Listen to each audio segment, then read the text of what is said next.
In ancient times, at the dawn of the world, the children of day and night respected and despised each other. Their battles, which began in the age of myths, were passed down to the people and continue to this day. One day, a clown who was a villain in the city said that even a hardened villain, while in hell, will dream of heaven. The police and civilians trying to stop him ran to the sides in horror as Ralph the Clown used the death ball move. The whole road around where Ralph crashed was destroyed, and he smiled in his own way and said it had been a good shot. One of the police officers managed to survive and pointed his gun at the clown, but Ralph noticed and pulled out an upside-down pin, which was a bomb. Ralph said that those bastards who didn't get caught the first time always survive, and he fired his buckshot at the survivor, blowing everything up. During the explosion, the bandits robbed the people they took hostage while Ralph dealt with the police. Suddenly, a school bus arrived at the scene of Ralph's attacks, but the clown ignored this and valued the loot in the form of money. While the clown was enjoying the money, one of the bandits took the girl and boy, who were being held hostage, onto a bus that had arrived but was locked. Upon opening the door, the driver asked the bandit who the woman was, but he was more concerned about why the child was there, and, as it turned out, they would give a large ransom for them. It was the governor's daughter, Jessica, and when the bandit was about to separate her from her mother, she screamed, but she could do nothing more. The girl asked to let her daughter go, but the bandit pushed her aside and told her to be quiet and sit quietly, but Jessica began to cry loudly. The offender dragged them both onto the bus, but when the driver heard the girl's screams, he stood up and told him to let go of the girl. The bandit carrying the boy didn't listen, so the driver grabbed him by the head and pressed him to the ground, and the second bandit screamed and rushed to attack. In this world, there are people with superpowers. Some of them awaken the blood of the child of the night and become villains, committing crimes. They follow their own desires, like Ralph, who at that moment wanted to get on a school bus and go to his base. Everyone clapped and shouted Ralph the Clown's name, but as he was about to board the bus, the bandit holding the hostages flew out of it, breaking the window. There are also people in this world who defend order on the side of society, like the bus driver who climbed out the window. These people fight against villains, receiving support from society, and Ralph shouted that he didn't understand how this masked man dared to do that. Those fighting the villains are called psychers, and they have the blood of a child from that time, and the driver turned out to be Psyker Cassian Lee, who has an S rank. Cassian, who has the ability of fire, said he hadn't seen Ralph for a whole year, but only turned blue with fear and surprise at his appearance. Someone on Cassian's earpiece started to say that he had ruined the whole plan and that he couldn't do this alone. But Cassian backed off and burned the earpiece. Cassian said that since no one would bother them, then it was time to have some fun. But Ralph wasn't very happy about this and became even more scared. Cassian said that later it would be difficult to gather the whole crowd because nothing would remain of them, the bandits, and he prepared a fire in his hand. People were just going about their business when suddenly the news hit the street that there had been a robbery on South Avenue last night. Press reports said the commission requested the involvement of Lampas, the Psyker organization, due to excessive violence by Cassian Lee. At the same time, in Lampas's office in Washington, Tufan Schiller asked the man sitting across from her if he was a villain. In response to a question from an S-rank psychic, Cassian said he would not associate with villains under any circumstances. Tufans replied that Cassian doesn't think about the consequences at all, because it's his fault Ralph went into hiding and the public is against them. Cassian said it was because Ralph had hostages, but the psychic replied that in that case, he was even more guilty. The guy replied that he could have saved them, but Tufans told him that he had to act rationally and calmly, like all psychics. She started screaming and said that in the end, Cassian's actions were similar to those of villains, and the consequences were felt throughout the organization. Cassian just remained silent in response, but the woman calmed down and said she was only on probation and couldn't break up their relationship. Cassian left the office thinking she was a real witch and not understanding how Jeff, his friend, became friends with her. She thought she should cool off with a drink from the vending machine, but suddenly the phone rang and she answered because it was Jeff. On the phone, Jeff told him to fly urgently to Rhodes, a city in Greece, and Cassian couldn't help but feel surprised. Cassian didn't ask why and believed Jeff because he flew to Rhodes, where the weather was good at the time. Upon arrival, Cassian sat alone at a cafe table, thinking he hadn't seen Jeff in a long time, although he associated many memories with him. Suddenly, he became sad. He started to remember his childhood, and the first memory was his orphanage. Cassian, as a child, would look at the moving clay toys and cry out in surprise. The other children were also surprised, but Jeff said that the toys are not really alive and move because of their strength. Cassian asked if Jeff, who had the power, would become a psychic, but he replied that he didn't know, as his power was pretty useless. Cassian listened attentively and, without a second thought, said that Jeff's strength was great and that he would make it. Cassian smiled as he sat in the cafe, remembering such wonderful times when he had no fears or problems. Cassian continued sitting in the cafe because it was the meeting place, but after waiting for Jeff until the evening, he accomplished nothing. Cassian thought Jeff was arriving too late and not answering his calls, and it was strange, but heavy breathing was heard from behind. The owner of the breath was Jeff, all wounded and bloodstained from the battle, and he called Cassian to turn around. Cassian exclaimed who had dared to do this to him and if it was the work of villains, but Jeff said it wasn't worth coming there. He wanted to object, but Jeff handed him a strange eye-shaped amulet and Cassian asked him to explain everything. Jeff finally said he was fine, but the collar wasn't, but he didn't have time to finish and started coughing blood from his wounds. He cleared his throat and told Cassian to get out of there quickly, because if he didn't, he too would be in danger, and there was no time to go into details. Cassian didn't understand what had happened and told her to calm down, that he would call an ambulance now, but he stumbled over his words due to a strange presence. A strange man with a mask and a sword appeared behind them, and Cassian didn't realize the danger, but Jeff's face darkened and he trembled. Jeff pushed Cassian aside with all his strength, and the masked man started running toward him, but Jeff only managed to turn around. The masked man ran toward Jeff as he was falling and swung his sword vertically, striking him square in the neck and killing him on the spot. Cassian could do nothing, as he didn't have time to protect his friend in time, and fell to his knees in front of Jeff's bloody corpse. At that moment, the masked man jumped onto the roof and began to flee, and Cassian stopped thinking about his friend and ran after the assassin. They reached each other only late at night, resting on the sea embankment surrounding Rhodes, and stood face to face. Cassian stood in front of a masked man with a sword and said there must be a reason to kill Jeff, or someone hired him. But suddenly he came to his senses and said that he didn't really need to know all that, because the masked man would die at his hands right now.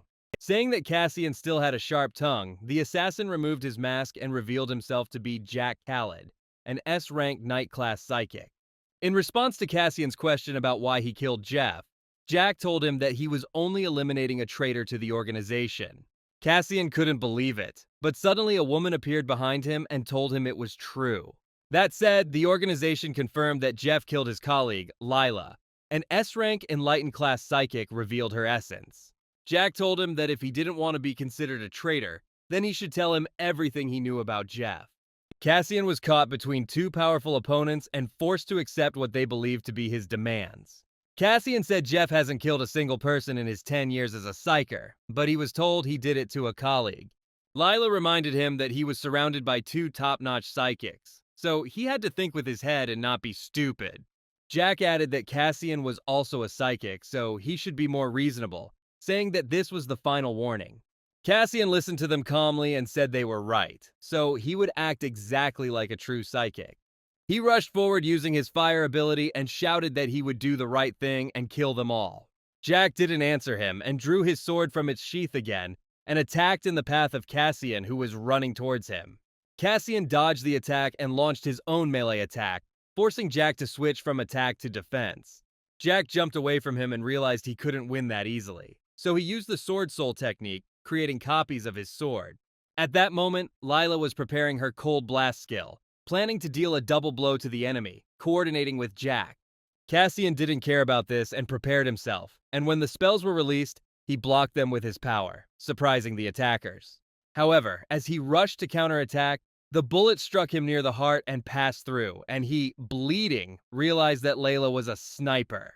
Lila said it was better for him to surrender, because if he didn't obey her, Jack would have to kill him too. He called them bastards and decided not to give up, so he used his Hellfire technique, which they didn't expect to see. As fire filled the entire battlefield, Cassian turned around and decided to escape by jumping into the sea, hoping the escape would be successful. However, while in free fall, Cassian did not expect to feel pain due to the bullet lodged in his body near his heart. Cassian realized he wouldn't be able to land in the water in that state, and felt the approach of death, ending his battle. As he went deeper into the water, he realized that his consciousness was going somewhere unknown, and he didn't want that, because he had to avenge Jeff. At that moment, a schoolboy was found unconscious near the toilet facilities. Upon realizing the seriousness of the situation, the other students quickly dispersed from the area. Suddenly, this same schoolboy, who was lying with his head in the toilet, raised his head and knelt down, surprised by the situation and showing the necklace he was wearing around his neck. Not understanding what had happened, Cassian woke up in the school bathroom with his head in the toilet, remembering that he had just been in the sea, drowning because he lost a battle. He didn't understand why her voice was so high-pitched and childish, but when he approached the mirror, he opened his eyes in surprise at his new appearance. Cassian didn't understand why he looked like a teenager and had the same body, but he suddenly realized that it wasn't actually a dream. He couldn't understand why this was happening, but suddenly the memories of a schoolboy, whose consciousness was in this body in front of him, hit his head. He realized that his name was now Kwon Kanwoo and he was in Korea, but he couldn't understand why he had memories of other people in his head. Suddenly, a voice sounded in his head saying that Cassian had finally woken up and he couldn't figure out where the voice was coming from, so he tried to find its source. Turning around, he saw no one, but suddenly the necklace around his neck began to turn into something stranger. The necklace turned into an irregularly shaped flying eye and presented itself as the ancient noble spirit Moros, who has been living for a long time. Cassian and Kwon's body said that this spirit came out of the necklace, and that is impossible, but the spirit asked him not to be rude and to listen. Moros said he shouldn't get impatient because Cassian had many questions and wanted to find answers to them. They continued their conversation elsewhere, and Moros said that he was the one who brought Cassian back to life, but in a different body, and repeated this several times. They walked through the schoolyard and Moros said that Cassian had learned Korean pretty quickly, and replied that he lived here before being adopted. As he told this to Moros, he thought in his head that he had actually died and come back to life in a new body, perceiving this as an illusion. Moros, who flew out of the necklace, said that Jeff gave him this pendant to protect Cassian's life, because that was his last wish. Cassian understood what Jeff's words meant, but asked Moros aloud what kind of ancient iron sword he was talking about. Moros told Cassian that this great sword of destruction was forged in the age of myth, when the children of the day fought with the children of the night for freedom and justice in the land. Cassian and Kwon's body asked him how he knew that in detail, but Moroso replied that he was an ancient spirit to know such stories and asked him to be quiet. Cassian was distracted by the phone, saying he didn't need to know that. But Moros replied that he was, in fact, the victim here, because he had to use half of his power to revive someone like him. Looking at the phone, Cassian saw that Lampus had presented the case of his death as if he had killed Jeff. And for such an act he was killed by Lila and Jack, he could not believe what he saw. He couldn't admit that Lampus had framed him as the murderer of his best friend and mentor, because Jeff was the most important person in his life, which is why he gritted his teeth in anger. Cassian began to express his anger to those around him, saying that he hated Lampas for putting everything like this, even though he protected people with blood and sweat, and Moros asked him to calm down because a strange energy emanated from him. This absorbing energy began to devour his consciousness from within, and he hunched over in pain, but this did not prevent his appearance from changing, making him look like a terrible monster. Cassian didn't understand what kind of strange energy was coming from him, and when he was able to open his eyes, he saw that his hands were covered with strange armor and his face had changed in appearance. The color of his eyes had changed. At that time, 3 hooligans were sitting in the school's backyard, waiting for someone, and one of them asked when that person would come, but the second asked him to calm down and continue waiting. Suddenly, a chubby high school student started running towards them from a distance, and they called him a wild boar. But when he arrived, he said he had checked everything again, but he didn't find a corpse in that same bathroom. The bully asked him again, but realized he had already checked everything, and asked if there was an ambulance or police there. But the answer was no, and he didn't understand how that had happened, because that student was no longer breathing while he was in the bathroom. The thug with the baton thought he had personally checked on that student and remembered that he had died. But the situation was not in his favor, and the other thugs also became alarmed. The most aggressive of them, the blonde one, asked what they should do now, but the purple-haired boy told him to calm down because all they had to do was find him and finish him off with their own hands. At that moment, Cassian climbed onto the roof with his new hands, and Moro said that all the school children come here for privacy, but he responded by telling him to be quiet and not bother him. Cassian asked Moros why he became a villain, and he replied that his destiny changed the moment he was reborn, and the owner of this body was destined to manifest the abilities of a villain with disastrous consequences. Moros finished speaking about the enormous consequences of his power, and Cassian asked him if he had taken over someone else's destiny, and upon learning that he had indeed done so, he slumped, annoyed at the impossibility of achieving his former goals. Cassian realized that he, a former psyker of the highest rank, had become a villain, reborn in a new body and taking on someone else's fate, power, and life. And out of despair, he punched the wall beside him. Moros told him to control himself, but he asked him to shut down, and Moros said that there is now evil inside Cassian, taking over his mind, forcing him to look only at his desires, as if he were a villain. Moros said that while it now helps contain the evil within him, the angrier Cassian gets, the stronger his villainous essence within him grows, and the worse the consequences will be. Cassian asked Moros not to say anything else, and by misunderstanding he sat on the roof of the school, saying that he did not know what he should do now with those villain powers. He covered his face with his hands, but Moros shouted that his task now was to survive at any cost, adding that Jeff would definitely say so because Moros communicated with Jeff before his death, speaking of Cassian. Moros said that when he spoke with Jeff, he realized that he felt death approaching, but he wasn't afraid of it, and was only worried about having to drag Cassian into this matter, and gave him a chance to survive this situation. Jeff's dying wish was for Cassian to survive, and Moros said he needed to learn to control his powers, to which Cassian asked him to stop giving him advice. Moros replied that without his advice he would not succeed, and since Cassian wants to fully return to his human form, then he should listen to Moros' advice and instructions. After a while, Cassian asked Moros what it was, and Moros replied that if Cassian really wanted to know, he became cautious. Moros said he would find out everything when he found the Sword of Destruction, and Cassian asked him if this strange sword had anything to do with Jeff's murder, to which Moros replied that it certainly did. Cassian was lost in his thoughts, but was interrupted by some bullies who arrived on the same school roof as him, and the purple-haired principal said that he was very glad to see this idiot alive. At the same time, a red-haired boy named Kim Woo-chang walking down the school hallway caught the passionate glances of the schoolgirls surrounding him, because he was a psyker on probation already in high school.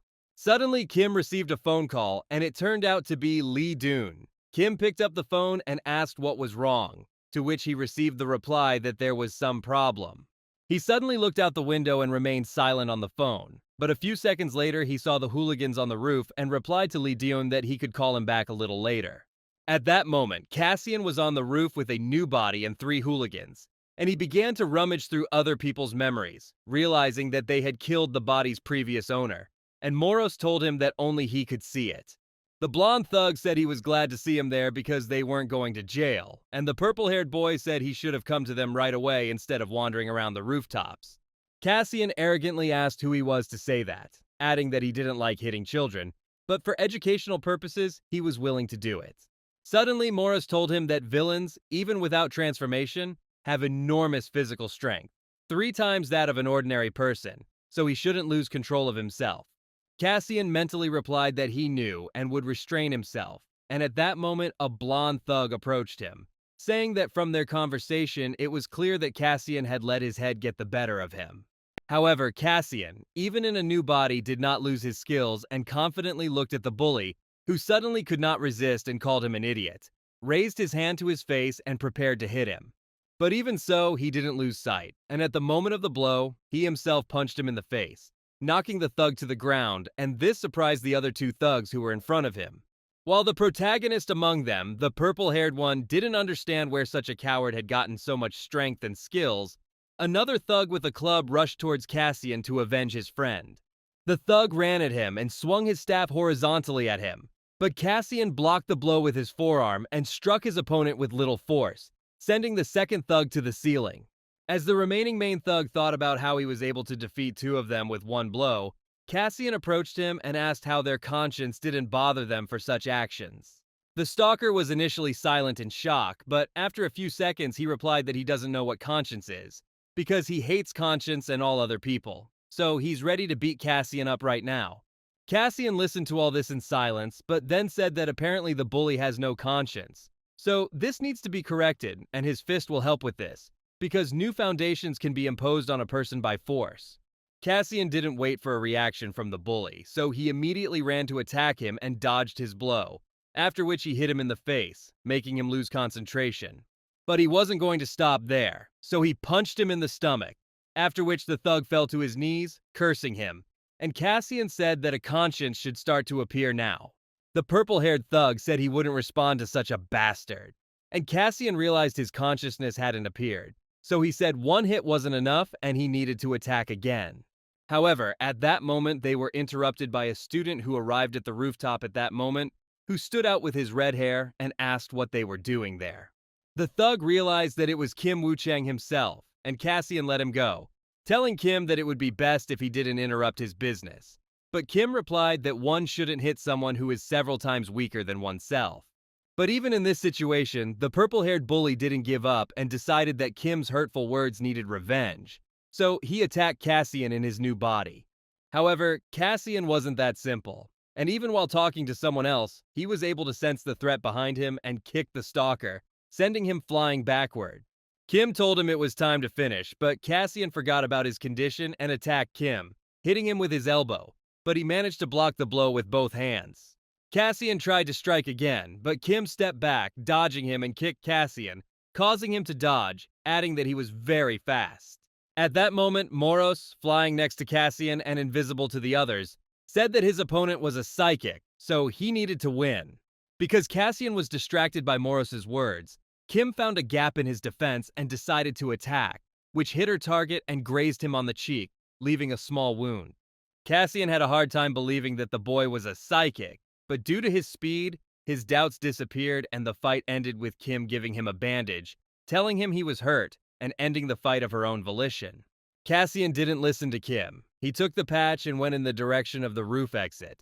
Because the battle was over, and Kim realized that Cassian was capable of defeating the three hooligans alone.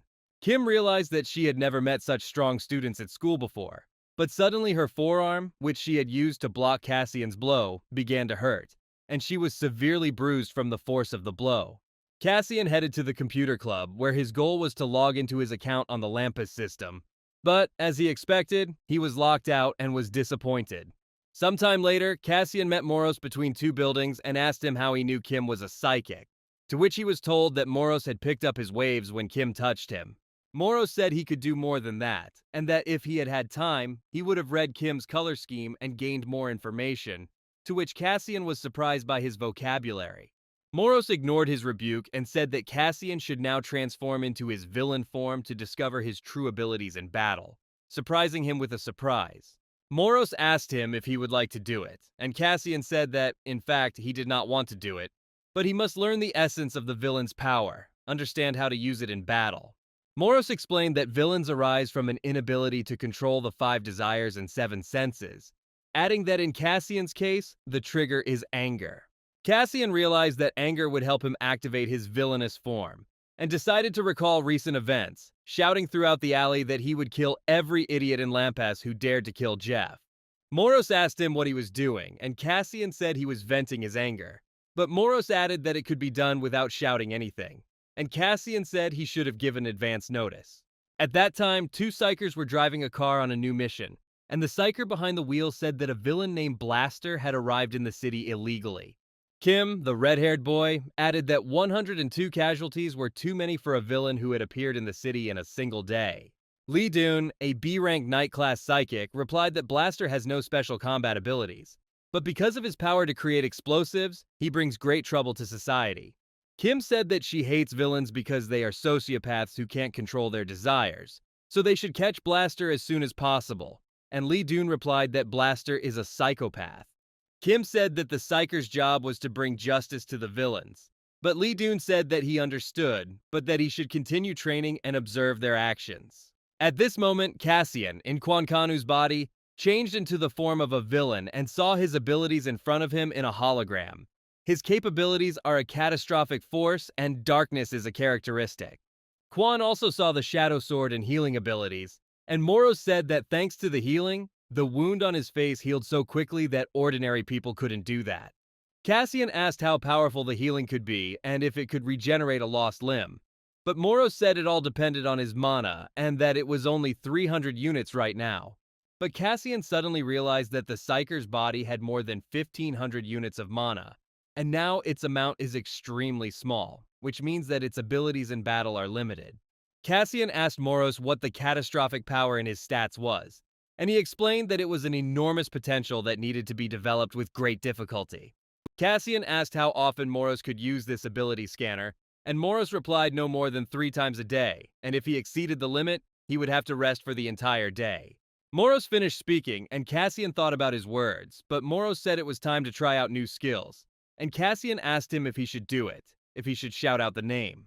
Moros told him that he just needed to imagine the image of a shadow sword in his head, and try to translate it into reality, but Cassian didn't listen to him and created a shadow sword in front of him.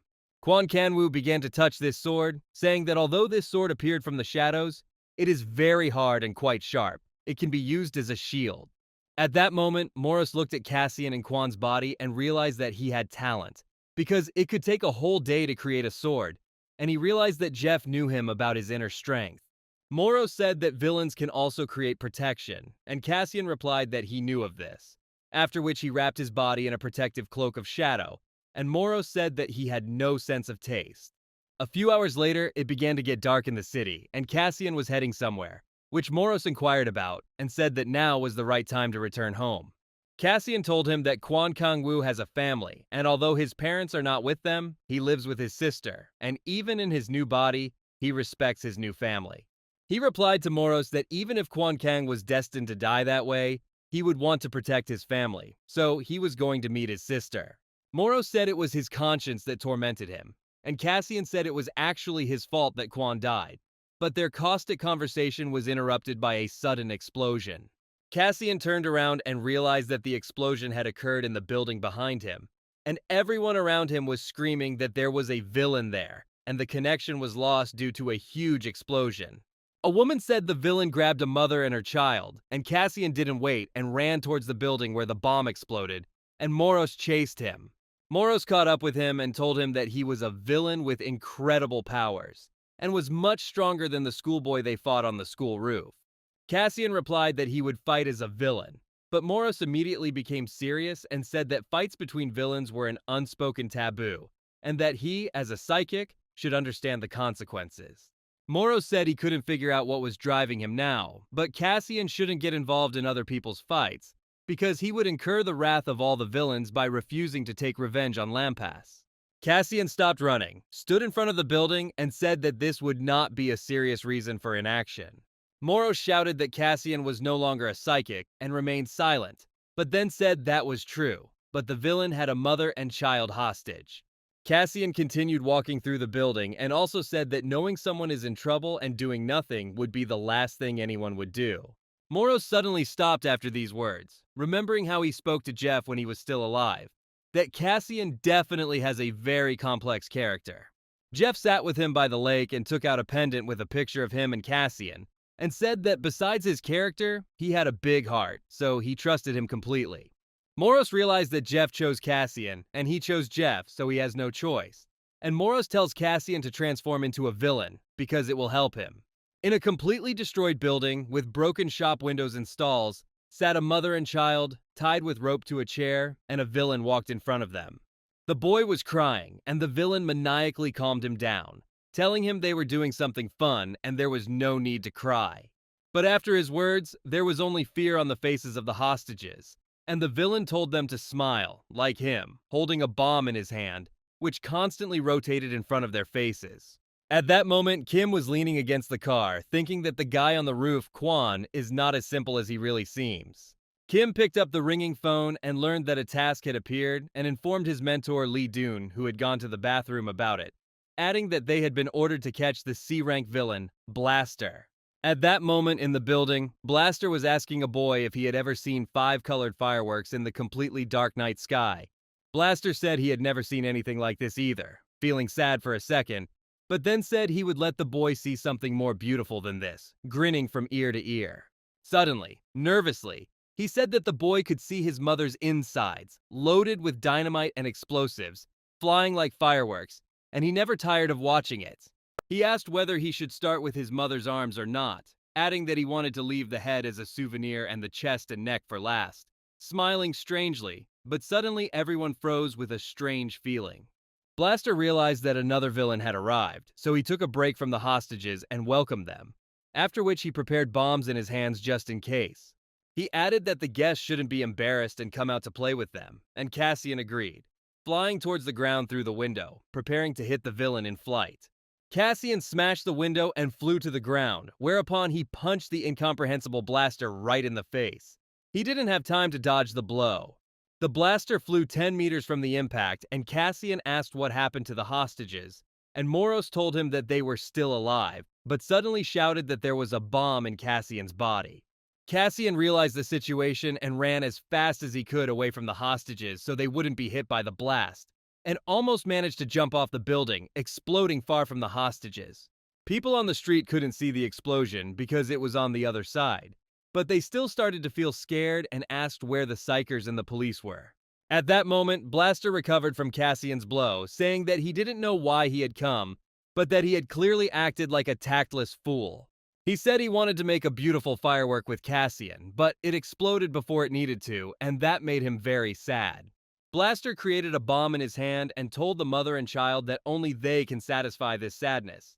But he didn't have time to kill them, as he received a slash from the shadows, receiving enormous damage. The blaster remained standing even after this, but he didn't have time to react again and was hit by Cassian, who fell with his fist on top of his torso. Cassian pinned him to the ground with his body, but Blaster decided to create another bomb and Cassian grabbed his arm, saying he wouldn't fall for that trick a second time, and punched him in the face. Cassian began punching him in the face, constantly intensifying his blows, and Blaster's face had already turned into bloody flesh. But Cassian began to forget and continued punching. Moros began to scream his name as Cassian began to lose control and only thought about the pleasure of the beating, and finally stopped, regaining his sense of reality.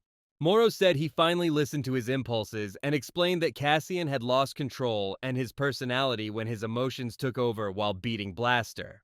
Moros told him that this might not be the last time, and that if he lost control again, he could become a true villain, controlled by his desires. Cassian told him to be quiet and grabbed his head as he stood up, and Moros asked him if he was okay after the explosion, but he replied that his main concern now was the hostages. Cassian continued to stand there as he said these words, but when he went to the hostages, he saw that they were actually afraid of him, as if he were the one who had tied them up and tortured them. Sometime later, Lee Doon and Kim arrived at this building and found that the hostages were safe, and there was a fight between the villains between Blaster and another villain. Lee Doon said witnesses described him but could not determine his identity so far, and Kim thought the hostage was a child, but there was a fight between the villains. The police at that time were talking about how the villain had saved the hostages, and Kim overheard their conversation, was shocked and approached them, asking who they were talking about now. Before Kim Woo-chin could finish speaking, his mentor asked him to go check the cameras on the first floor, adding that he would join him soon, and he could only agree. In that moment, Cassian remembered how he, in his villainous form, stood in front of the hostages, mother and son, who looked at him as if he were a murderer, begging for help and salvation. He sat on the bench thinking he really was a villain, and Moro said that if it weren't for him, Cassian would have lost control too, just like the villain Blaster. He sat there for a while longer, but suddenly his phone vibrated and he saw that Kwan's sister had texted him and told Moros that he should go see her because she had invited him to dinner. At that moment, in the security room on the first floor of the building, Kim and Lee Daeun were watching the screen, which showed images from the villain's camera rescuing the hostages. Also, Cassian came home, but there was no one there, and there was food on the table along with a note saying the food needed to be heated, and there was fruit in the refrigerator. Thanks to this note, Cassian remembered how in his old body he didn't get dinner as a child because he played too much with other children at the orphanage. However, Jeff gave little Cassian a loaf of bread, telling him not to scream, but to eat it quietly in a corner. And at that moment, he seemed like the happiest boy in the world. He finished remembering the wonderful times, thinking that his sister's soup was very tasty and that it had been a long time since he had eaten homemade food, and he said, "Thank you" out loud. It was 7:50 in the morning, and Kwan Kang-woo woke up in his apartment bed, looking forward to a new day, but a strange feeling didn't leave him. Kwon got out of bed and went to the bathroom, starting to brush his teeth, thinking that he was just living someone else's life, not in his body, although he hoped that after sleeping that feeling would go away. But that feeling didn't leave him for a minute, not even after a good sleep, and he realized that if he could go back in time, he would change it if possible. At that very moment, when Kwon was thinking about traveling back in time, Moros came out of the necklace he was wearing around his neck, saying good morning to him, but he replied that it wasn't good morning at all. Kwon was about to leave for school, but his sister, Kwon Yuri, called him, telling him that at least he said goodbye to her before leaving, but Cassian felt strange in his body. She was thinking about telling him the truth, but suddenly she remembered what she wanted and gave him a bank card, saying that she had promised him a long time ago, and Cassian in Kwon's body thought about it. Memories of how Kwon Kang-woo approached his sister and asked her to give him money for a month in advance, to which she replied that she had given it to him last week, appeared in his head. The bullies Cassian had already defeated had asked him for money in the past under the guise of friendship, and Kwon couldn't refuse, so he told his sister he had lost his wallet.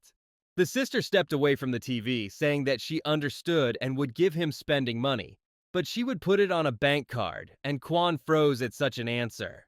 Back in the present, Kwon told his sister that he would be careful, and his sister suddenly stopped him before he left, saying that he had changed a lot. He suddenly panicked, but Yuri added that his hairstyle had changed and asked if he had a girlfriend. But Kwon ran off to school, saying that his hair had changed. At the same time, in the third class, one of the hooligans, a blonde man, was sitting in his seat with a bandage on his face and bruises, and everyone was looking at him in surprise that the hooligan had been beaten. He realized that they were looking at him strangely and yelled at those watching him to shut up and go away, and they were all afraid of him, but the blonde thought of Kwon. While he was thinking that it was all Kwon's fault, this same Kwon appeared behind him and asked him where his desk was, to which the scared blonde pointed with his finger at 3 desks in front of him. Kwon sat at his desk and Morris told him that the blonde was staring at him while 3 of his classmates were discussing the fight between the villains. One of the 3 boys said he watched the live stream at his nearby part-time job and added that there was a huge fight between the villains, which all 3 agreed with. One of them said the world is changing, the second added that a serial killer had now appeared, and the third confirmed that he has information about the murder of a schoolgirl. One of them said he learned from the news that the killer was Driver, Wilzona's boss in the Kadam area, and Kwon wondered if Wilzona had been there before. The second of them also said that Driver was performing experiments on people, and all 3 agreed that it was disgusting and that all villains should die a painful death. At that moment, the hooligans gathered in the backyard, and the purple-haired boy made Kwak Daegu laugh, but he asked him to control himself and asked him to let him laugh. Kwak Daegu asked the purple-haired boy what he should do, but the boy replied that he would not deprive him of the reward and handed him an envelope with money. As they talked, the black-haired thug, who was now without a cane, thought he didn't want to deal with both of them. Kwak Daegu stood up from his seat and said that it's good to have true friends, grabbing the purple-haired boy by the shoulders and asking what this boy should break or should he be killed. The lesson ended and the bell rang, signaling a break, and Kwon Kang-woo walked calmly down the school hallway, but was suddenly asked to stop. The one who called him was Kim Woo-chin, and he asked Kwon how his wound was, speaking formally since he didn't know his name until now. Kwon showed him the patch on his cheek, and Morris recalled how in the bathroom he had stuck it over his healthy skin, saying that if he ran into that guy, he should play it safe. Morris realized that Cassian was far from a fool, and at that moment Kwon showed him the bandage on his cheek, asking him if he was going to pay for it, as if asking for a fight. Kim replied that he could pay with something else instead of money, but Kwon smiled and said it wasn't necessary, turned around and finally told Kwon Kang his name. Kwon Kang-woo came out of school and Moros asked him what he was thinking, and he said that it was awkward with that psychic Kim Woo-chan. Kwon began to talk about Kim, who possesses fire, and also has an ideal appearance, has an ideal academic record, and cannot turn a blind eye to injustice, an ideal psyker. Moros asked if Kwon was jealous, but he just continued saying that with the fire ability, he wanted to become Cassian Lee, a special class psychic with the same power.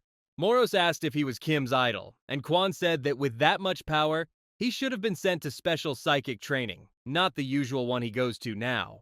Moros suddenly noticed that while he was talking to Kwon, he was being watched from the corner, and the blonde man who was watching him didn't even suspect that they already knew about him. The blonde called out to the purple-haired thug and told him that so far everything was going as planned, and Kwog Dagu approached the thug, asking him how everything was going, and the three of them set off. Two hooligans were watching Kwon walk down the street towards Wilzona, and the blonde thought this might cause trouble. Wilzona was an autonomous district of villains, and when the blonde thought of this, he was scared from behind by Kwok Daegu, who got to the bottom of the words of his fear. However, the purple-haired boy asked where his victim was, and when the blonde pointed to the alley, there was no one there anymore, and everyone was surprised that they had missed him. They decided Kwon had turned left and ran after him, but the blonde was scared because that road leads to Wilzona, where you can die at any second if you take the wrong step. They reached a dead end in Wilson, and Kwok Daegu got angry and kicked one of the trackers in the leg, saying that their job was only to follow the victim and that they had failed at that. Kwok Daegu was about to hit the silent bully, but stopped when Kwon Kangwoo appeared behind them, saying that they didn't find him, but he found them and cornered them. They stood facing each other without saying a word, and at that moment the camera hanging on the wall behind them all began to work, indicating that the guests who had arrived were being monitored.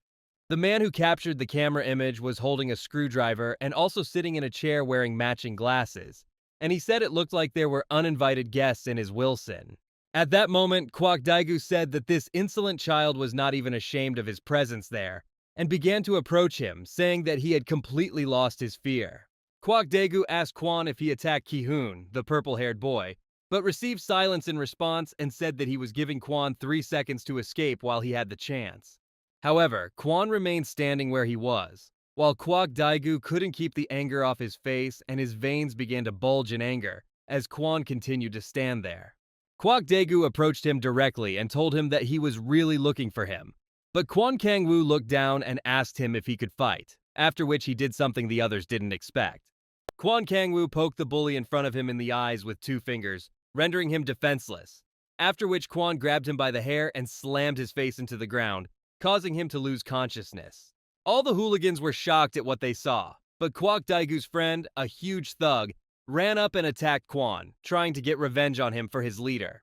The thug attacked directly at Kwon's head, but he dodged at the last moment, and when the thug was about to attack again, Kwon dodged again, kicking his enemy and knocking him to the ground. The bully was already on the ground and Kwon was about to step on him, but he said that he gave them a chance to escape unharmed, but they didn't take the opportunity to escape, so they will pay the price.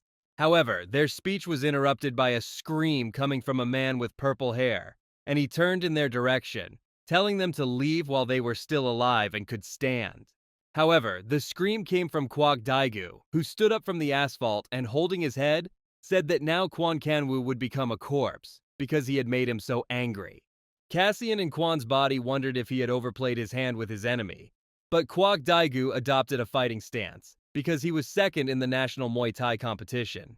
Ki-hoon, the purple-haired boy, thought that Kwok Daegu had finally gotten angry and would now punish Kwon.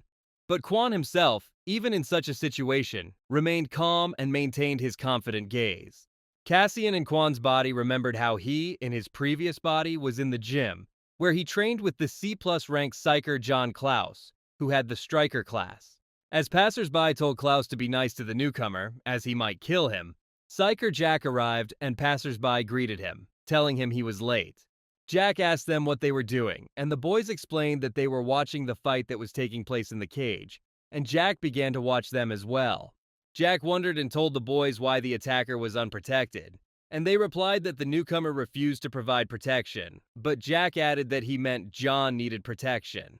The spectators were surprised by his words, but Jack explained that Cassian was a graduate of the Psyker Combat Training Agency, and the youngest one at that. Jack added that Cassian was a master of hand-to-hand combat and had never lost in a one-on-one fight, despite his enlightened class and skill with fire. Cassian punched John, knocking him down, and at that moment Kwon Kang was punched by Kwok Daegu, who arrogantly went to take all his pride, and Kwon pinned him against the wall on the ground. The bully got up from the ground, but saw Kwon holding his head, lying on the ground, and Kwon thought that all they could do was attack the schoolchildren, not knowing how terrible the world was. Cassian realized that if he had been a little stronger, then those hooligans would not have formed groups, and Jeff, Kwon, and himself would have been alive because he would have been able to protect everyone with his strength. He realized that if he had been stronger, everyone would have avoided that fate and decided that he would become a villain so powerful that he could destroy Lampus and avenge Jeff. The thug, who was blonde, said that now was the right time to leave, but suddenly fell silent as he looked up, sensing a strange energy. The one emitting this power was Driver, a B-plus rank villain who had the Engineer class and the Light ability, which meant that now everyone could be killed by a villain flying on a huge screwdriver. All the hooligans paid attention and decided to flee while they were still alive, and even Kwag Daegu got up from the ground and retreated towards the exit of Wilzana. But despite all this, Quan Kang remained standing in his place, although even Moros flew out of the collar and was about to warn Cassian of the danger to his life. The driver collapsed to the ground and said he was going to help Quan because he was going to be beaten. But in the end, his help was not necessary because everything turned in his favor. Quan Kang-woo replied that he didn't ask for his help, but Driver said that he shouldn't be so caustic, because not everyone wants to fight someone like him, and to confirm his words, he prepared a weapon. The driver pointed his screwdriver, which turned into a light gun, at Quan and said it hurts how he says his name without fear or apprehension. The driver became serious and began to say that Quan Kang-woo should have been prepared for such an outcome of events and prepared to attack, but a flower instead of a laser protruded from his cannon, which meant that Driver was joking. The driver laughed, saying it was a joke to scare Cassian, but then added, getting serious, that next time it wouldn't be a joke and he would kick Quan's ass properly. However, Quan didn't respond and turned around, starting to walk towards the exit of Wilson, and Driver asked him where he was going, to which he replied that he was heading home, leaving him puzzled. As he left, Moros began telling Quan that Driver was too strong an opponent and that he had almost gotten into big trouble because of his sense of justice. Moros explained that Driver had much more mana than Cassian, and didn't listen, leaning against a nearby wall as if sad. Moros told him not to bother, because they would start training when he was stronger, but Quan suddenly asked him to tell him everything Moros knew about the conductor. Quan said the best training is to actually risk your life while transforming into your villain form, adding that there's no way he could pass up that opportunity. At that moment, Driver was on Wilson, recalling Quan's movements during the battle, wondering who this brat was, because his movements were clearly not like those of a beginner. The driver also remembered that Quan wasn't afraid of him up close, and realized that high school students had become very scary lately, but something started approaching him from behind. At that moment, Quan approached Driver from behind, and he didn't have time to dodge, but instead turned around and blocked the blow, which was aimed directly at his chest with incredible force.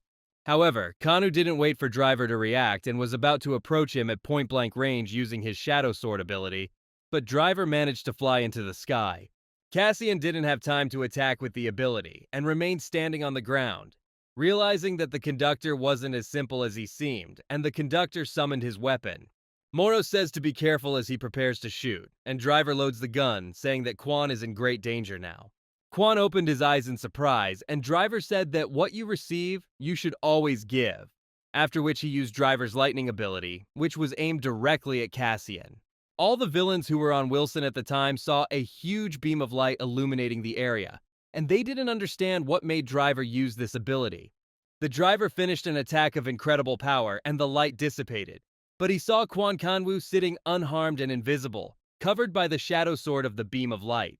Moros flew to his side, remembering how he used his ability on the conductor, showing Quan its stats, and they saw that the conductor had 3 times more mana. Cassian, in Quan's body shrouded in shadows, said that in this case the battle would be even more interesting, causing Moros to be surprised by such self-confidence. At that moment, the driver realized that he hadn't applied enough force and was already preparing to attack again, saying that this time he definitely wouldn't fail and would try.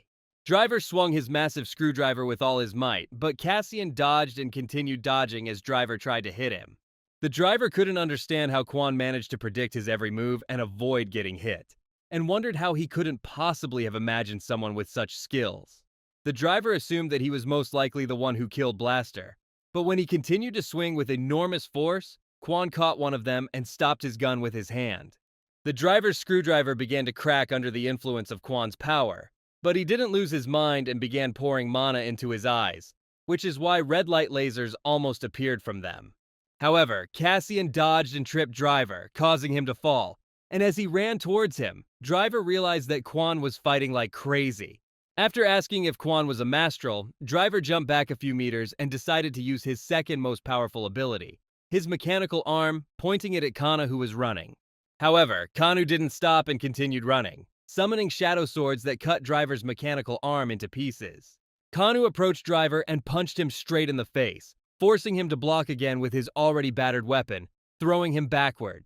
The Driver realized that this was no longer a joke, because Kanu's skills were on a different level, and could not be developed like this without professional training and sparring training. Suddenly, an A-rank villain, a crow who was summoner class and had darkness abilities, appeared behind Driver and said that he had been searching for his location for a long time. At the same moment, another villain named Red Eye appeared behind Driver, who was B rank and had an archer class with the light ability, like Driver. A few seconds later, the B rank villain Black Hand, who has the striker class and the minerals ability, appeared behind Driver, saying that it was time for Driver to stop toying with the newcomer. Kanu said Driver called his friends for help, and Crow asked him if he was losing, only to be told he was still in the process of losing. The Raven realized that his Driver was indeed losing, but the Black Hand could not believe that his friend would lose to such and such a schoolboy as Kan. The Driver asked Kanu why he attacked, and Kanu replied that he wanted to test his strength and could not turn a blind eye to how he killed innocent people just for fun. The host replied that perhaps Kanu was referring to the serial killer from the recent rumors, and Crow said that since he was a murderer, he should cut his head off, shocking him with his stupidity. The Driver realized that they were suspicious and briefly explained that he was not the same murderer as the rumors, and that he had no proof, and Kanu listened to him until the end. He realized Driver might be lying through his teeth, but he suddenly felt the shock of using his powers so often and so much, clutching his head in his hand in pain. At that moment, Black Hand, standing behind Kanu, didn't understand how anyone could treat Driver so disrespectfully and decided to catch him, preparing to hit him from behind. Black Hand leaped at him from behind, using his Death Gauntlet ability, which summoned several more fists for an attack and sent him hurtling towards Kana. But even through the pain, Cassian in Kanu's body was able to dodge this attack, which hit an empty spot on the ground, and asked the villain which of them was still a scoundrel. The villain didn't understand what happened, and Kanu said that only the last scum attacks the defenseless, especially from behind. The Black Hand attacked again, but Kanu seemed to evaporate again and appeared behind him, saying that he would see to his re-education and hitting him with all his might. The other three villains watched in surprise as Kanu punched Black Hand, sending him flying to the side, and Kanu defeated the third strongest villain, Wilson. The villains also understood that their comrade had lost in a single blow, and Moros asked Kana how she was, to which he received the response that she was fine, except for the hellish pain in her head. Driver used a scanner on Kanu and told everyone that he only had 300 mana units, but he used them to the fullest during the battle very competently.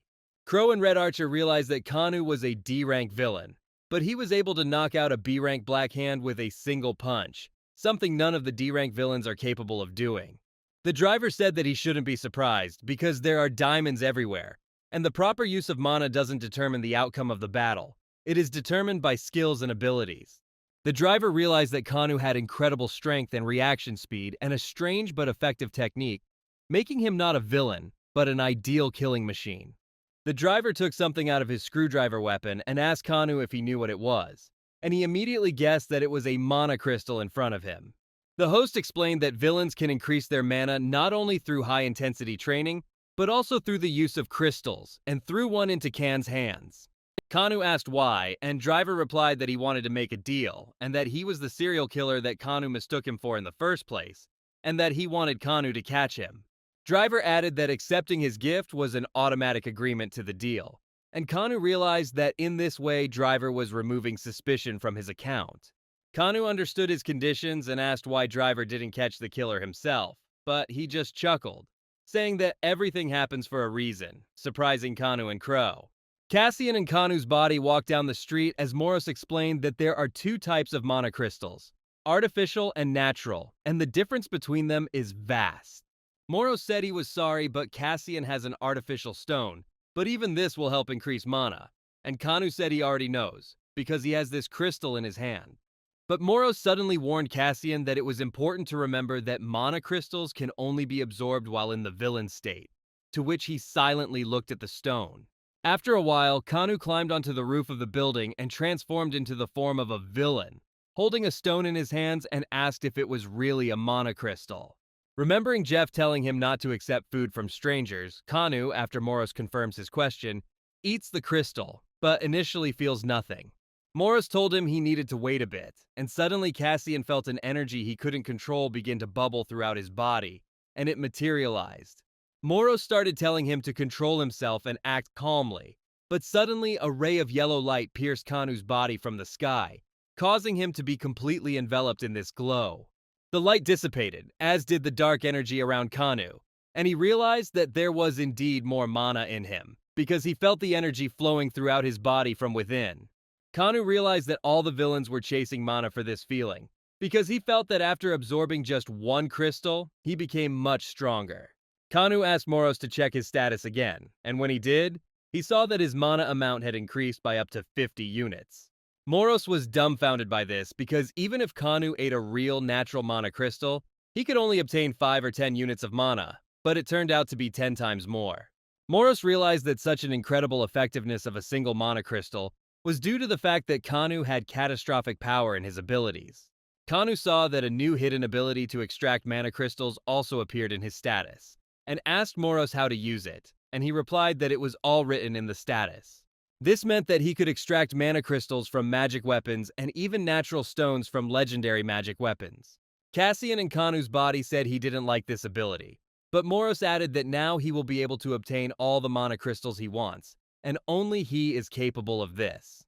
Cassian said he thought hidden skills would be cooler, because now his skill is useless since he doesn't even know where to find these common and legendary magic weapons. At that time, Lee Dun, Kim Woo-chang's boss, was sitting with him in the bakery, where he showed him his new weapon with the brilliant name Maigret's. Kim Woo-chan was slow to react to this, but Lee Dun continued to praise his weapon, saying that it was one of the 2 best magic swords among the Psychers, which was very lucky. Kim Woo-chan didn't listen to his praise and asked Lee Da-woong if he had obtained information about the villain who was fighting Blaster in that building when the explosions occurred and the hostages were taken. Lee Dun noticed how Kim cleverly changed the topic of their conversation, but replied that there was no data on that villain in the Lampus system and that he had most likely transformed recently. Kim asked if it could be an outer, but Lee Dun said it couldn't be an unregistered psyker because it definitely looked like a villain in appearance. Lee Dun said there was a more important matter than this, starting a conversation about how, because of the serial killer, they were unable to get out of the emergency situation with the special squad. Kim chimed in, saying that Driver is now the prime suspect in the serial killer's role, but Lee Dun said that's not the case, as it's just rumors. Kim Woo-chan asked how he could be sure of that, and Lee Da-woong said that even though Driver is obsessed with new cars and implants, he can't become a serial killer because of that. Kim said that Lee Da-woong forgets that all villains are sick and mentally unstable people, and agreed, saying that this was definitely the work of such a villain. Lee Dun explained that in this case, anyone could be a suspect, because anyone could be sick and go crazy without anyone's help. Lee Da-woong mentioned that it seems Kim's sister is now interested in modeling and has also transferred to the high school, and Kim confirmed it by saying that she has a curfew. At the same time, 2 high school girls were filming in a large building, and the photographer asked them to make more arrogant faces to get the perfect shot. Kim Na-eun, a pink-haired high school student and sister of Kim Woo-chan, said after filming that she wouldn't have time to stop at a convenience store on her way home. She noticed her friend An Min-young and asked her to accompany her to the toy machines right now. Kim Na-eun said she couldn't because she had a curfew, but An Min-young persuaded her by saying that the 2 of them hadn't been there for a long time and would arrive quickly. The 2 girls ran to the mall where there were toy vending machines, without noticing how they were being watched by a strange man who smiled terribly. The next day, Kanu was sitting in front of his computer, studying the news, where a serial killer had killed 3 more during the day, and Moros asked him if he would accept the deal. Cassian, in Kanu's body, said that the killer is unlikely to stop at 3 victims, and it is unlikely that there are fewer, so he should take over this case. Kanu said it's difficult to catch a criminal who doesn't have a specific target if only the locations of the murders are known and nothing else. Moros advised him that he could take advantage of Driver's gift, but Kanu said he was unsure whether to do so. Some time ago, Driver gave Cassian a phone, saying they would use it to communicate, and the phone doesn't have a location tracker. It's safe and convenient. Kanu said he didn't need to, but Driver replied that he would share information about the killer with him and that if he wanted to know anything, he could write any time. The Driver became serious and said that he sincerely wants to help him and catch the serial killer, So Kanu must complete this task and catch the little bastard. Kanu was about to text driver, but suddenly gave up and threw away the phone, saying that he respected himself and would not cooperate with the villain. Moros asked him where he was going, and Kanu replied that he couldn't stay in the apartment, so he needed to go out and clear his mind. At that time, in a store, two high school girls were trying to get a stuffed toy out of the machine, but at the last moment, it fell and they lost. An Min Young said that they hadn't caught anything, so they should go back to playing. But Kim Na-eun replied that it was time to go, while a drone with a camera filmed them outside the window. Kim Na-eun said that even if it's not 8 p.m., she already has a curfew, so she needs to finish. But An Min Young asked her to stay a little longer. Na-eun asked what happened, and Min Young explained that she saw one of the girls from her school being brutally murdered a few days ago. An Min Young said she wanted to tell someone, but she was scared because she thought the killer would come for her. And Na-eun realized that the killer had seen her. Kim Na-eun decided that this couldn't be left like this, so she told her friend that they should immediately find the police station and tell them everything. However, when they were about to escape, they were unable to leave the building because all the entrances closed at the same time and the lights in the building suddenly went out. Kim Na-eun noticed blood pooling beneath her feet, and behind them they saw the B-rank villain Blood Rain, who has the Enlightened class and the Psychokinesis ability. This time later, Kanu went for a walk and, standing on the roof, Morris told him that the walk did not seem to be particularly calming or helpful. Kanu said that if Morris was getting into mischief, it would be better for him to stay home. But Morris replied that he couldn't stray too far from him and the necklace. The verbal exchange was interrupted by the phone in Kanu's pocket, and Morris reproached him for lying and saying he had pride. Kanu said he needed to know if Driver had written anything, and when he read her message, his face immediately turned serious. At that moment, Kim Na-eun stood in front of the villain, realizing that he looked like a natural killer, ready to feast on his next victims. When he thought about what they should do in such a desperate situation, he remembered how his brother gave him a strange emergency communication device. Her brother told her it wasn't a toy, and if she used it, he would come looking for her immediately. So Na-eun decided to use it now. The villain began to transform into his ideal final form, saying that he would give the tired girls freedom and serenity. However, his speech was interrupted by Kim Na-eun, who said that since he's so cool, let's let him show what he's capable of, and gave him the middle finger. She decided to stall for time because they needed to wait for her brother to come save them, and asked the villain why he was killing people. The villain said it was a stupid question because there was no need to look for a reason for the murder, but he answered and added that he liked the taste of fresh blood and meat. He said that was his greatest pleasure and started to approach them, but Na-eun yelled at him not to come closer. She said that her brother would come for her soon, and the villain smiled using his power and said that he wanted to see his brother's face when he saw his sister's dried corpse. He said he would be happy to see this, after which he threw a blood spear at the girls, and it hit An Min Young, piercing her. Kim Na-eun couldn't believe her friend was dying and tried to get close to her, shouting her name at the top of her lungs. At that moment, the villain Blood Rain prepared another spear, preparing to throw it at the girl, and said he would give it to her as a gift. However, the spear did not have time to reach its target, as it was shot down in mid-flight by Kanu, who flew towards the building at just the right moment. Kanu yelled to Blood Rain that it was time to receive his gift and created a shadow sword, launching it at the villain at full speed. The villain dodged the shadow sword, but at that same second, Kanu was preparing to attack in the air, when Blood Rain suddenly turned around and blocked his blow with his feet.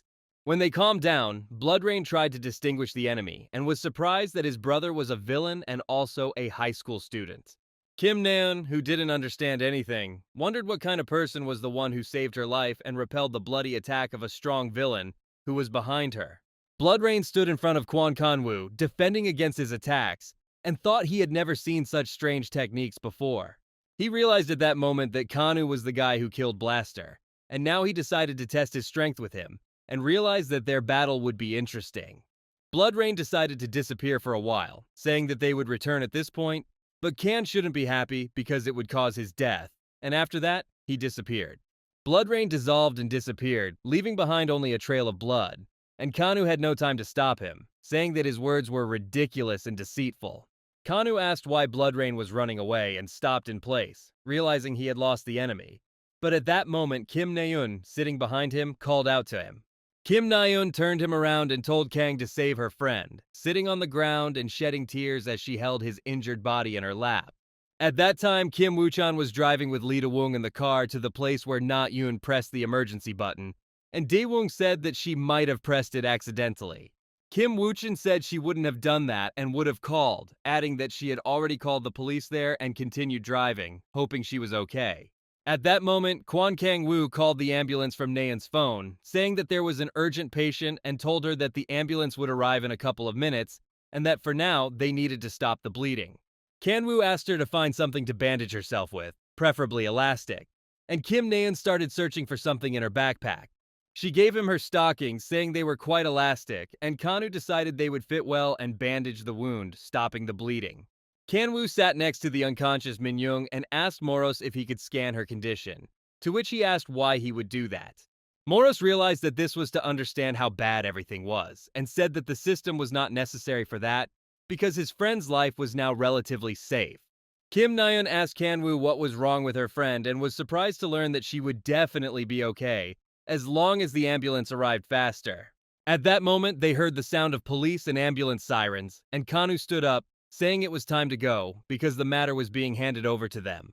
Kim Nayeon asked him if he was going to leave, and Kang-woo said of course because people run away when they see him in his villain form, and she looked at him strangely. Kanu left the building and fled as fast as he could, moving across the rooftops, and Moro said they arrived in time because without Kanu, they would both have died. However, he soon stopped abruptly, turned around, and saw a flying drone with a camera, and asked what it was that had been bothering him for so long. And at that moment, he heard a whistle and saw that Crow, an A-rank villain, was whistling, and greeted him, saying that he had long wanted to meet him again and see him. Crow asked him if he remembered her, adding that she made him so sad that she wanted to kill him, and Kanu began to think about where he had seen her. Kanu remembered who she was and said they wouldn't easily forget her, at which point Driver, looking at them through the drone's camera, thanked her for her good memory. Crow approached Kanu and told him his nickname, adding that it suited him very well, and learned that Kanu did not have a villain name, being very surprised. Kanu put aside his jokes and, turning his attention to the drone, asked what it was, and Crow replied that this way the driver was trying to find a serial killer. Crow explained that this was how they discovered his identity, and that the serial killer turned out to be Blood Rain, a villain who was committing murders across the country. He said he was under suspicion from the beginning, and they found the necessary evidence, adding that the internal part of the conflict cannot be dismissed. She stopped, saying that she had said too much, and if Kanu didn't remain silent, she would hit him, because she didn't want to do something that Driver, who at that moment was looking for lost popcorn, wouldn't like. But Crow changed the subject and said that Driver wanted to give Kwon Kang something, and took out a small box and threw it to him, saying the explanation would come later. Kanu asked what it was, and Crow said it was the promised reward, and Kanu opened the box to see 3 superior quality monocrystals. Sister Kanu, while watching television the next morning, listened to the news as they talked about a serial killer attack that was foiled by the Psychers. There, the presenter said that no casualties were avoided, but the schoolgirl who was attacked is now in the hospital, but her condition remains stable. Kanu finished listening and left the room, and his sister asked him if he was already getting ready for school, and when she found out, she told him to be careful, to which he peacefully agreed. Walking down the street, he thought that several weeks had passed since his appearance in Kwon Khan's body, and the most important thing for him now should be to take revenge on Lampas. Kanu was thinking that now he had to find out how much he could trust Driver because of his sudden appearance in Wilson. He began to remember how the Raven gave him a box with 3 monocrystals of the highest quality and asked him why Driver was so generous with him.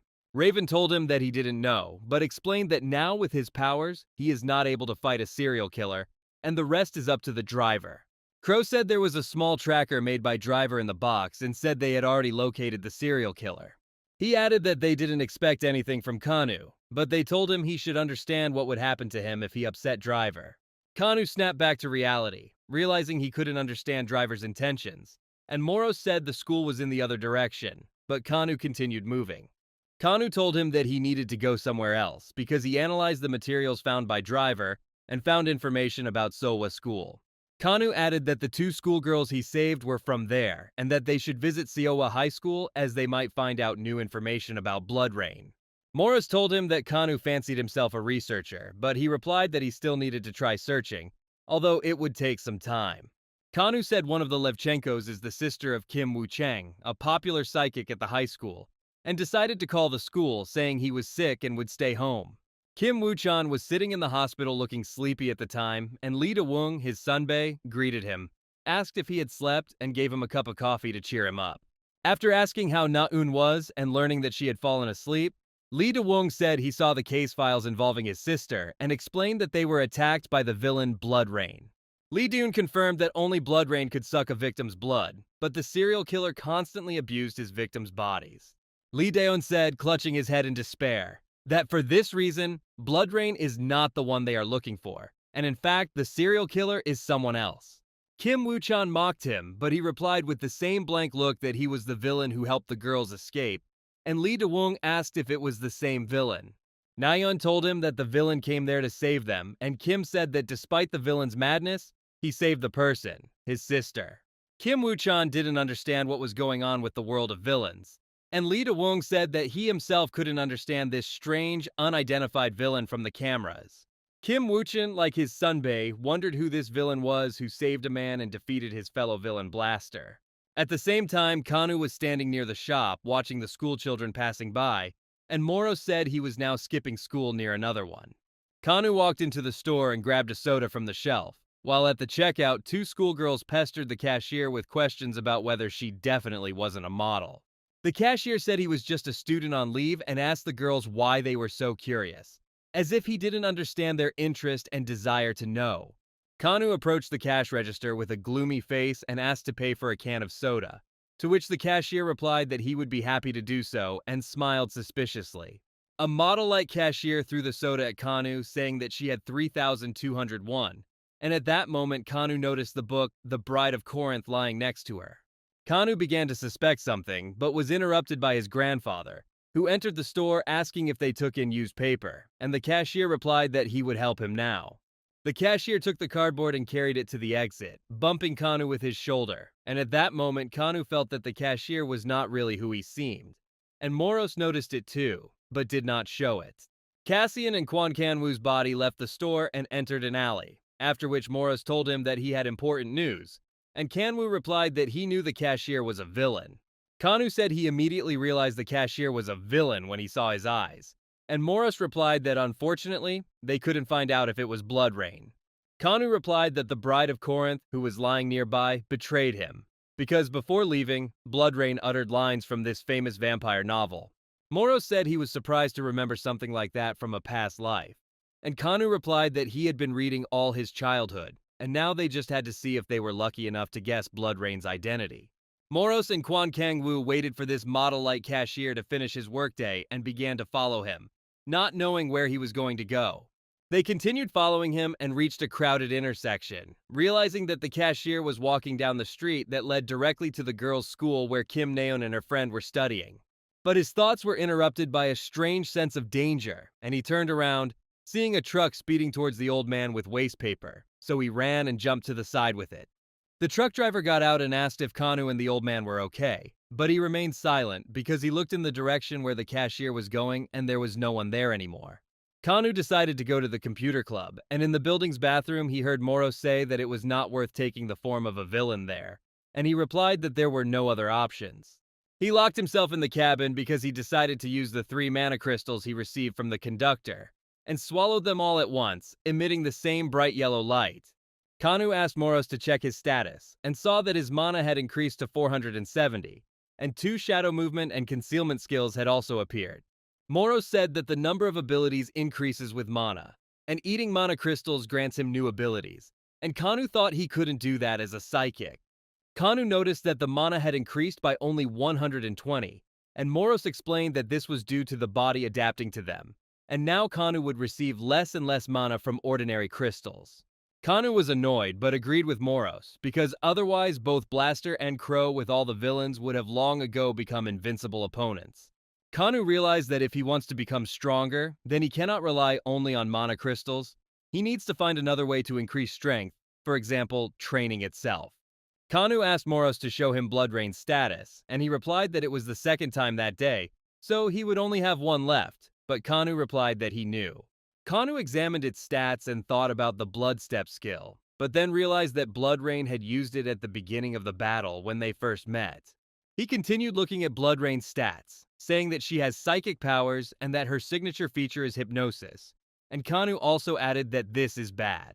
It was nighttime, and at the hospital next to the girls' school, all the staff had already left. But strange things were happening in the head physician's office. There was blood spilled everywhere in this office. Two doctors were standing in the middle of the room with the head doctor in the middle, waiting for orders from the villain in front of them. Bloodrain, who was in his true villainous form, told his sweet and obedient servants to bring them to him. As the hospital began to empty, Kim Naeun sat in An Min Young's room, where she was lying in a chair across from her unconscious friend. Kim Naeun was holding a phone in her hands, on which she searched for information about the villains on the official Lampus website. But she couldn't find anything about who saved her, trying to find out who it was. However, her search was interrupted by people who entered her friend's room and said they should examine An Min Young. But Naeun objected, saying it was too late. Her objection was ignored, and the head doctor said that this exam was important. So Kim Naeun needed to go with them, and she was surprised. The doctors' faces twisted into smiles as Cassian tested his new abilities on Kwon Kanwoo's body, transforming into his final villainous form. By moving with the help of shadows, Kanu realized that he could combine his abilities of concealment and shadow movement, gaining invulnerability while moving. Moro stopped him, telling him that he was watching him and that Khan should spend less mana and use such abilities only when necessary. Kanu stopped moving in the shadows and stood on the roof, after which he took out his phone and saw that the driver's tracker was displayed very close on the screen. Kanu realized that this bastard, Bloodrain, went immediately after his shift to the hospital where two high school girls were. Kanu saw this thanks to driver's tracker. Kanu realized that the schoolgirls were now defenseless against the villain, so he jumped off the roof and used shadow movement to rush over there. At that moment, the medics put the unconscious An Min Young into the car, and Kim Naeun didn't understand what was happening and asked why they were taking her friend. The doctors didn't stop at her words and only told Kim Naeun that this was such an important test that it wasn't performed in this ordinary hospital. Her question was also answered by Bloodrain, who appeared from behind, saying that this was a test of loyalty and greeted her, saying that he was glad to see her food. Kim Naeun wasn't afraid, but shouted to the doctors to run because there was a villain here. But the doctors didn't listen to her. Their eyes flashed red and they smiled strangely. Bloodrain said that these doctors are her puppets, and soon she will become the same obedient and sweet puppet. And Bloodrain approached her, touching her face with her finger. Kim Naeun replied that she would never become his puppet. So Bloodrain began to realize that she was brave and strong, and even decided to make her his girlfriend. However, someone in the distance shouted that they would never allow that to happen. And Bloodrain and Kim Naeun tried to find the source of the voice, but Naeun heard in her head the advice to duck. 3 seconds later, Kim Naeun ducked and Kanwoo appeared from her shadow, flying with his foot straight at Bloodrain's face. But he managed to dodge it and the foot hit him in the torso. Bloodrain crashed into the wall, saying he had been foiled again, and Kanu decided not to slow down, so he gathered his strength in his fist and rushed to punch him. Bloodrain saw the danger to his life in this attack, so he tried to dodge the first blow, but the first was followed by a barrage of powerful attacks from Kanu. Continuing to dodge, Bloodrain became angry and decided to counterattack using his Blood Cutter ability, which extended his claws and pointed them towards Kana. Kanu ducked under his attack and punched him in the chin, but Bloodrain managed to dodge it again, and then Kanu fell on him, landing a direct punch to his face. The blow landed, but Bloodrain suddenly stood up and stood face to face with Khan, after which he used his psychic hypnosis ability on him. Bloodrain thought Kanu had succumbed to his attack, but just as he was about to ask him, Kanu suddenly moved his hand and pierced Bloodrain's eyes with his fingers. And here again, Bloodrain finds himself pinned to the ground by Kanu's hand, who has come out of his hypnosis and now definitely isn't going to let him go so easily. Kanu began to talk to Bloodrain, telling him that all this time he lived as a villain without worries, but now the punishment has reached him and it is time to hit him hard. Bloodrain started laughing and Kanu asked him about it, to which Bloodrain said that he could only laugh because Kanu couldn't defeat him. That was how it was made. Kanu didn't believe the words of the vampire smiling under his arm and asked what he had said, holding his fist above his head, preparing to hit him. As Kanu gave his speech, Bloodrain froze, his eyes flashed red, and he disappeared in a puff of bloody smoke, and Kanu tried to strike him. The bloody smoke disappeared and no trace of Bloodrain remained, and Moros told Khan that he was a very annoying opponent, because in his blood state, physical attacks did not work on him. Cassian in Quan Kan's body remembered his powers in his previous body and realized that his fire would be very useful now, but he had no other options. At that moment, the doctors who were beside An Min Young came to their senses and asked why they were in the parking lot, and Kim Na-eun asked them if they were okay. Kwon Kang-woo realized that they had woken up from hypnosis and told them to get the nurses to take the patients back to the wards, but they shouted in fear in response that he was a villain. Kanu decided it was time to run away, and so he did. And as he ran out to the parking lot, he said he needed to catch up with Blood Rain because he couldn't go far. But at the same time, Kim Woo-chin and Lee Daeun arrived at the hospital because Naeun pressed the button again, and when Kang-woo ran out, they met. Kwon Kang-woo exchanged glances with the two psychers, and Lee Doon shouted that there was a villain in front of them, so he immediately drew his sword and used the legendary sword skill. Kwon Kang-woo blocked the sword attack with his fist, telling them not to attack without speaking, and that it would be best if they moved out of the way and did not interfere with his progress. Lee Doon caught his magic sword as it flew towards him, reflecting and spinning towards Kanwoo, and told Kim Woo-chin, who was nearby, not to keep his head in the clouds. Kim Woo-chin was trying to figure out what to do because his sister Naeun said that this villain saved her and her friend from Blood Rain, but he was still a villain. However, his memories began to appear in the family plan, and he remembered how his relative died because of the villain, and at that moment, Lee Daeun called him during the fight. But his Sunbae's help was not necessary. Kim Woo-chin was filled with a new sense of revenge against the villains, so he used his fire powers and his flash ability. Kanu decided not to slow down, but Uchan's attack interfered with his run, so he used his Shadow Sword skill, which blocked the path of Uchan's fire blast. Lee Daeun didn't wait, and when he saw an opportunity, he sneaked behind his enemy and was about to stab him using the Starburst skill on his back. Lee Daeun struck at Kang, who managed to notice the attack but didn't have time to dodge enough, and the sword struck him in the side, cutting a small layer of flesh. Kim Woo-chan heard the words he needed to finish off the villain and was about to use the flash ability, but he stopped, remembering his sister's words about this villain. Kanu was about to dodge, but seeing that Uchan has stopped his attack, he decides not to dodge, but to escape to another room using shadow movement. When the enemy disappeared, Lee Doon yelled at Kim Woo-chin, saying that he was completely crazy while protecting his sister, and Woo-chin just apologized to him. Lee Daeun said loudly that it was the first time he had seen such a darkness attribute technique, when everything was filled with shadows and the enemy had disappeared, asking how to report this to him, but Woo-chang remained silent. Lee Daeun realized that something was wrong with Woo-chang, so he walked up to him, took him by the shoulder, and told him not to just stand there like a pillar, but to run and see his sister, and he agreed. At that moment, on the street in one of the alleys, the same cashier walked by, looking like a model, holding his side, and saying that he had missed them again and that it was bad because he was thirsty again. This man continued walking, saying that he had failed again because of the villain, but on the way he felt thirsty because his throat was very dry. He came out into a crowded alley covered in blood and saw a club building in front of him, so he decided to go there, saying that a place like a club would quench his thirst. After a while in that same club, the cashier approached the girl and she asked him if he was hurt, because his shirt was covered in blood, and she was worried. He said he was thirsty, and the girl said she could buy him a cocktail, but the cashier bit her collarbone, saying he wanted something better than a cocktail. Lee Doon was driving his car, listening to the Blood Rain-like villain from Red Juice Club attacking people in the club on the radio, and Lee Doon screamed in disgust. Woo-chang asked him what happened, and Lee Doon explained that Blood Rain started attacking the locals again, and suddenly Woo-chang thought of something. Kim Woo-chan recalled how he and Lee Da-woong found Na-eun, his sister, and he ran to her and asked if she was okay, but she seemed depressed.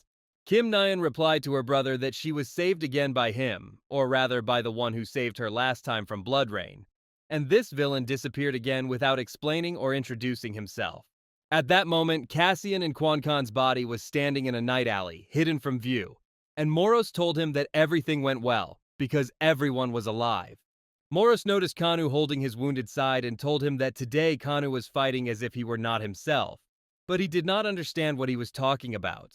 Moros told him that Kanu behaved differently in battle today, because he fights villains differently, and asked if it was because his opponents were psychic. Kanu realized his mistake and, after thinking about it, said that this would not happen again, because his opponents were not only villains, but also psychics, like all of Lampas.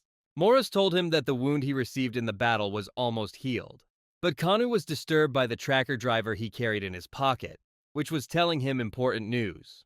At that moment, in the Red Juice Club, two psychers saw Blood Rain sitting in the middle of a sea of blood, drinking a glass of fresh human blood before their eyes.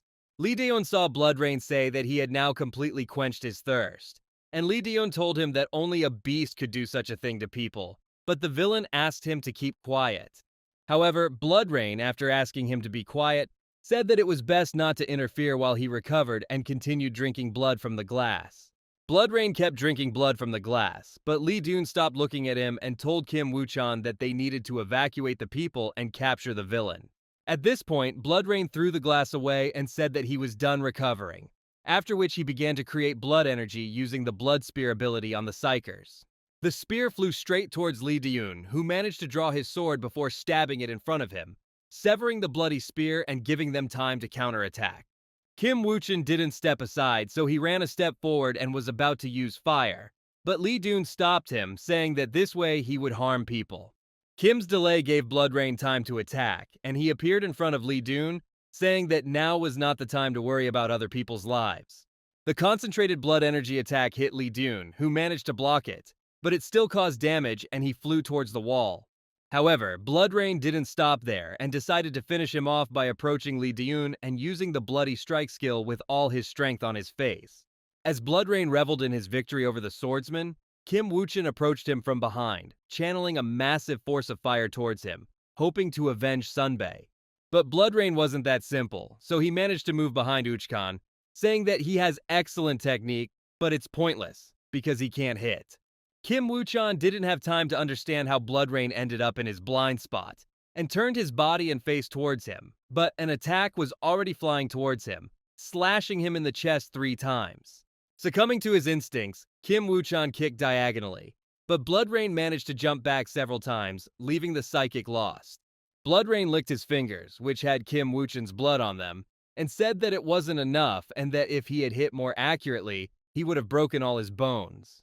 Uchkan realized that Blood Rain could not be defeated without fire magic, but the villain told him not to worry too much, because the hostages only obeyed him anyway. Suddenly, Blood Rain called out Kim Naeun's name, saying that she was his sister and that she was a model, and asked about her, causing Woo-chan's face to darken. He said that this sweet and brave pink-haired girl was able to fool even him, because Blood Rain thought her brother was a black-haired villain. He said that his sister must be punished for this, but Uchkan rose to his knees with renewed vigor, saying that if he so much as laid a finger on his sister, he would kill him. Watching it ignite, Blood Rain realized that Uchkan had fallen into a trap, and was eager to taste the blood of the furious psychic, because it was very special. Blood Rain decided to continue playing with his feelings and said that, seeing how inflamed he was, she decided to give Kim Woo-chan a chance to stay alive and fight again. They moved to an abandoned construction site, and Blood Rain said that this place was perfect for them, because here Uchan could fully use his powers. Saying this, as Woo-chan prepared for battle, Blood Rain truly thought the place was perfect for drinking his blood while enjoying the starry sky. Kim Woo-chan didn't wait for the war cry and rushed to the attack, saying that Blood Rain would regret it, and used the Fire Flash ability directly on the villain who was standing still.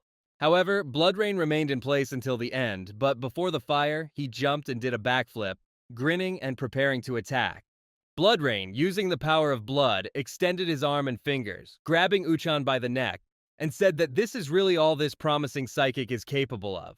Blood Rain said that our psyker wasn't trying to win at all, adding that he had something to show, after which he threw Uchan against the wall with great force. At that moment, Kwon Kan-woo arrived at the Red Juice Club, where everything was already empty, and on the wall he saw traces of fairly strong magic used by Blood Rain. Kanu couldn't believe that Blood Rain could use such magic, but suddenly he saw the unconscious psyker lying beside him, who had attacked him today. Kanu approached him and asked Moros if he was dead, but Moros said he was still alive, and Kanu remembered that the red-haired Kim Woo-chan should have been with him. Moros managed to notice some kind of sword beside him, and interrupted Kanu from his thoughts, saying that there was a sword nearby, and Kanu saw it, realizing that it was Lee Daeon's weapon. Moros suggested that this sword was a magical weapon, and Kanu picked it up from the ground, saying that it was definitely a magical sword, because he felt its energy. Moros said that this was his chance to get the mana crystals out of him, And Kanu replied that after all, it was a psychic weapon, it belonged to him, and thought about it. Kanu remembered that he had been wounded in the side by this sword and decided that Psyker would no longer need it. So he used the skill and took out 2 mana crystals. He swallowed 2 crystals at once, and suddenly power began to condense around him in a different way than usual, and he felt a strange sensation of advancing in power. Moros realized what had happened, and Kanu said there was no need to use the system, because he felt he liked that feeling very much, as if the old power had returned to him.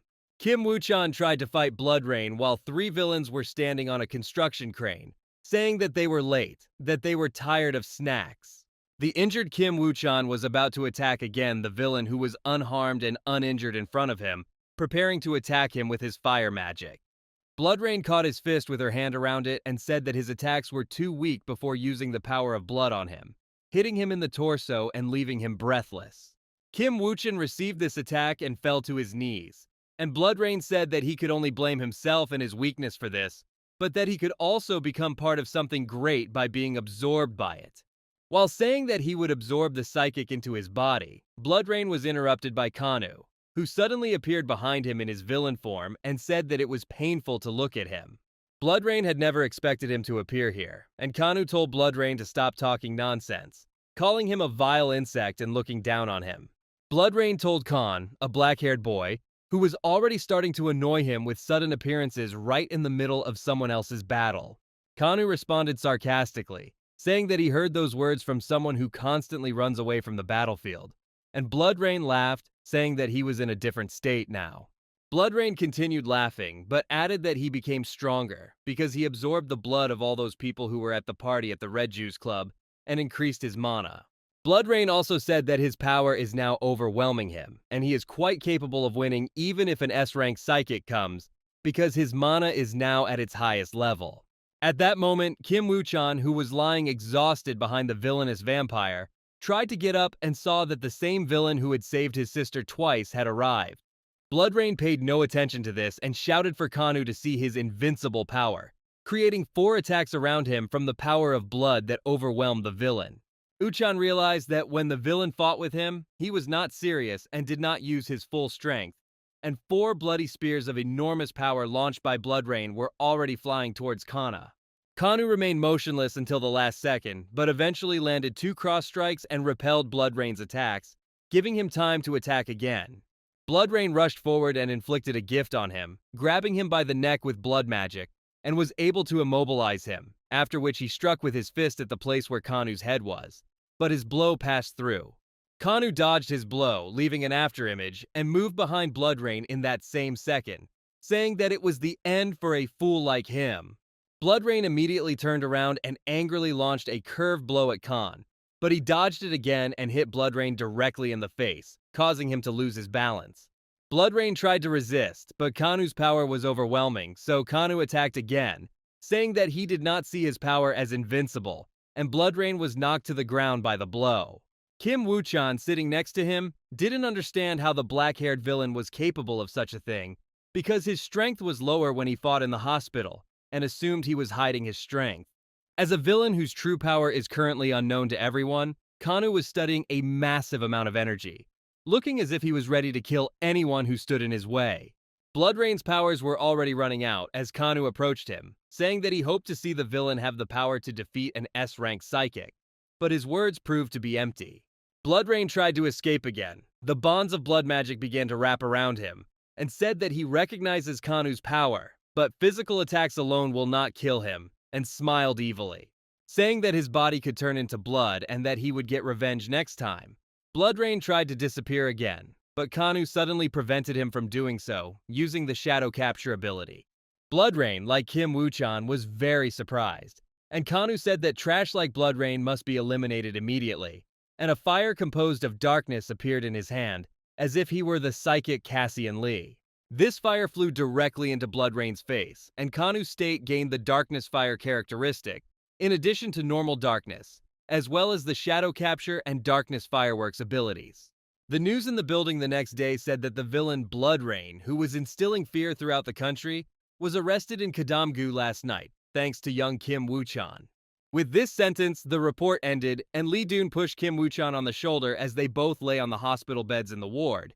And Lee Doon said that he did a good job and did a good job. Lee Doon was even wrapped in bandages on his head, and Kim Woo-chan told him that he wasn't the one who defeated the villain. He just called the headquarters when the battle ended before his eyes. Kim Woo-chan recalled how he watched this fight and saw how Kanu used the power of fire and defeated Blood Rain. After which Woo-chan wondered how the villain could handle the two powers of fire and shadow. Kim Woo-chan forgot about his 3 deep cuts in his chest area and looked at Kwon Kang-woo as something strange and unfamiliar, because for the first time he saw 2 forces in one villain. Kwon Kang-woo, who hadn't even spent half of his mana after testing his strength in battle, told Woo-chan to call the police and report that Blood Rain had been captured. Kim Woo-chan came back to reality and told Lee Da-woong that he wasn't the one who caught the villain Blood Rain, but in the end, the entire audience made him an unauthorized hero. Lee Doon asked who exactly defeated Blood Rain, and Woo-chang said it was the same unidentified young villain who defeated Blaster. Lee Doon asked Kim Woo-chan if he felt guilty about the fame that wasn't his, and he said it was all nonsense, and that he should calm down and rest. Lee Doon lay down on the bed, relaxed, and said that Woo-chan shouldn't be upset about a loss. He can see many more villains. But suddenly Lee Daeun rose to a reclining position and asked what happened to his sword after the battle, to which Woo-chang, reassuring him, said that the police would take care of it. At that time, the bullies behind the school were discussing that yesterday Blood Rain appeared at the Red Juice Club and was caught by Kim Woo-chan, and they said they were lucky they didn't go there. The purple-haired thug asked Kwak Daegu, sitting across from him, if he remembered that guy, and he replied that he couldn't help but remember him, because he hit him so hard in the head that he was still recovering. The purple-haired boy told him that he would not buy medicine, and that they should not leave everything like that, but rather gather the boys and take revenge on that nasty boy. Kwak Daegu told him to moderate his ardor and added that he wouldn't, saying that the purple-haired boy didn't see how difficult that guy was. Kwak Daegu said that, to be honest, he is more afraid of this guy than Kim Woo-chan, who catches dangerous villains, because he saw his eyes, which were like those of a man who has seen a lot. Sometime later, Kwon Kang-woo sat in class, listening to his classmates talk about how great Kim Woo-chan really is, because he caught a dangerous murderer. Kwon Kang-woo said that everyone was very noisy today and leaned back in his chair, thinking he needed to meet with Driver to verify something Moros asked him. Kanu didn't answer him and was lost in his thoughts, and at that moment in Wilson, a place for villains, a girl was painting a wall with spray paint, making various graffiti. At the same time, Driver was sitting at his base, minding his own business, and 3 villains approached him, 2 little girls and a tall man in the middle of them. The man said his place wasn't as clean as usual and smelled musty, but Driver replied that he had just arrived and was already talking all kinds of nonsense. But the man said he called them himself. Smiling, the driver got up from the ground and went to serve drinks to his newly arrived guests, asking along the way if they had seen the guy fight. This man was Royal Gannett, an A-plus rank villain with enlightened class and fossil power, and he said that this battle was a pleasure to watch, like a movie. Gannett said it was certainly nice to see, but there was no well-thought-out script or story, and took a cookie from a plate on the table. The purple-haired girl, the A-rank villain Otto, said that there were too many cliches, and the blonde girl, the villain of the same rank as Otto, Aroma, said that she agreed with her. Royal Gannett said the series' lead character shone like a black diamond, playing her role perfectly, and Driver responded that she took it as a compliment.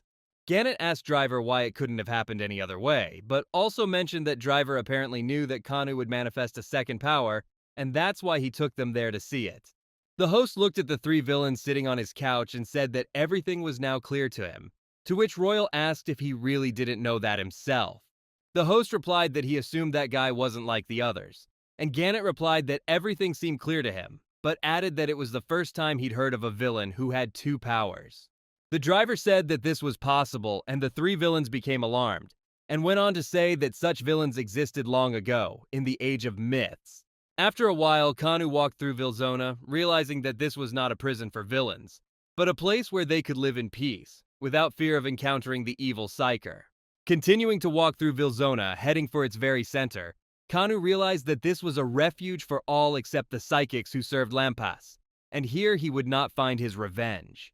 He stopped in the middle of the alley, thinking he would never get used to that place, and suddenly he was greeted by Driver flying in the sky, saying that during the time he hadn't seen him, Kanu had changed a lot.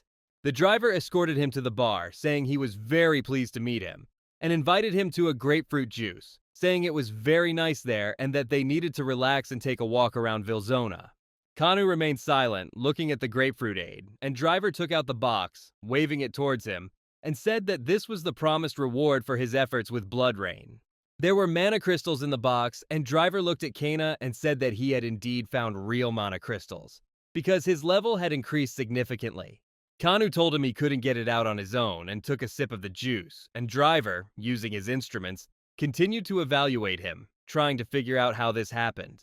The driver learned that Kanu's mana had increased by over 500 units and realized that Kanu couldn't have gotten so strong just thanks to his crystals, and tried to figure out how he did it. However, Kanu interrupted his thoughts about his power with his own words, saying that he wondered where driver gets these mana crystals and if he has a supplier. The waiter behind the counter answered these two questions by saying it was him, and that guy turned out to be Yu Jaiha, a summoner who had the to order, and he smiled as he rubbed the bottle. He started moving his hand using his strength and served the guests sandwiches with a strange chess piece on a plate with a face and hairstyle, and said it was a gift. Driver introduced him as the pub owner, and also said that Yu Jeha Outer, a psychic from the outskirts of Lampas, and driver asked him to sell them crystals cheaper than before. Yu Jeha said the price is already below the base price, and driver sweetly said he could give his friends a discount. But Yu Jeha also responded, saying he separates work from personal life. Kanu thought at the time that since Yu Jeha Outer was in Wilson, he probably had a very interesting personal story behind him. Kangwoo interrupted his thoughts and asked the pub owner if he could also buy crystals, and Yu Jeha replied that of course he could if he was a Wilzona resident. Kanu asked what that meant, and driver said he should come live here, to which Kanu replied that it showed he wanted Kanu to work for him. The driver ignored his taunts and said that he would have to pass the test first, and then it would be clear who was who, and perhaps Kanu could become the boss too. The host ignored Kangwoo and answered Yu-jae's question about whether he was going to resign from his position by accepting, saying that he had been planning it for a long time. Kanu told driver that he was not interested, and driver replied that the head of Wilzona had many privileges, but Kanu replied that then there was no benefit for driver to resign. The driver began to talk about the advantages of the position, saying that he would have subordinates, that he could give them any orders, and that he would have a huge training room. Kanu closed his eyes and said he didn't care, but suddenly driver explained that he could buy any mana crystal on the black market. This got him out of potassium. Cassian and Kwan Kangwoo's body realized that Yu Jeha was most likely a black crystal dealer, and was confused by the uniformed people behind the bar, making a racket in his thoughts. The driver continued talking, then interrupting Kanu's thoughts, that the salary for the position of head of Wilzona is not bad either. It suits him, but that is classified information. But despite driver's words that it was classified information, Kanu asked to tell him, and driver whispered in his ear, causing Kanu's eyes to widen, and he smiled. Sometime later, still in the same Wilson, the villain Black Hand was eating a sandwich, saying it was completely tasteless, and then jumped up and swore he wanted a hamburger. A B+ rank villain named Crash, an attacker class attacker with the strength ability, said he was okay with the Black Hand, but also wanted pizza, which he couldn't remember the last time he ate. Crash said he couldn't stand pineapple pizza, and the Black Hand told him that he was the one who destroyed Wilson's only pizza shop, but they were suddenly interrupted. They were interrupted by a villain named Cutter, who had a B rank, and was also assassin class, and his power was wind, and he said that now was not the time to argue about pizza. Black Hand asked if Rezak had gone mad from life here in Wilson, and Rezak flatly denied this, saying that he had found him, the villain who attacked Black Hand. Black Hand recalled how Kanu humiliated him in front of the driver, and asked the Cutter if he knew where that villain was now, to which the Cutter said that the driver had him. Cutter asked him if he planned to go after the villain, and the Black Hand replied that of course, because driver had imposed a ban on Wilson fighting, but he would break it today. A few hours later, driver gave Kanu a tour of Wilzona, showing him how the evil green dog digs the earth and the janitor behind him removes every speck of dust. The host said that everything is in harmony now, and those villains don't attack, but if something happens, they can fight back. That's what Vilzone needs. Kanu realized that he had imagined Wilson differently, but it was all his fault, and asked why driver didn't catch Blood Rain himself, to which he replied that there was a traitor. The driver explained that he needed to deceive the traitor by choosing a man who had nothing to do with him or Wilsona. The host continued walking around Wilson with Kanu, beginning to say that the villains have the same divisions as the Psychers. The host went on to explain that villains are divided into those who follow all the rules, as well as those who flout the rules and create their own coalitions, acting lawlessly. Kanu asked if this meant there was a connection between Bloodrain and the traitor, and Driver replied that Bloodrain was just a pawn in a grand game between the villains. Driver added that there were a lot of people behind this who wanted Vilzone to end, and Kanu responded that he wasn't interested, but Driver replied that he knew he would say that. The driver asked him to become a resident of Wilson and said in response that this is nonsense, that it's true, and that he's putting his life at risk for this act. At the same time, parallel to the events in Wilson, Kanu's sister, Kwon Yuri, was working in a large building, apparently in someone's residence, as a manager. She was distracted from her work, thinking about how Kwon Kang was doing now and whether he had had dinner, because since he gave her his bank card, they hadn't been able to talk. At that moment, one of the servants called manager Kwon Yuri and told her that the director was calling her to talk to him, to which she was very surprised. At that moment, the director was in his room talking on the phone with someone from a distant location, telling someone that she was an excellent employee and that there would be no problems. The woman replied to the director that this was a worthy person and that she was looking forward to meeting her, while looking out the window of her room. The director told her he was sorry to have to let go of such a valuable employee, and the woman replied that she was sorry, but at that moment Kwon Yuri arrived. The director hung up the phone, after which I approached Yuri and gave him the envelope, telling him I had received an invitation from the American department.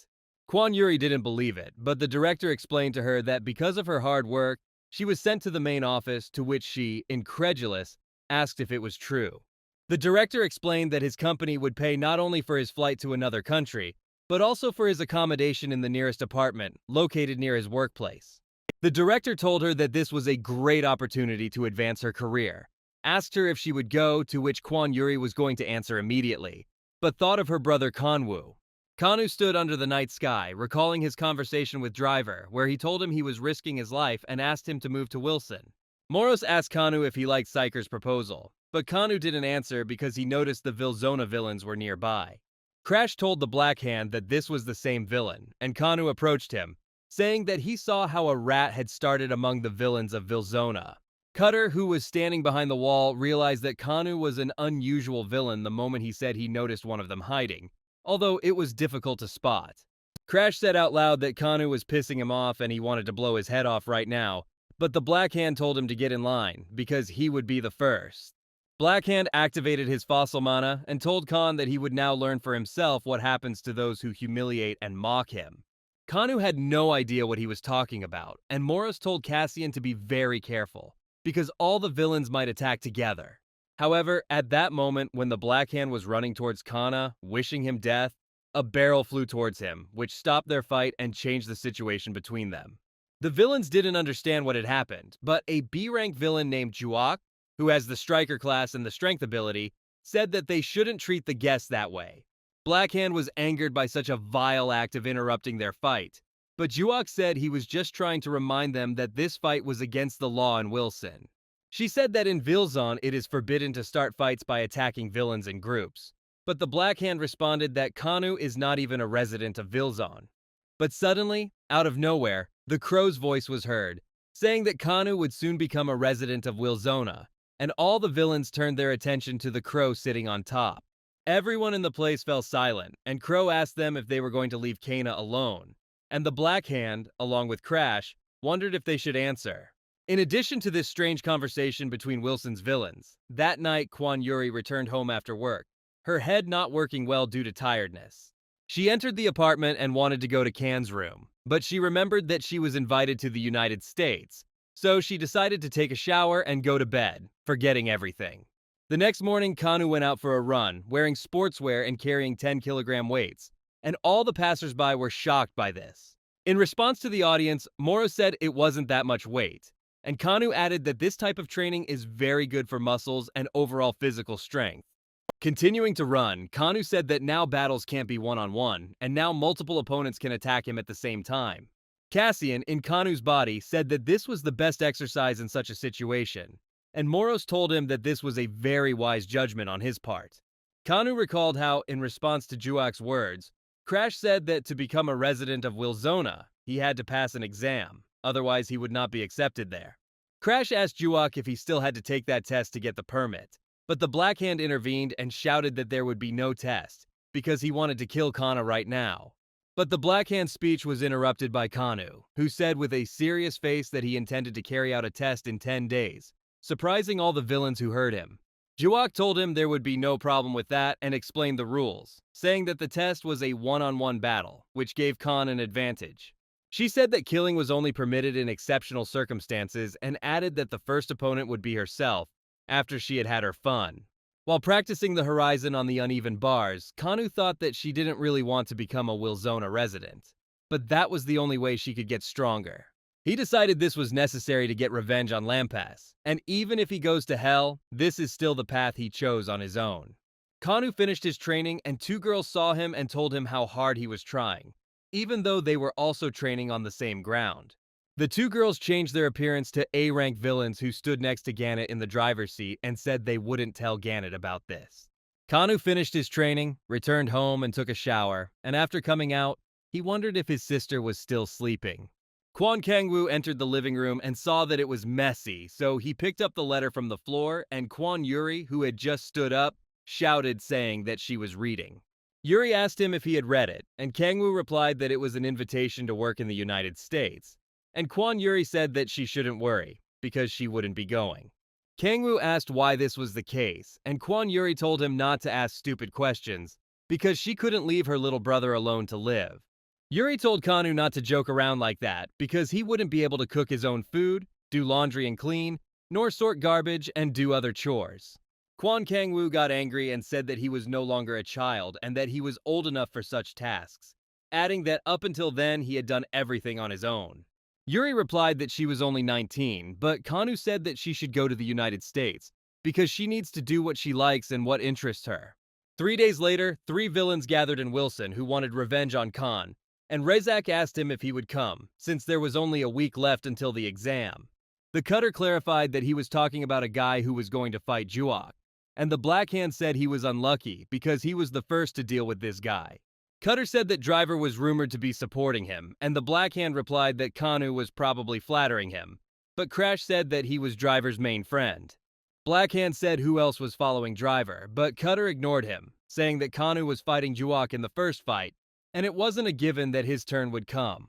All the villains agreed to this because Juok is a strong opponent, and the Black Hand said that in this situation, of course, it would be fun, but it would be fun if she wins first.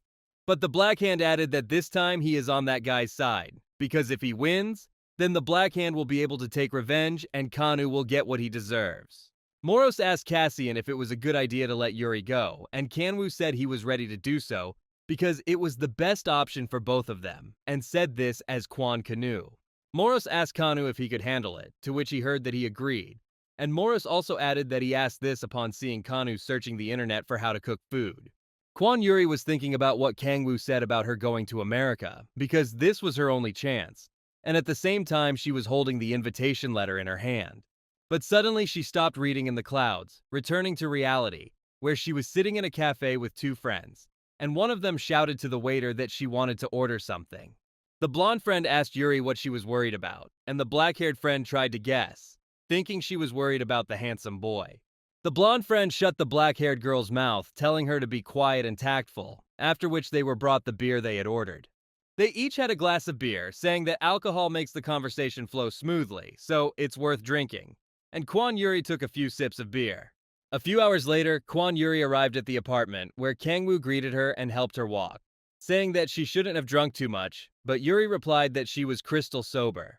Kwon Yuri began teasing Kang, saying that her brother had become handsome, and Moros realized that his sister had drunk too much, as she continued to have hiccups. Kanu put her to bed, and Yuri started telling her that Kanu was a very cute baby when he followed her around as a child, causing her to react. She said she still couldn't believe he had grown so much, that he was no longer a boy, but a man. And Kanu recalled Jeff saying similar words. The next morning, Kwon Yuri woke up, and as she left the room in the morning, she felt a sharp pain in her head due to a hangover. But suddenly she saw breakfast and a note on the table. This breakfast, like the note, was prepared by Kanu, and it was written there that she had prepared soup for the hangover. She needed to eat it with rice and rest well. A few hours later, Kanu said goodbye to Yuri at the airport, telling her not to go hungry, to eat 3 times a day, and to answer the phone when she called. She told him to be careful because there are a lot of scary things happening in the world right now related to villains, and Kanu told her not to worry.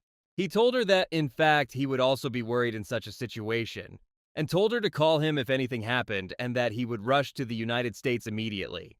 Kwan Yuri told him she would call him as soon as she arrived, after which she greeted him and ran towards her plane flying to the United States. That same day, but at night, the villains participating in the exam gathered at Wilson's, and Juok said that the fight is considered over when someone cannot fight or gives up. Juok said that in total he only needed to win 3 battles, and nothing would happen to him for losing. But someone else said that it was in vain for Kanu to dress so beautifully. Someone said that Kanu was about to get his clothes dirty, and added that if he wanted, he could also challenge him. Kanu said there was too much noise on the battlefield and asked to begin, but Driver asked Juok and he said he was fully prepared for the battle by preparing his magic. Moros told Cassian to prepare himself because she looked strong, and Kanu said that he knew, but still wondered what the main characteristic of her fighting style was. Juok had strength, endurance, and even taking all these factors into account, it would already be possible to call Juok a strong and worthy opponent for Kanu. Rezik recalled that Juok is a master of hand-to-hand combat, trained in combat sambo, and is the type of opponent who knows her strengths.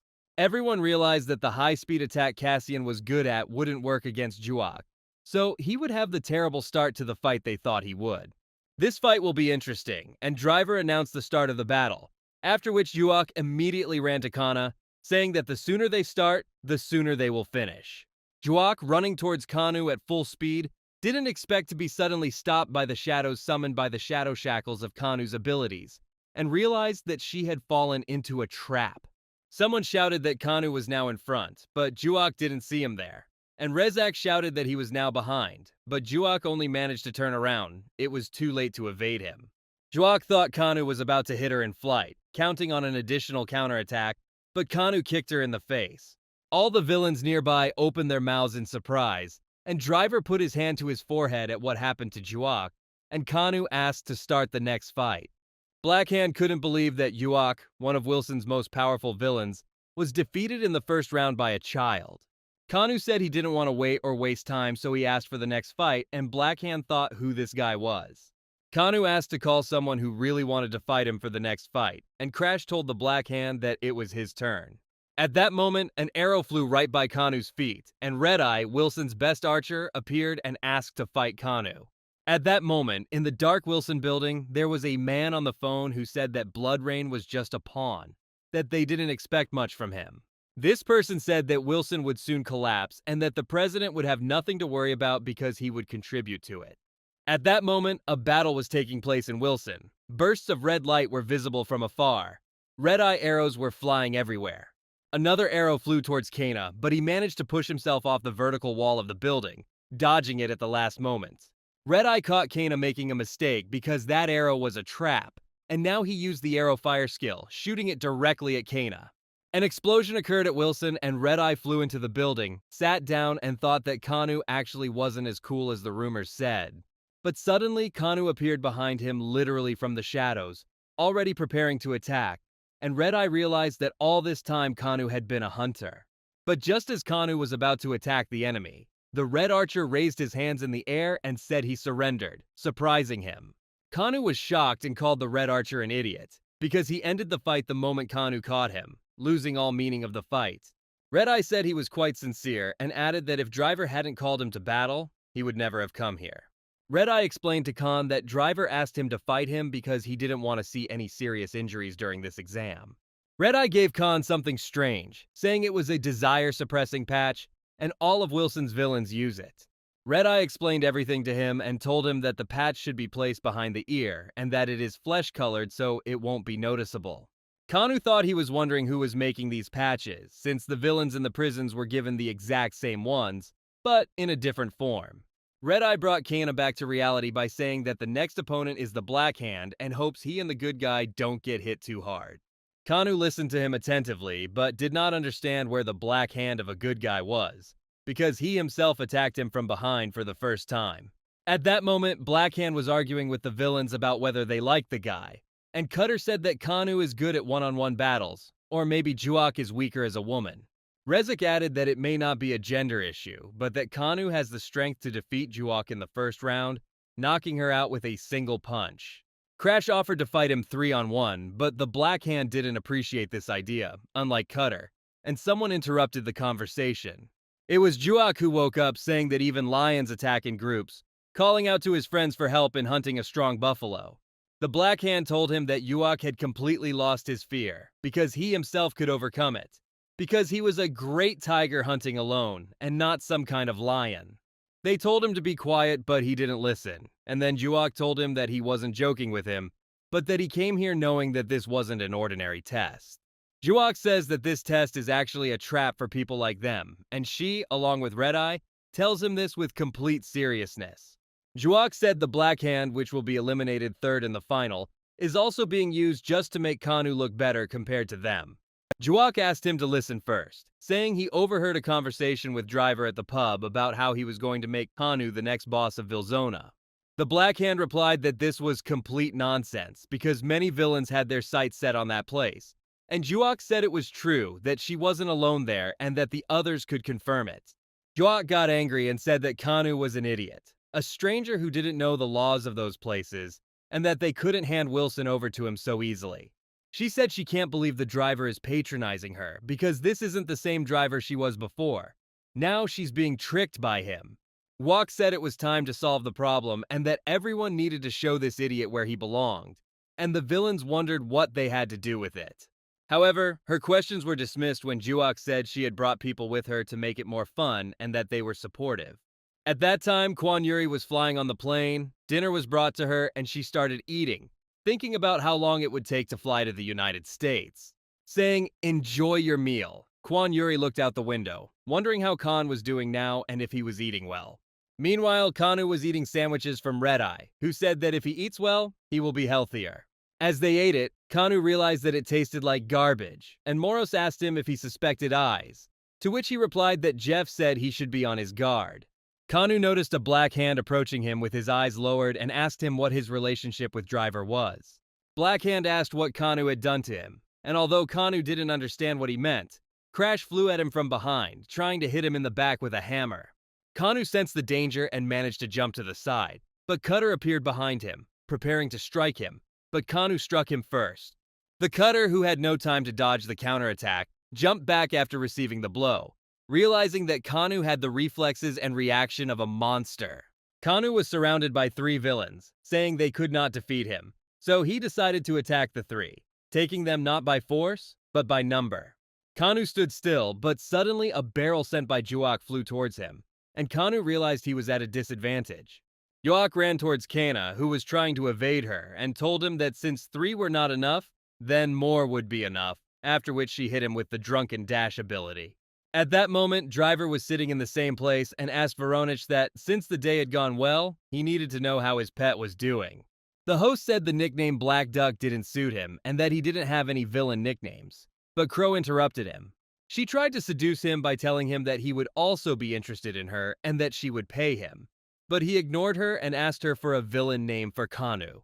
Suddenly, Red Eye came up to them and Driver asked him if he had finished his work, but Raven ordered him to leave quickly. The Driver asked if since Red Eye had done such a good job, he should know how the Dark Duckling was doing, but he didn't understand what he was talking about. However, the Driver suddenly fell silent, feeling a strange sensation, and using his glasses to improve his vision, he realized that something dangerous was happening at the scene of the battle. All the villains living or present in Wilson at that time felt a strange force in the battle area, and Kana was thrown against the wall. Kanu became seriously angry, and when Crash was about to hit the neutralized villain again, Kanu stopped his hammer with his hand and hit him with all his anger. Crash was defeated by Khan with a single blow, but Khan was not allowed to catch his breath and rest. Black Hand attacked him from behind with the intention of killing him. Kanu felt this attack and dodged the blow by getting behind the Black Hand and grabbed him by the hair, kicking him with great force and speed. But the fight didn't end there, because Kanu was seriously angry and hit Black Hand, knocking him to the ground, after which he fought the newly attacking Crash. Crash was thrown back again, but before Kanu had time to come to his senses, Juak attacked him from behind, hitting him diagonally with a barrel, but he managed to dodge the blow. Having escaped the blow with a barrel, Kanu didn't wait and attacked in response, jumping into the air and pouring energy into her right leg, letting Juak know that she was about to be hit by a blow of incredible power. The three villains were defeated despite their numerical advantage, and Blackhand looked at Kana, thinking he was too strong, a pompous idiot. Blackhand thought he couldn't lose to him, and Crash woke up beside him, saying that they were fortunately alive, wondering where such a monster had come from. But suddenly two villains appeared, Hemoboy of rank C+, Archer class and Fossil skill, who said that hunting this way was more interesting, and Pointer of rank C-, Knight class, and with the Fire skill. Kanu noticed them and thought that there were more enemies every second, and said it was time to deal with the mosquitoes, to which Pointer got angry. Pointer wasn't happy with his words, saying that Kanu had no consciousness, but remained silent when Kanu used his mana, releasing an aura and intimidating him. But at that moment, the villain Iron Mask, a B+ rank, attacking class and order skill, came running and said that they should leave Kanu with him, because he would bring justice.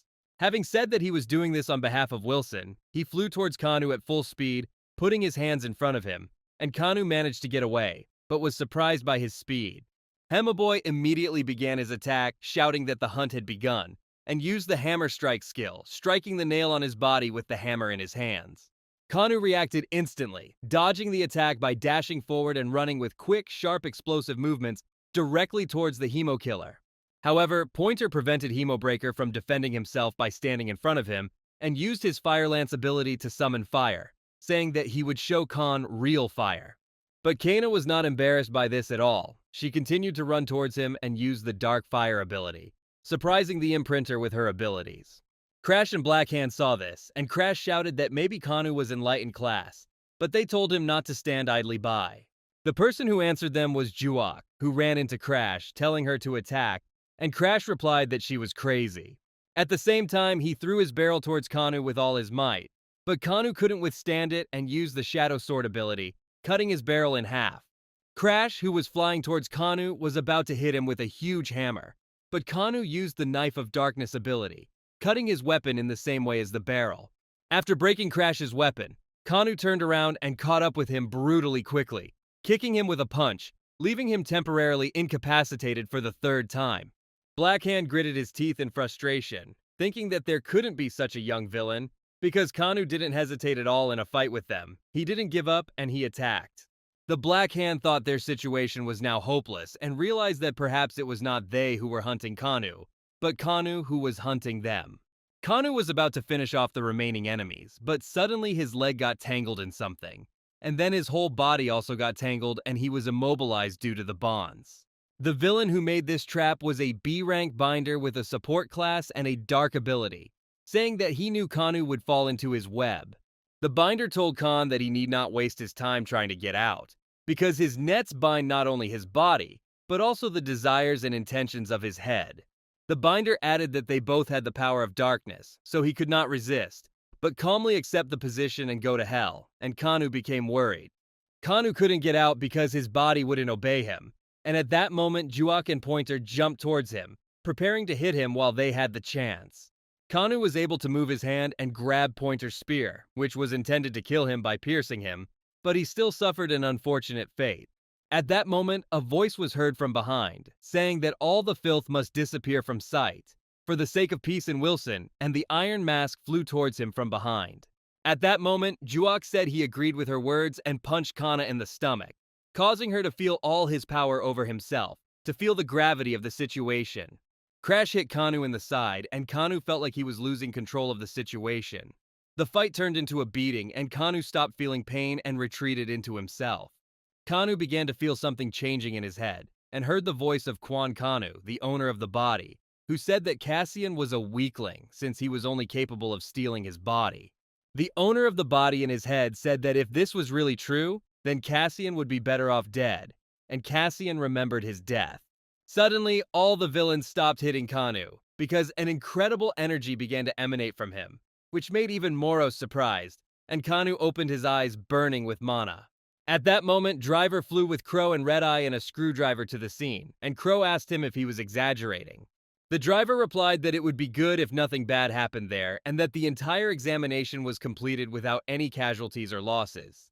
However, after these words, a strange wave of energy appeared in Wilson, and Driver said that something bad had happened, surprising Crow. At that moment, Juok exclaimed in disbelief. Crash and Blackhand stood there, not understanding what was happening, while a power that was hard to believe emanated from Kanu. Juok was the first to regain consciousness, after which she ran off with her fist in her hand and shouted that there was no need to be afraid, because any more and they would finish him off. However, at that moment, the Binder's shadow bonds were cut by Kanu's shadow swords. Juok was stopped by the shadow sword, very surprised. Kanu became angry and began summoning shadow swords in large quantities, creating a boundary between himself and the villains, and was eventually repelled. Juok said he was crazy, but Kanu didn't listen to her and said he had to get revenge and that under no circumstances could he die in that place. Kanu stood in the middle of the battlefield, and Driver looked down at him and Crow, wondering if this was the exact same Dark Duckling. Driver looked at Kanu with his scanning glasses and said loudly that Kanu's mana was now over 2,000, surprising everyone with this. Red Eye realized that Kanu was now in catastrophic danger, and Crow asked how to deal with it now. At that moment, Morris tried to shout at Kanu, who was out of his mind, telling him to come to his senses, that he couldn't be that bad. Morris continued to attempt to return Cassian to his body, pushing back the villainous nature developing within him, and telling Cassian to wake up. Morris remained silent. Cassian, in Quan Kanwu's body, returned to his previous state, but held his head with his hand, telling Moros not to think that he would lose control of himself forever. Kanu said that couldn't happen and pointed to Red Eye's patch that helped contain the power, and Moros thanked him for that in his head. The driver saw this and said everything was fine, but Crow added that it was really a shame they couldn't see his true power. The driver scanned it with his glasses and noticed that his mana glasses were back to normal, but he was confused as to what kind of normal explosion it was in such a case. Kanu told Moros that he was fine, but his head was spinning and turned his attention to the villains, asking if they would continue fighting. Uok bit his tongue in anger, but Blackhand suddenly said they surrendered, silencing Uok, who was about to continue. Juok asked him to speak for himself, but Blackhand told him that she would also give up and prevented him from opposing this by hitting her in the face. He grabbed Juok by the neck and prepared to attack again, saying it was time for him to finally admit defeat in the fight. Blackhand asked him if he had any pride left and said he would tell the boss, at which point Driver appeared behind them. The driver looked at them, then turned his attention to Kana and said he congratulated him on his victory, smiling brightly. Kanu asked him if he was happy, and Driver replied that of course he was happy, because now Kanu was a full-fledged resident of Wilzona, the city of villains. Kanu replied that since he was an equal resident of Wilson, he could rest there, and fell into Driver's hand, losing consciousness. The next morning, Kwan Yuri left the Philadelphia airport, thinking about how Kangwoo was doing now, hoping he was okay. She sent him a text message on her phone, but stopped and turned her attention to a man standing with a sign that read, "Welcome, Kwan Yuri." This man named Sean came to meet her, telling her that it was his duty, and invited her to inspect his house, which she accepted. Sean said that this is also his responsibility, and Kwan Yuri said she was grateful to him and asked him what kind of person the boss is. Sean told him that the manager really loves his job and is now on a business trip, from which he can return in 10 days. Yuri said that was great, and Sean told her she could ask him anything she was interested in at any time. She thanked him for his concern and suddenly said that she had promised herself and him that she would work hard, tirelessly, and achieve her goal. Suddenly, the action moves to distant years, to someone's memories, and in an orphanage, a boy tells a man that he will become a psychic.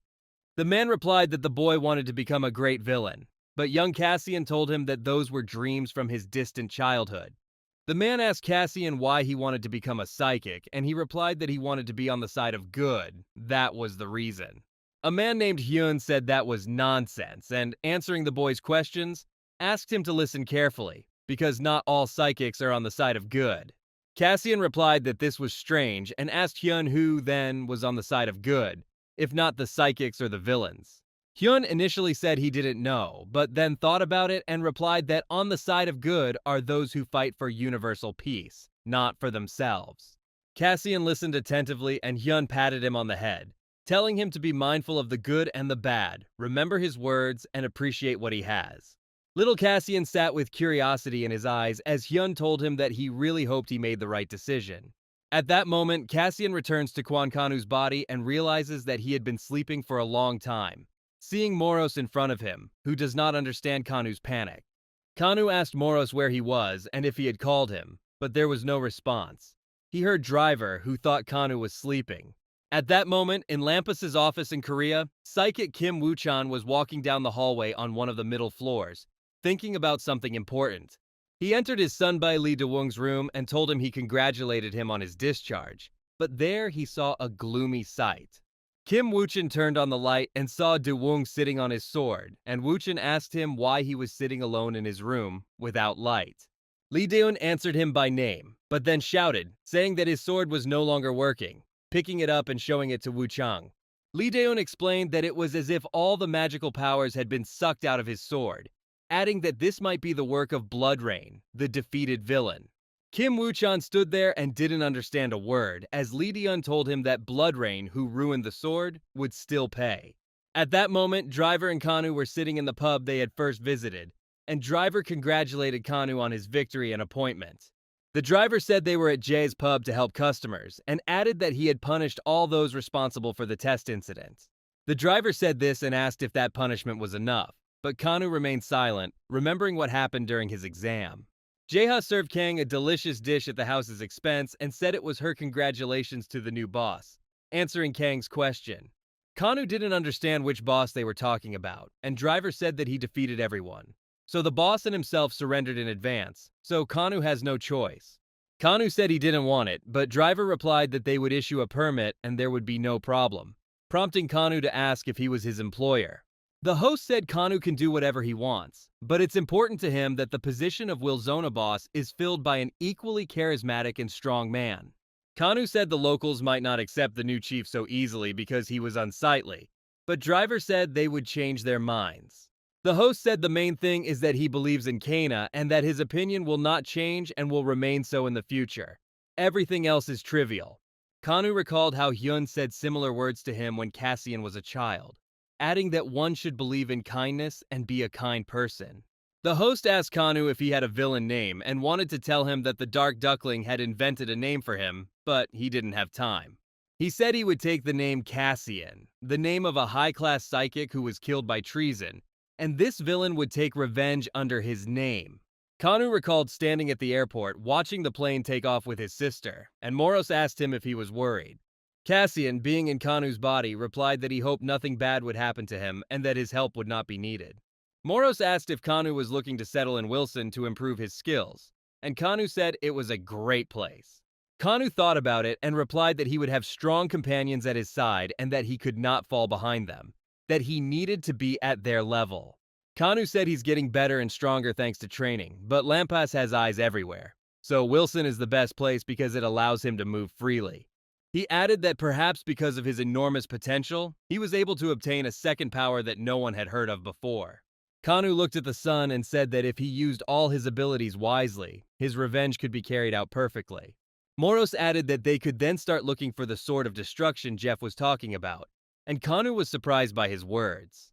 Kanu came back to reality, stood on the bridge, looked at Wilson, and realized that he had indeed become the boss of this city. At that time, at Seowa Girls High School in Kadam District, Kim Naeun returned to her studies and noticed that her classmates were engrossed in something. A friend showed her the news with a picture of Kanu, saying that there is a new boss in Wilson, but there is no need to be afraid, because Brother Naeun will quickly catch him. While her classmates said it would be easier for Woo-chan to catch Blood Rain, Naeun was surprised that Kanu was Wilson's boss. At that moment, on Wilson, the Black Hand asked Crash to give him a list of the 6 best villains, but Crash replied that there was no need to get angry if he didn't get there. Black Hand reproached him, but Crash replied that he was in 6th place there, and Black Hand got angry, saying that this ranking was delusional and false. Crash wondered why Kanu chose the villain named Cassian, and, answering the Black Hand's question, said that the name belonged to one of the best psychics. Black Hand asked who the other psychic was, and Crash replied that he didn't know anything, but Black Hand said that he didn't know their names. Bloodcutter replied that Cassian had recently died, and Crash realized that Kanu took this psychic's name out of superstition. Rezek said the superstition is that if a villain takes the name of the deceased psyker, then their powers will be transferred to them. The Black Hand said that was complete nonsense and that only an idiot would do such a thing. You can't believe such nonsense in your own mind. Crash said that many in Wilson do this, and Black Hand added that many idiots do it. And Cutter asked to never fight each other again. The assassin-class Bloodcutter wondered why Kanu chose that name, whether it was out of stupidity or because he could gain a new power. At that moment, in Wilson's basement training room, Cassian stepped out of the shower, refreshed after a long workout. Moros told him he was training harder than usual and that his body might not be able to handle it. But Cassian replied that he knew what he was doing. Cassian added that his body had become noticeably stronger and that this was influenced not only by training, but also by the explosion during the exam. Suddenly, someone knocked on the door and called Cassian, and he replied that he was already on his way. But Moros reminded him that he was not in villain form at the moment. Cassian transformed into his villain form and went somewhere with Driver, and Driver asked him if he was training day and night. But Kanu asked him to get straight to the point. The Driver told him that a meeting of Wilzona's villains would soon be held and his presence was mandatory, because he was the boss of Wilzona. The reason was that the prisoners escaped from the punishment cell, but the main problem is that they most likely ended up with the traitor. At that time, a villain was sitting in one of the Wilson buildings in the Buxton district, asking the newcomers how they had the conscience to fail the mission, survive, and come here. One of the women standing behind the villain in the chair called Juok and Pointer rats, and they looked down as if they were afraid. Another woman said Wilson had changed bosses and that Driver, a longtime thorn in her side, was no longer a problem. Barracuda, an S-rank villain with the Striker class and the Fossil ability, sitting in a chair, told them that he gave them 1 week to claim Kadam district as their own. The Driver explained that 400 people live in Kadam and that only 100 of them are villains. The rest are simply homeless. He added that even though everyone in a place gets along in complete peace, that life is not ordinary. It cannot be called ordinary. Sometime later, at a meeting in the Kadam area, Driver said he checked the fugitives' trackers and that they are now in the Buxan area. Cassian said there were 4 areas with Wilsons in Seoul, and asked those sitting at the table why those who escaped went to Buxan. The Driver said that Kadam has differences with them, and they cannot understand why Kadam does not want to join them. Driver created a hologram, and Khan explained that he was Wilson's boss at Puskin Barracuda, and Red Eye added that he was S-rank. Red Eye added that Barracuda is a very cunning and strong person, but Driver said he couldn't defeat them. He explained that Barracuda's pride is his brass knuckles. These brass knuckles are said to have several magical mana crystals. Buxton outnumbers them, according to Driver, and the problem is that Barracuda has many high-ranking villains. Red Eye was about to say they would attack the post, but Driver added that they wouldn't attack without full confidence in their victory. Suddenly, the Crow said that you can take away Buxan's trust by showing your love for freedom, making it seem like all the villains in Kadam have gone mad. The Driver said this had never happened before, but it could be attempted, as long as it didn't seem too forced. The Driver said that Kadam also has a secret weapon, but at that moment Cassian stood up and started to leave, saying he was going home. Cassian responded to Driver's words that he was the boss and that the meeting wasn't over yet by saying that he had exams soon and needed to prepare. After Cassian said it was time to study, Driver let him go and Crow wondered why Wilson's boss needed tests. Sometime later, at a coffee shop, Kim Woo-chan was sitting with someone having coffee, replying that he didn't hang up on his calls. Seo Jiho, a psychic trainee with a support class and the ability of psychokinesis, replied that he himself hadn't tried calling either, and added whether Woo-chan had any plans for the future, since it was autumn. Seo Jiho asked him if he would advance further as a psychic or go to school, but Woo-chan told him he didn't know yet. Woo-chang drank coffee and said he wanted to try himself in different areas and gain some life experience. Seo Jiho replied that it was worth choosing not a regular school, but a training campus for psychics, as his father wished. Woo-chang remained silent, and Seo Jiho said that if he became an S-class psychic like his father, but he didn't have time to finish because Woo-chang said that he wasn't ready for this. Woo-chan said that only 30 people in the entire world have this title, and his goal is to become one of them, because then he can take revenge. Seo Jiho replied that a mere support like him cannot reach such heights, despite the fact that among the best psychics there is a support class. She opposed Woo-chang. Seo Jiho added that Woo-chang has a much higher chance of becoming a top psyker because he caught Blood Rain. Seo Jiho said that everyone in school wants to imitate Wuchen, and Wuchen was about to reply that he wasn't the one who caught blood rain, but the phone vibrated. Wuchen said his sister Kim Na-eun wanted to meet him and offered to go with Seo Jiho, just to keep him company. Uchkan said they hadn't seen her for a long time, and at that moment Cassian walked by on the street, telling Moros he was going to buy a book. Not long before this, in Wilson, Puskin district in a punishment cell, Barracuda walked among the cells where the towerless villains were imprisoned. He entered the cell where the villain in human form was sitting, telling him where his favorite cute toys had gone. Barracuda entered this villain's punishment cell and asked him who he was and where his toys were, to which Barracuda replied that he had hidden them. The bound villain said that if he hid them, he would have to pay with his life, but Barracuda approached him directly. Barracuda said he would give him new toys, and when he asked him what kind of toys, he said the toys were in the Kadam region, in the place of his homeland. Barracuda asked the villain if he remembered Driver, and he replied that he was the big boss there, a friend who just wanted to gouge his eyes out. Barracuda replied that he was no longer the boss, and added that the villain could go there, that interesting toys were already waiting for him, and he removed his shackles. Back in the present, Naeun approached An Min Young, told her how long she had been waiting for her, and said she was surprised by her new phone number. And Minyoung said she didn't expect much and added about the number that she wants to change everything after what happened and also forget about it after the hospital. An Min Young asked where her brother was, and when she found out he was waiting for her at the bookstore, she gave Naeun a gift in a bag, saying it was for her. Saying it was a token of gratitude, they went to the bookstore and Kim Naeun smelled the books because she likes their smell. Naeun said she loved the smell of new books and would go buy one, and An Min Young replied that he would go with her. Minyoung asked what kind of book she was looking for, and Naeun replied that she wanted to buy a cookbook for her brother because it wasn't sold online.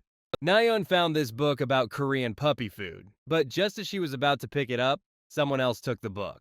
That someone was Cassian, and Naeun yelled at him to wait because she was the first to take it, but he replied that he had the book in his hands.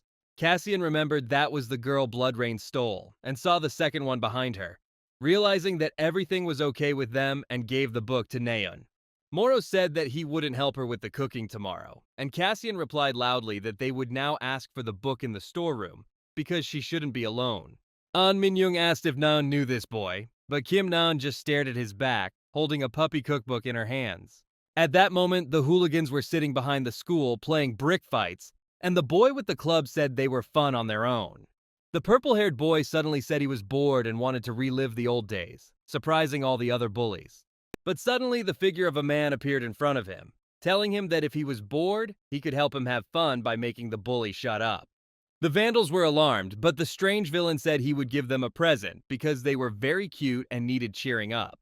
The hooligans realized that there was a villain in front of them, and he said that they could refuse, and the hooligans rejected his terrible gift. Saying there was nothing funny about his refusals, the villain used the gift time ability and placed a gift on the purple-haired boy's head. The gift on the bully's head suddenly had a face and started moving, and the other bullies nearby trembled in fear. Puppeteer, an A-rank generator villain with chaos ability, said that now everyone would have a lot of fun together. At that moment, Wuchen and Seo Jiho noticed Naeun running towards them as they stood in the middle of the bookstore. Kim Wuchen asked why they were there if they could have gone to a cafe, and Naeun replied that she wanted to buy a book at the store. She showed him a book on puppy cooking, and Wuchen thanked her, saying he was looking for it to develop his cooking skills. Wuchen asked An Min Young, who was nearby, if she was okay, and found that everything was fine. She replied that she was feeling better already. Naeun gave Wuchen a gift in a bag, saying it was from Min Young, and Min Young told her it was a token of gratitude for saving him from the villain. Naeun noticed Cassian standing at the checkout, listening as he was told that there were no more books of that type left, because there was only one. But suddenly the whole building seemed to be in debt and everyone felt something was wrong. Even Moros became alarmed and looked around. At that second, they heard a noise and Cassian yelled at everyone to lie down, after which all the glass shattered and something in the building broke. When everything cleared up, everyone was fine. But Wuchang suddenly noticed that in the middle of the store, there was a strange figure of a man with a gift on his head.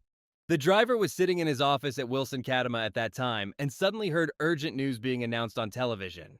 According to the news, a man said that people with gift boxes on their heads are appearing in a shopping mall in Kadam district, and this is the work of a villain.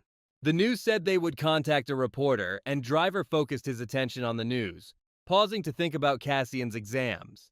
The driver asked what they were talking about, and Verona said that, judging by the familiar boxes, it was clearly the work of that crazy villain who escaped 3 years ago. Meanwhile, at Kadama Mall, Wuchen and Seojiho looked at the man in the gift box, thinking he was a villain. In that second, while the psychers were thinking, 3 stuffed animal-like toys flew out of the man in the gift. Kim Wuchen and Seojiho fought the 2 toys as if they weren't being hit by soft stuffed animals, but by cannonballs.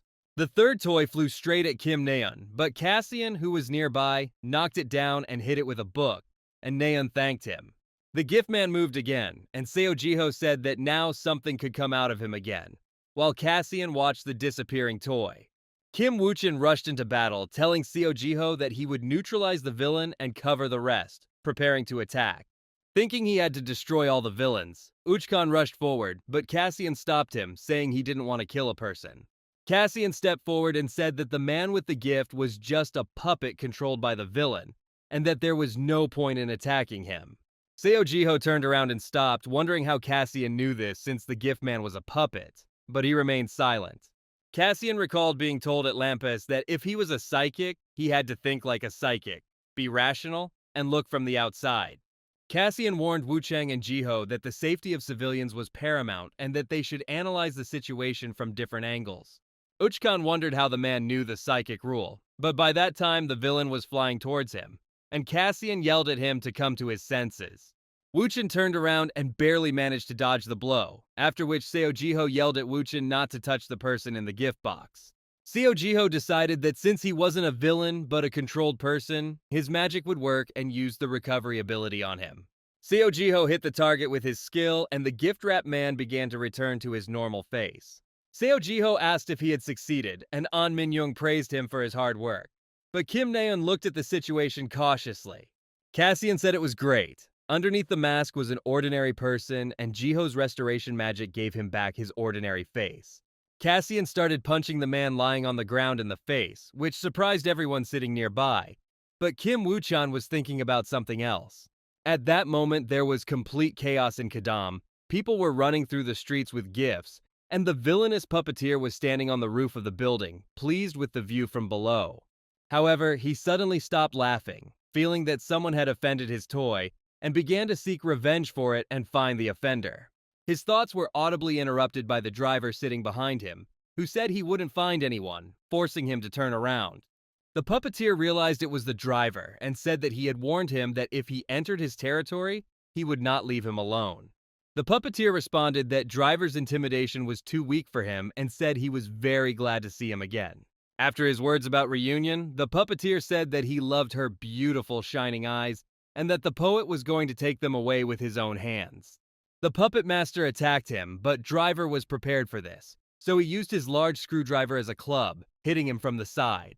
After that, Driver said that those dolls bother him, so he doesn't want to look at them and might even get angry. At that time in Seoul, in the Wilson district of Buksan district, the news showed that there had been an earthling attack by villains in the Gadam district. Barracuda, sitting among the villains, said that this was not enough and that the beginning for Gadam should be even more fun. Rockhand, an A-rank attacker with the mineral ability, asked why they couldn't just storm in and destroy everything in the Gadam area. The villain Ice Demon is an A-rank class mage, and with the ability of ice, it is said that the only thing that matters to him is being able to freeze everything around him. Barracuda suddenly said that he didn't care about the others. The main thing was that the driver should be left especially for him, taking all the most delicious things for himself. Smoker, an A-rank villain with a magic class and wind ability, said she wanted fried chicken, so she would face Crow. An A+ rank Black Phantom with an assassin class and a darkness skill said he was interested in Cassian because they were both darkness attributes. The smoker said it was unusual for him to be interested in people, and Barracuda replied that he was talking about Vilzona's new boss, Gadam. Barracuda responded to Black Ghost's question by saying that he could do whatever he wanted and thanked him with an indifferent face. CSM asked what would happen to the puppeteer, the toy maker, and Barracuda replied that he would get rid of him, because he had fulfilled his role in starting the war. Ignoring the fact that it was cruel, Barracuda said that this time he would surely capture the Gadam for himself, putting on a determined face. And in this same Gadam, people were running through the streets carrying gift boxes, and one of them was about to hit the civilians. At that moment, Seo Jiho, along with Wuchan, caught up to the man and used restoration magic on him, returning him to his previous form. Wuchan said they needed to catch the villain, but Seo Jiho said it would be better to wait for reinforcements, and Wuchan replied that he shouldn't hesitate for a second. Seo Jiho asked who was behind this, and Wuchan replied that the villain was a famous psychopath, a toy maker. He saw records of him in Gadam's villain library. Uchan said the puppeteer toy creator is a dangerous psychopath who is willing to take any risk and do anything for fun. Cassian picked up the phone and said that Driver had contacted him, and Moro said that apparently the toy's creator was a problem, since Driver asked for help. Moro said there were too many eyes around, and Cassian replied that he needed to get out of there and disappear from people's sight. He was about to leave, but Kim Naeun stopped him, saying that it was dangerous there and that it was better to wait for her older brother, Wuchan, because he was a psychic. Cassian realized that it would be difficult, and Moros, as if confirming his thoughts, said that escaping them was harder than it seemed at first glance. But suddenly, the puppeteer appeared behind the girls, about to hit them over the head with a gift, and Cassian lunged forward, saving their lives. The puppeteer praised Cassian for his speed, and Wuchang suddenly noticed that he, his sister, and An Min-young were thrown aside because of the villain. The toy creator called the psychers to account, saying he would punish them for damaging his toy, and Uchkan realized that the villain himself had fallen into his hands. The puppeteer said he was very glad that after 3 years someone still knew him, and said Uchkan should be rewarded for this.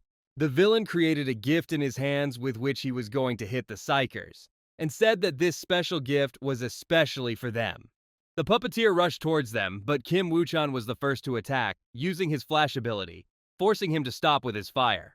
The puppeteer threw the gift out of his hands, and a stuffed fish flew out of the gift, which attacked Wuchang with water, forcing him to defend himself. The puppeteer was about to finish off Uchkan, who was defending himself from the fish, but he stopped because a phone was thrown at his head. The puppeteer turned around and asked who was ruining his fun. But then Uchkan had already come to his senses and attacked the villain with fire in his fist. Wuchen punched the puppeteer directly in the face, who had no time to dodge the blow, and told him to eat all his fire. The gift flew away from the villain, and the puppeteer flew several meters away from the impact as Uchan said that all villains must be destroyed. Kim Wuchang stood with his fist lowered, with which he hit the puppeteer, and saw a familiar phone in front of him, which stopped the villain. Moros asked if Cassian saw how Kim Naeun threw the phone at the villain without even hesitation, thus helping her brother in the battle. Cassian noticed a strange power emanating from her at that moment, and realized that Kim Naeun was close to awakening her powers. But suddenly all of them, standing around the villain, saw him come too, lying on the ground after being hit by Uchkan, far from them. The puppeteer stood up as if he had become a new villain and said that people are so naughty because they can't break their toys so carelessly. But suddenly, he used his power and stuck out his tongue, saying that he still had many fun toys and created a gift with a face in his hands. At that moment in Lampa's Korea, Lee Doon ran out of the building, apologizing to the psycher girl for the fact that he urgently needed to go to the bathroom. He called this girl Soonbae Nim, saying that she had a cool car, but she replied that a guy as annoying as him should get in the car quickly. Ham Jisun, an A+ rank attacker class psychic with physics proficiency, said that Gadam is densely populated, so delaying is prohibited. He also said the alleged villain is the puppet master, and Lee Dung said he didn't expect the toy maker to return. Ham Jisun said that his partner Wuchang reported what was happening, and Lee Doon asked him if he was alone there now. She replied that Psyker's trainee, Seo Jiho, was with him, and Lee Doon replied that he would call him now and tell him not to risk it again. Ham Jisun told him to tell Wuchang to wait in a safe place and wait for reinforcements without repeating the incident with Blood Rain. He said he had a bad feeling because it was very strange that a villain who disappeared 3 years ago suddenly appeared again. Lee Doon said the villain probably got bored of hiding and started wreaking havoc, but Ham Jisun replied that it wasn't that simple. He said that not only in Seoul, but also in every Wilson region of the country, strange activity by villains has been noticed that has gotten out of control. Psyker also said it appears someone is trying to stir up conflict by pitting the Wilsons against each other. Lee Doon asked who benefits from this, and Ham Jisun replied that whoever wants to absorb all the Wilsons will benefit. Lee Doon yelled, saying that Wuchang's phone was off and that it was most likely the work of the puppeteer, but the girl told him to call back. Lee Dune was completely shaken, saying that the second time there was silence, worried about his partner, and Ham Jisun told him to be quiet and not interfere. During this time in Gadam, the puppet master began creating many gifts, saying it was time to have fun until they dropped dead. The puppeteer threw these gifts to the peaceful people, and Kim Woo-chan began to repel the attack, breaking every gift in his path. But the toys that flew out of the presents stayed stuck to Kim Woo-chan, restricting his strength, and the puppeteer said that this was his special slime gift. The puppeteer said that this gift is unique and that soon Wu-Chang will become the best toy for him, and the toys began to consume his body.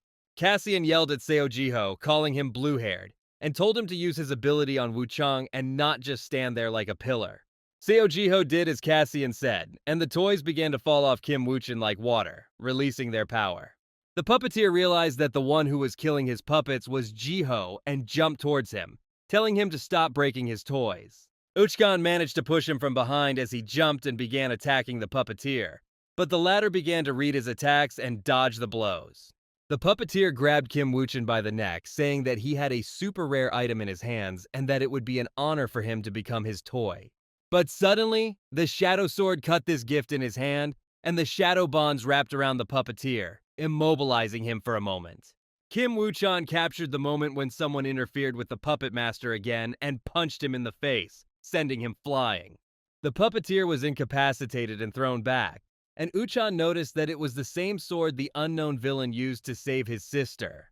The driver watched the battle from above using his drone and said it was better to pretend he didn't see anything. The following day, there was a television report on the events that had occurred yesterday afternoon in the Gadam shopping district. The host asked Ham Jisun if the toy's creator was responsible for this, and she confirmed his words, saying that enormous damage was caused. The man asked the reason for the frequent villain attacks in Gadam, and she replied that Wilzona is a socializing place for villains. Jisun said that according to statistics, cities with Wilsons have lower crime rates than other cities without Wilsons. He said he thought the result of the recent crime wave was that the ringleaders were not the Wilsons. The presenter asked her how to solve this problem, and she replied that it was necessary to reorganize Wilzona in the Gadam region. Jisun said that if the Psychers had been inactive, there would have been many more casualties among the population. He said that Psycher Kim Woo-chan's participation deserves special attention, because he is one of the most promising Korean lampas. Jisun said there were rumors that her internship had been cut short, but then Kim Woo-chan grabbed the remote control and turned off the TV completely. He remembered how Lee Dyun told him after the battle with the puppeteer that he was proud to have such a partner and that he could say that he had completed his internship. He remembered how Cassian saved him several times and thought about why the villain saves people and why he does such actions. He bit his tongue in a sign of incomprehension and disagreement, thinking that this villain had the same name as the great psychic Cassian Lee. At that time, Driver told the villains that a group had appeared that wanted to eliminate Vilzona Gadam, doing this through the press. Royal Gannett said he believes Vilzona Buksan will soon declare that he wants to take over Vilzona from the Gadam region, making it his own. A purple-haired villain girl sitting next to him said that this would be an official declaration of war against Vilzone. The driver asked about the rest of the Wilsons in Seoul, and Gannett said they were hiding like mice, waiting for the moment to strike. He said that in the future, in any case, they will get them, and Driver said that, in other words, they know it's all rigged. The host added that they were the first scapegoats, and now Wilzona Gadam seems like an easy target for others. The driver told Gannett that they couldn't do it without his help, but also added that he had his own secret weapon and asked where it was now. The yellow-haired girl said she couldn't smell the new boss Gadam, and the second villain said the new boss was just trash. The driver said he was busy with midterms, so he didn't come and that he should be back soon, surprising Gannett. At the time, Cassian was standing on the roof of Gadam High School, talking to someone on a phone given to him by Driver. While eating meatloaf, Cassian said that he was eating well and that his sister should stop worrying about him and think about herself. Kwon Yuri, who was walking around the residence, said she couldn't help but worry because something dangerous happened yesterday in Gadam. Cassian in Kwon Kangwoo's body replied that he wasn't there and was studying for exams at home, so he was too preoccupied and Moros watched all this with boredom. Kwon Yuri asked if the exam period had already started, and he replied that the midterm exams had already started today. Yuri asked him if he was studying hard and added that he should remember what would happen if his grades dropped, and Kanu replied that he would do his best. Yuri replied that she should always give her best because she wanted to see the result, but the conversation was interrupted by Kim Woo-chan. He suddenly told her that he needed to go to the bathroom and that he would call her later, after which he put away the phone and turned to look at Woo-chan. Kim Woo-chan kept a serious face and suddenly called Kang-woo by his name and said he had important words for him. Meanwhile, in the United States, Kwon Yuri thought her brother was nervous and should have told him to bring some healing herbs from home. Suddenly, a man in a suit called her and told her he couldn't reach her, and she replied that he had called home and asked what had happened. Sean said he was on another occasion and said the director of this residence returned from a business trip 10 days later. Sean said that as soon as the director returned, he immediately said he wanted to meet Kwon Yuri in person, which surprised her. A minute later, Sean walked into the director's office and said he had brought manager Kwon Yuri, and she thought it was the first time she had seen this man. The director turned to look at them and said he apologized for such a sudden and rude invitation, even at such a late hour. His face was pale, like an elf's, and he had blonde hair, and he extended his hand, saying it was a pleasure to meet you. His name was Vincent. At that moment, on the school roof, Woo-chang said he wanted to thank Cassian and Kanu's body for helping him yesterday. Uchin said that in that situation, Kanu did not hesitate and should have learned from him even though he is Uchin's psyker. He said Kanu acted without delay and helped him with advice, after which Uchan handed him the package, saying that was the second thing he wanted to do. He said his sister gave it to him, saying she wanted to thank him for his help yesterday, and Cassian was surprised. Wuchin got serious and said he wanted to confess that this was the first time his sister had given a gift to a boy other than him. Kim Woo-chin handed her the package and told her to take it, because Naeun had been trying to find this gift for a long time, and after that he asked her for one more thing. Uchan asked if Kanu had seen a man dressed in black yesterday, but Cassian pretended not to understand. Woo-chang realized there was no point in asking that, so he told her to grade it, after which he turned around and wished her good luck on the midterm. Moros asked what was inside the package, and Cassian took out a cookbook, which he gave to Naeun yesterday at the mall. Sometime later, Driver asked Gadam Hemaboy to set up barricades in Wilson and said he counted on his help. The driver said they needed to set traps, and Crow asked if Buksan's boys would come, to which he replied that he thought they would. The driver noticed that they seemed to be preparing for war, and noticed Cassian, asking him if he had passed his exams, since he returned so early. Cassian saw the villains hard at work on something and questioned Driver about it, learning that they were preparing to fight off the attack. When asked who would attack, Driver said he had quite a few men, but due to preparation they could win. Cassian said he was going to Yu Jaeha's pub, and Driver asked him if he failed his exams, and Crow said he wanted to have a drink alone with Driver. At the pub, Yu Jaeha asked how many high-quality mana crystals Cassian wanted to buy, and he replied that he needed all of them he had. Yu Jaeha asked if she had enough money because the crystals were incredibly expensive and she wouldn't give them away, and Cassian asked how much they cost. Yu Jaeha thought for a moment, after which she said that Cassian was very persistent and, if he wasn't bragging, she invited him to inspect the goods. They went down to the basement behind the counter and Yu Jaeha took out 2 boxes, saying there were only 5 in stock, and Cassian replied that he expected more, saying that almost all of the crystals had been purchased recently, and also that they were very hard to come by. Yu Jaeha handed him a piece of paper with the price of the crystals. Yu Jaeha said the price was too small, and Cassian suddenly replied that he would buy all 5 at a 20% discount, but was rejected. Cassian said he would then buy 4 crystals, but would take the 5th as a gift. And Yu Jaeha realized that the buyer was very stubborn. Yu Jaeha said she would give Cassian a discount, but only if he paid the full amount at once, and Cassian asked for the invoice number. A while back, Cassian sat down at the computer with Moros and told him that he had a Swiss bank account in Cassian's name, and that only he knew of its existence. Cassian told Moros that Jeff had set up this account in case he disappeared, at which point he was able to access the account. Moros said there was a lot of money there, and Cassian replied that he would rather keep all his savings there if he knew about the account. Moros asked him what he was going to do with the money, and Cassian replied that he would invest it in his improvement. Cassian bought 5 crystals from Yu Jaeha and left the pub, after which Yu Jaeha thanked him for the purchase and asked him to see him again. After Cassian left, Yu Jaeha wondered who he was, because this young villain, Wilzona's boss, Gadam, paid the full amount. At that moment, 2 friends decided to go to a cafe for lunch, bought 2 mangrove parfaits, and both went there and started eating in peace. Saying they put a lot of mangoes, Nyan asked An Min-young if she remembered where the boy who saved them yesterday went, and she replied that she didn't remember. Min-young said he probably went home, and Nyan wondered how he slipped away from them without saying goodbye. At that moment, Nayan suddenly realized something important, and her friend called her because she had dropped the parfait spoon on the table. Nayan tried to connect this guy with the villain who kept saving them, and suddenly realized it was actually the same person. Kim Nayan told her friend that she was going to the bathroom at the end of the hallway, and as she walked, she didn't notice how the villain Black Ghost was chasing her. Kim Nayan thought that no one, not even her brother, saw anything in that battle, only she saw how that guy helped her brother.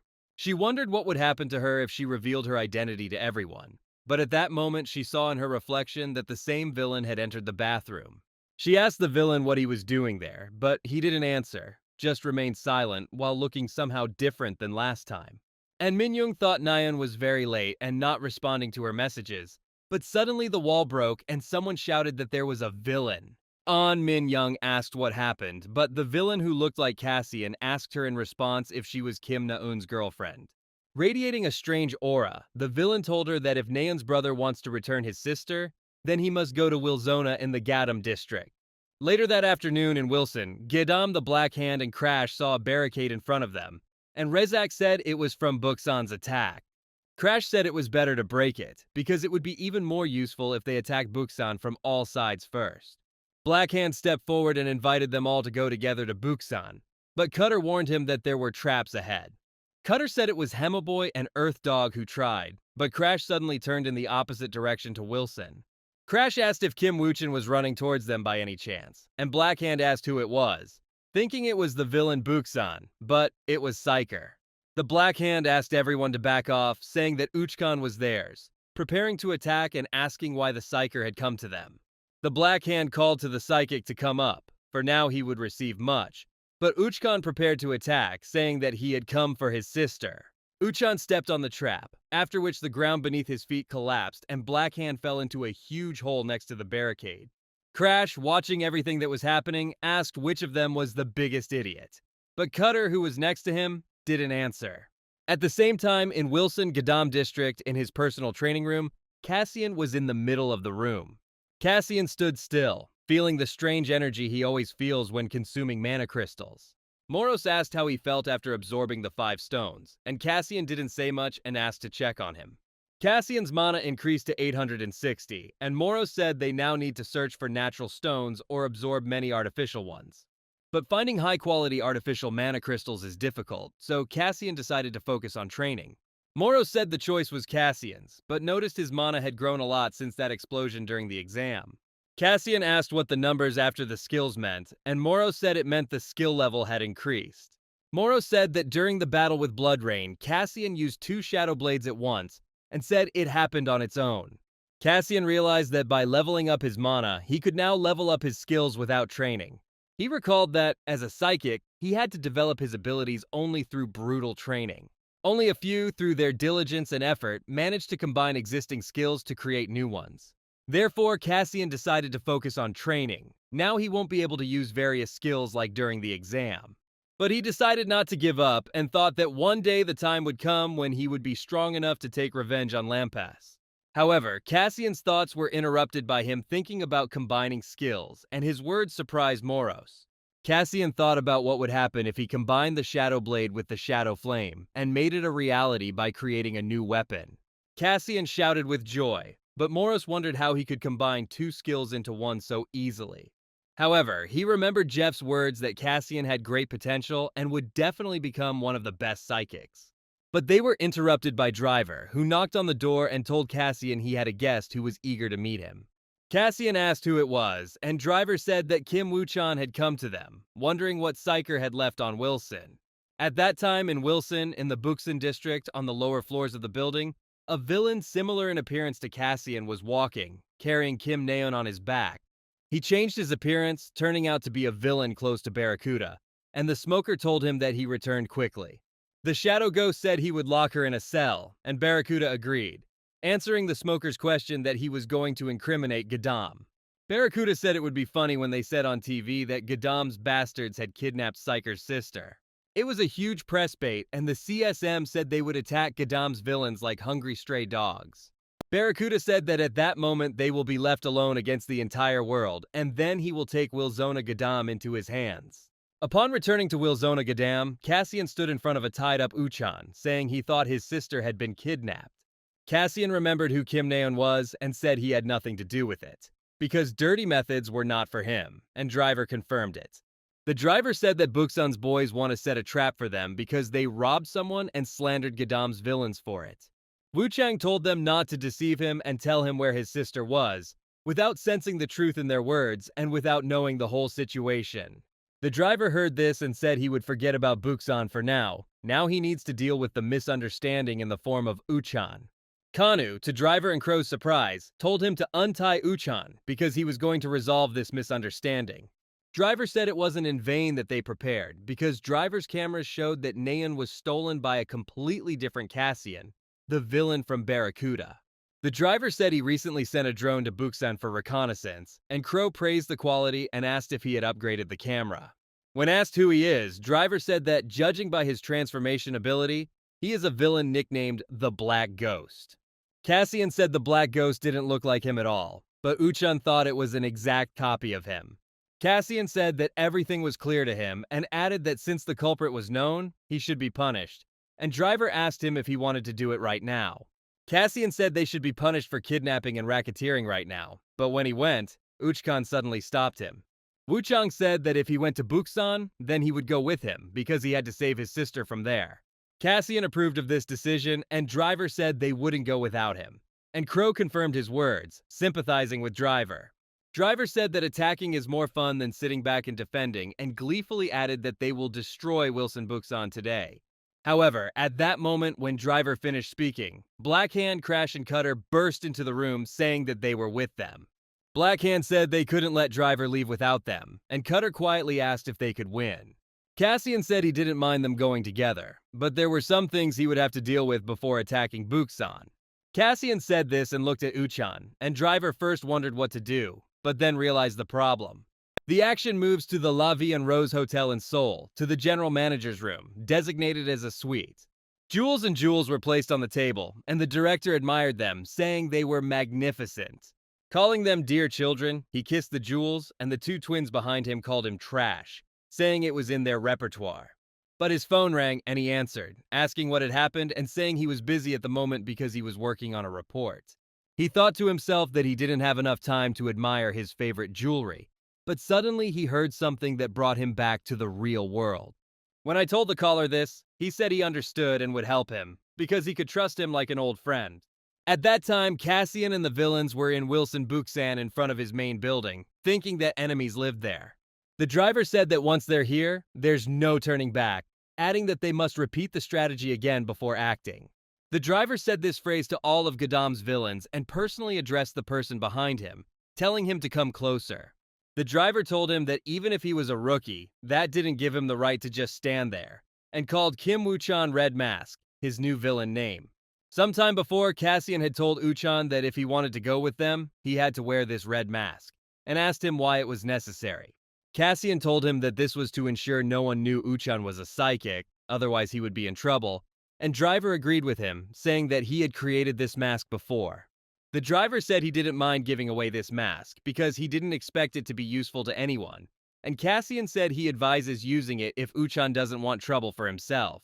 At that time, in front of the Vilzona main building in the Buxun district, there was a conversation among the Gadam villains that their main target was the boss of Vilzona Barracuda. Cassian said that rescuing the hostage was a secondary objective, and Verona responded that her idea was very risky, because it was difficult to checkmate with such a lineup. Cassian asked Driver to find the shortest path, saying that speed and surprise of the attack were two of its main components, which everyone must rely on. The driver said he was already in the process of searching, and Cassian added that he would now tell everyone their roles, so they had to listen carefully, and Uchkan remained silent. Cassian said that Driver would be on reconnaissance, and Verone said that he would fight and she would cover, and she replied that this time she had to accept. Red Mask asked if this was a close quarters tactic, and Cassian didn't answer, saying that Red Mask would bring up the rear. Raven asked Driver what it meant to fight in a confined space, At which point Blackhand shouted louder, objecting. Blackhand asked why they didn't get the job, and Crash added that they could just storm in and destroy everything, because that's what villains do. Cassian looked at them and said that they too had an important mission, and Crash replied that he knew the three of them were the key to victory in this operation. Cassian told them that they would wait for them to return to the entrance and help them out, adding that until then, it was best for them to sit hidden and not stand out. Cassian began to argue with the Black Hand, who said they could do something more significant tactically, but he replied that they needed to cover their retreat. During that time, Uchan remembered how, as a child, when he was in cadet training for the Psychers, someone said the same words to him that Cassian says now. This man told him that he shouldn't wave his fist without a clear plan, because he wouldn't achieve anything, adding that he needed to rely more often on strength and speed. This man was the psychic Cassian Lee, and he told little Wuchang that he was a very talented child, so he should remember what he had just said. Returning to reality, Kim Wuchan now understands that the words spoken to him by the great Cassian Lee are being spoken by a villain who bears the same name as the great Psyker. At that moment, the conductor, with the help of his skills as an inventor, subordinated all the observation devices to Wilson and suddenly said that the 11th camera was in his possession, and all the others as well. Cassian said that for that reason, it was time for them to act, and he, Driver, and Crow jumped from the roof of the building, beginning to execute the battle strategy. Kim Wuchan, in the form of Red Mask, also decided to act, thinking that he hoped for his sister's safety, promising to come save her soon. At that moment, Kim Naeun, who was lying in a cell on the lower floors of the Wilson Buxen main building, woke up and screamed because she didn't understand where she was. She remembered how a Cassian-like villain had kidnapped her and left her here, and realized that it wasn't him, but someone else. And at the same time, she was surprised at her confidence in this, because she was unconscious. At that moment, Blackhand, Crash, and Cutter were standing in the street, and were angry at having been left inactive, forced to cover the retreat when it arrived. Crash told him that a true villain shouldn't stand still during a real battle, and Blackhand agreed with him, saying that he speaks and thinks the same way. Cutter told them both that it should be obvious to them that they had been kicked off the operation for being too loud, and Blackhand responded by saying that it was their fault too. Blackhand, Crash, and Cutter, who were waiting in ambush to retreat, suddenly fell silent when they realized they had been discovered by Juok and Pointer, walking through Vilzone Buxan. Juok looked at his Wilson Gadam's three villains and asked what they were doing there, while Pointer called them a trio of idiots. Juok suddenly asked them, pausing for a long time between parts of the question to keep the trio of villains waiting, and then suddenly said if they had really come to surrender to them. Blackhand was puzzled at first, but then he realized everything and shouted that he had come there to fight, and Cutter realized that it was a mistake. But suddenly a voice sounded like thunder in broad daylight between their dialogue, saying why there was so much noise there, and it was the villain Rockhand of Buxan. Rockhand looked at the trio of villains and said he hadn't seen them before, after which he asked if they were a group of fearless idiots who had come to spy on them from Gadam. Juok entered their conversation and told Rockhand that these idiots didn't have enough surveillance skills, so they most likely came to surrender to them. Blackhand shouted that this was a lie, and they came to capture Buxan, which made Cutter realize that they would now be finished, because their roles had been revealed. Saying this was reckless courage and suggesting they see if he could be stronger than stone, Rockhand used his strength and wrapped his hands in stone up to his shoulders. But the Blackhand was able to object, saying that the stone was not too strong and that his steel hands would be much stronger, and he used his strength, making his fists of steel.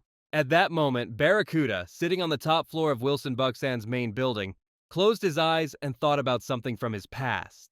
Barracuda recalled how several years ago he suggested to Driver that they merge the Wilsons, and Driver replied that he didn't understand the reasoning.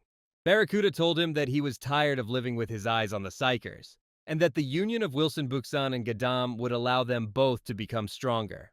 Barracuda was delighted and began to say that he could look further and unite all the Wilsons in the country, and perhaps the entire world, by wresting power from the Psychers. The Driver told him he wouldn't help him, because art should be created alone and Barracuda shouldn't involve others in his ambitions. Barracuda said he didn't know what he was talking about, and Driver replied that he was angry because he wanted to feed his ego, like a brat who bullies weak children. Driver added that he was against the merger with Wilson in one form or another, noting that Wilson's two remaining bosses were also against the idea. Barracuda expressed his anger, but Driver said he didn't want to bore him with his cruelty by pulling out his gun and pointing it at him, saying he could be seriously injured. Barracuda finished remembering the past and said the name Driver out loud, but the villain girl interrupted him, telling him that she had been given a report. It was Lens Girl, a Meiji Class B-rank villain with the ability of light, and she reported that the villains of the Gadam district had been discovered outside of her area of Wilson. Barracuda became interested in the news, and Lens Girl said that there were only 3 villains, and all of them were B-rank, and Barracuda said that in that case the problem was small. Barracuda realized that there were only 3 villains and asked who the Buxan were there, to which Lens Girl showed a projection, saying that Rockhand was fighting in that place now. Wilson's boss, Buxan, expected a lot from Rockhand, an A-rank villain, so he told him that Rockhand didn't need help and could defeat the villains alone. But he suddenly fell silent for a few seconds, after which he told her that those 3 villains were just bait, surprising Lens Girl, who couldn't understand the Driver's idea. Barracuda told himself that Driver's moves were too obvious and that those childish tricks wouldn't work on him anymore, activating Barracuda's brass knuckles on his hands.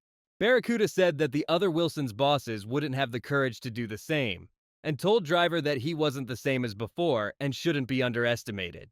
The 3 villains and the red-masked psyker were on the roof of the building, and Cassian said they got there very quickly, to which Driver replied that it was their merit. The Driver said they had to check the situation inside the building before entering, and showed off a new drone, smaller than all the previous ones. Raven flirtatiously asked the Driver to give him one, to which he replied that he would give him a pair at home, and Red Mask thought the 2 were very strange.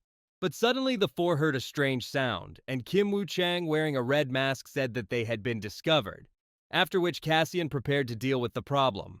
Cassian was about to go to the source of the sound, but suddenly smoke enveloped the roof of the entire building, stopping him, and a ragged female laugh was heard. This woman asked where they were hiding, and suddenly Smoker, the A-rank villain of Vilzona Buxan, appeared from the smoke and said that he had found his rats scared. The Smoker was surprised and said she didn't expect to see Driver and Crow there, and Driver asked her if she knew her, to which Crow replied by denying. When they finished talking, the smoking man said that Driver was the boss, so he would let him through, but he had the Raven saved for his lunch. Crow immediately responded to this provocation by stepping forward and telling her people that she had important business to discuss there, and that they could leave without her. The Driver asked if everything was okay, and Verona replied that it was just a conversation between girls and that it was better for the Driver not to get involved. Cassian, seeing this, realized that Crow was angry and asked if he needed help, to which Driver said she could handle it herself, as she was just having fun. Cassian, along with the red-masked Kim Woo-chan, rushed into the main building, and the Driver told Crow not to delay, after which he departed with the others. The Smoker smiled and said that since no one was bothering them, why didn't they spend time together in a more interesting way than before? Raven sarcastically replied that she was now crazy, as she believed they were interfering with her, adding that Driver, with his presence, saved Smoker from her. The Raven took out his staff and bewitched many ravens, telling them that they would not be disturbed now and would go mad until the time of death came. At that moment, in Wilson Buxan's main building, 2 villains in red mask were running down the hallway while someone outside the door shouted not to leave the invaders alive. The door in front of them opened and a crowd of villains rushed out, led by the B+ rank, Striker class, water attribute Sharktooth, and shouted to destroy the invaders. As the 3 invaders ran straight at the villains, Cassian accelerated, surprising them, and crashed into the crowd of villains, knocking out each of them in turn. In the end, all the villains defending the passage gathered at one point, and Cassian didn't hesitate, so he launched a direct kick at them, knocking them out of the way. Sharktooth, who was nearby, said that he fought well, but that such blows would not work on him, because his body is much stronger than the bodies of these little villains. Sharktooth yelled that he would kill Cassian with one blow, and used the ability to hunt the victim, biting the place where Cassian managed to dodge and jump on him. Cassian dodged unnoticed by the enemy and jumped onto the wall behind him, after which he suddenly attacked in response, kicking directly into the center of Sharktooth's body. Sharktooth didn't expect such a quick attack and didn't have time to dodge it, but Cassian continued the attack, slamming his hand directly into the villain's face, knocking him unconscious. The host praised him for his good work, but Uchan, as Red Mask, thought Cassian was amazing because he got stronger every time. Cassian said it was necessary to split up. He and Driver would take care of the leadership, and Red Mask would save his little sister, and Driver threw something into his hand. It was a device that showed his sister's location, and Driver told Uchan that she was on the top floor of an underground building, because the drone had already discovered her location. Kim Woochen as Red Mask hesitantly thanked Driver and ran to the scene as Driver realized that Woochen was a truly caring older brother. However, just as Driver finished his thought, more Buxan villains appeared from behind, and he told Cassian that he must continue alone. The driver started twisting his gun with a screwdriver and said that if he delayed, there would only be more and that he needed to wait for Crow here at the entrance. Cassian didn't deny this and only replied that Driver should try, after which he ran further away while Driver replied that he would definitely catch up with him later. The villains came closer and closer to him, and Driver poured mana into his weapon, struck them down, and said he would talk to those who remained alive. During this time, Smoking Girl, while fighting with Crow, said that she hated how they were compared before, and used the Death Breath ability, firing it at Crow. The spell hit Crow, but she gracefully dodged every air blade that could cut her in half and slid across the ground. The smoker said in surprise that she didn't expect Crow to be so good at dodging, as if she wasn't Crow at all, and said that she recognized his talent for dodging. The Crow boastfully replied that it was better to speak directly, that he dodged well, and the smoker realized that it was better for the Crow not to speak of praise. The smoker said that Crow should have fun while he could, because now he could disappear, and use the chain breath ability of death. However, as the ability began to approach Crow, she used her Crow head staff, creating the exact same head with the Crow hide and seek ability, absorbing the smoker's spell. Smoker floated in the air, feigning surprise that his spell had been absorbed, and Crow stood up victoriously, saying it was nothing. However, at that moment, a hurricane of dark smoke wrapped in lightning flew towards the Raven, who touched one of the crows sitting on the villainess's shoulder. The smoker smiled evilly as she directed more and more smoke towards Raven, saying that if he inhaled it, his blood would boil and his lungs would burn through the black house. The smoker continued saying that the situation was unfortunate, although she seemed so calm lately and was blowing more and more smoke at him. However, at that moment the smoking man stopped smiling evilly, for from the center of the smoke the voice of the Raven was heard, saying that he had committed an unforgivable crime. All the black smoke dissipated due to the Raven's powers, and she said, sitting on the ground, that the smoker dared in vain to touch her precious Raven, the treasure given to her by the driver. Smoker's powers began to fade and be absorbed by Crow's powers, and she said that Crow could not have such powers, realizing that this was the awakening of her true villainous power. The Raven began to look as if huge ravens were about to fly from him, and she said that for such a crime the Raven Court would now sentence her, pointing to the smoking man. At that time, on the second underground floor of Wilson Buxan's main building, Woochang wearing a red mask was running around, thinking that he was now indebted to the villains who helped him. Thinking they were helping him on purpose, Uchan in the form of the red mask looked at the psyker device, thinking his sister was nearby, but suddenly someone froze the ground beneath him along with his feet. The ice-masked villain asked Red Mask if he had come from the Gedam area, and said that it was not in vain that he stayed to protect the hostage, waiting for someone to come for him. However, Red Mask melted the ice on his feet with fire, allowing him to move, summoned fire in his hand, and told the villain to shut up and get out of the way. The ice-masked villain said that Red Mask's abilities are strange, matching those of a human, adding that the fire ability suits his character perfectly. Having created Ice Claws, the villain with the ice mask said that their abilities are opposite to each other by nature, and that a very interesting battle awaits them. At that moment, in Wilson Buxan, at every corner, all the villains heard a loud cry of pain and saw a violet light, and Raven's feathers flew all over the sky. At that moment, in the main building of Wilzona Buxan, on the 12th floor, Cassian walked across the room and told someone to stop hiding and come out in front of him. From the darkness in the middle of the room appeared an A+ ranked villain, Black Ghost, who obediently replied to Cassian that he was very attentive and had been looking forward to this encounter for a long time. The ghost told Cassian that he had the same darkness attribute as him, and Cassian asked him if he had kidnapped Kim Naeun, framing Wilson for Gadam. The Phantom didn't answer the question and said that he had gained a lot of information about Cassian, who had reached extraordinary heights since the beginning of his villainous life. The elusive man said that as an unspoken rule, fights between villains outside of Wilson were forbidden, but Cassian ignored the rules and fought other villains several times. He pointed his finger at Cassian, saying that he was an enemy of the people, and if he killed him here, then no one would even dare to mention responsibility for the villain's murder. The elusive man went on to say that even though he was a renegade, Cassian still became Wilzona Gadam's boss, and Cassian asked him what the problem was with all this information. The elusive man responded by saying that Cassian's words might seem like mockery, but this was only a small misunderstanding because the elusive man respected him completely. The ghost said that he, like a true villain, should get angry at the criminal and start wreaking havoc. But he who lives in darkness cannot even repeat that. Cassian listened to all this, not understanding at all why the Phantom was telling him this, and Moros told Cassian that he should praise him, but Cassian remained silent.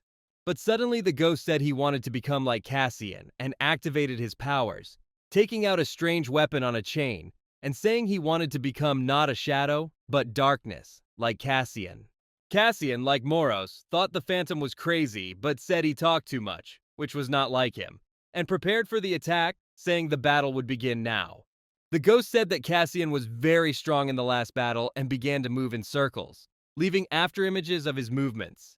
He created 4 clones of himself using the double shadow ability, and said that if 4 of them attacked him, it might make for a pretty good image. Cassian thought it was an illusion, but he couldn't figure out if the 4 villains in front of him were real, and at that moment all of the Phantom's doubles rushed to attack him.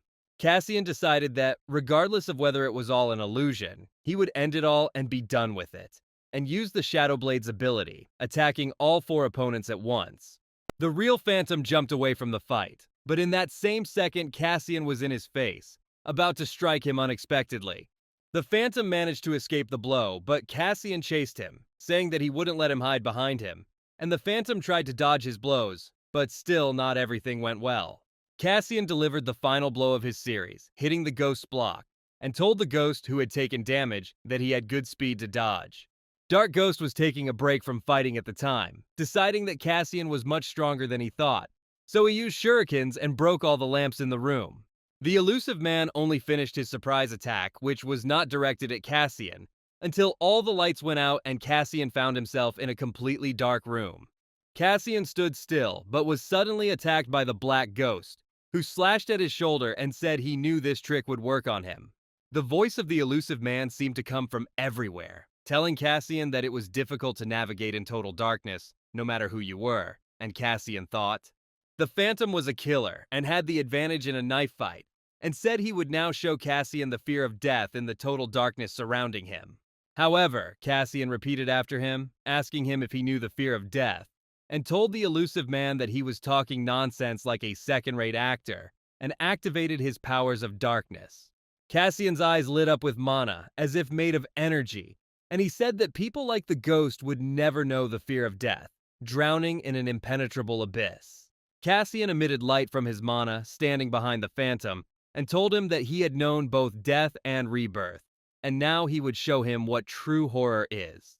At that time, on the second underground floor of Wilson Buksan, Barracuda's hideout, Kim Na-yoon was sitting in a cage like a prisoner, wondering what kind of strange sounds were being heard nearby. These sounds were the sounds of battle. Now Kim Woo-chin, as the villain Red Mask, was dodging and breaking the villain's ice attacks with the Ice Mask. The villain Ice Mask used the Ice Storm ability, causing a storm of ice shards, and Red Mask had to dodge and defend against this attack. Red Mask realized that the Ice Mask villain's attacks were balanced and had no disadvantages, because his fighting style was smooth and confident, his experience visible. The fight stopped for a moment, and the Ice Masked villain told Red Mask that he was acting more coolly than before, and that it would be easier for him to win if he acted rashly. The A-rank Ice Demon, wearing his Ice Mask, told Wu Cheng that his resistances would make freezing more enjoyable, and asked him if he enjoyed burning people. The Ice Demon didn't wait for an answer and said that he likes to make ice cream with people, first freezing their arms, then their legs, because it's much more interesting that way. The Ice Demon said he loved to see the fear in the eyes of people whose limbs were being eaten away by ice, and broke the ice toy a man was holding. Kim Woo-chan yelled that he was a vile villain, but then returned to the image of Red Mask, realizing that he had just yelled those words at the villain and didn't appreciate them. The Ice Demon told Red Mask that he doesn't give off any aura of madness at all, and the hostage has an older brother, Psyker, giving his words new meaning. But suddenly, Kim Woo-chan stood up, burst into flames, and said he couldn't believe the big villain Gadam Red Mask was being compared to a low-level psychic. Kim Woo-chan, forced to say such shameful words, rushed to attack the Ice Demon and immediately used the Ice Needle's skill, forcing Red Mask to defend himself. However, Red Mask crushed each ice spike that flew towards him with his fire melee attacks, trying to get close to the enemy. Kim Woo-chang recalled how, before the attack on Buksan, Cassian called him into his training room and told him that, to put it bluntly, Woo-chang had too much delay between attacks.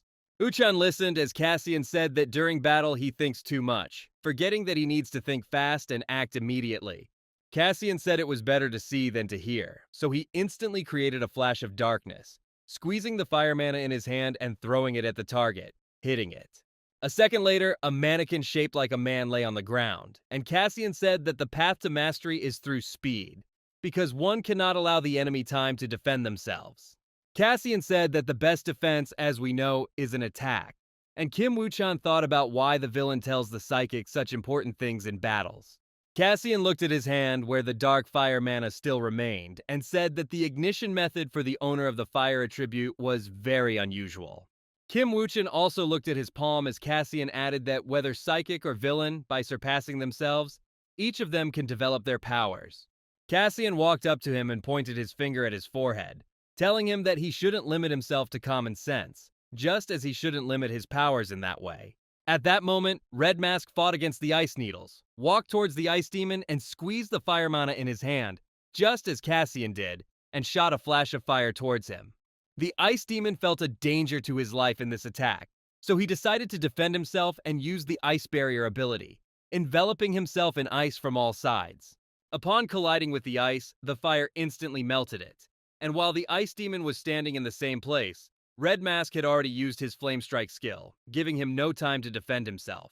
The Ice Demon, who was higher level than his opponent, had to dodge, and Red Mask realized that he was succeeding, deciding that this way he could defeat the enemy.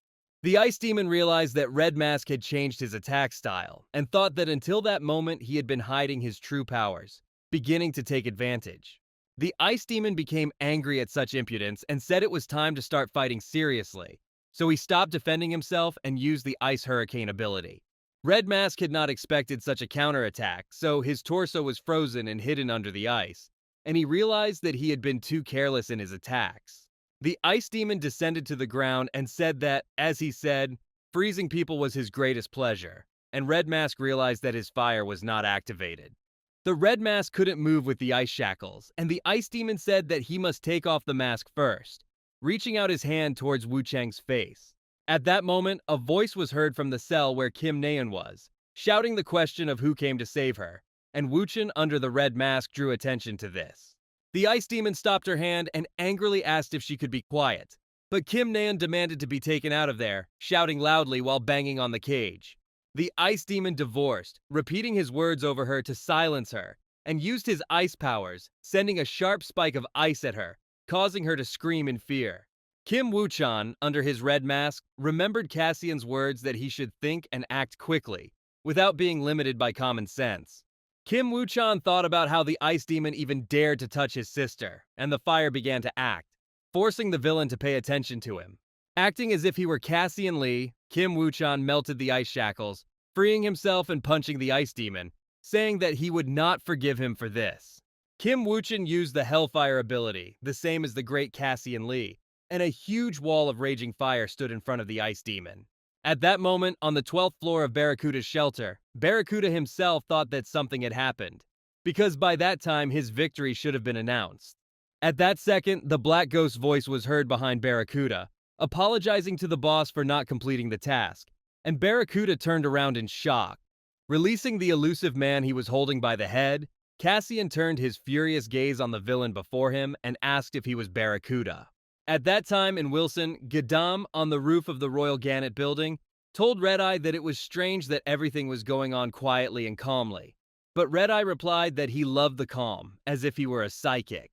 Gannett replied that that was strange for a villain, and at that moment Yu Jae-ha appeared on the roof with his guard, telling them that they had done a good job. His guard gave Gannett a bunch of pizzas, and he asked where they came from because the pizzeria was destroyed, to which Yu Jae-ha said that he bought them outside Wilzona. In the end, when the 6 villains sat down, Ujeha asked if those who went to Busan would be okay, and Gannett replied that Driver wouldn't risk the lives of others in vain. Ujeha replied that it was not Driver who was commanding the attack, but the newly elected leader. But Gannett replied that Driver was not more important in either case. Ujeha realized that he believed in Driver a lot and asked if it was because they were old friends. But Royal Gannett replied that there was another, more important reason.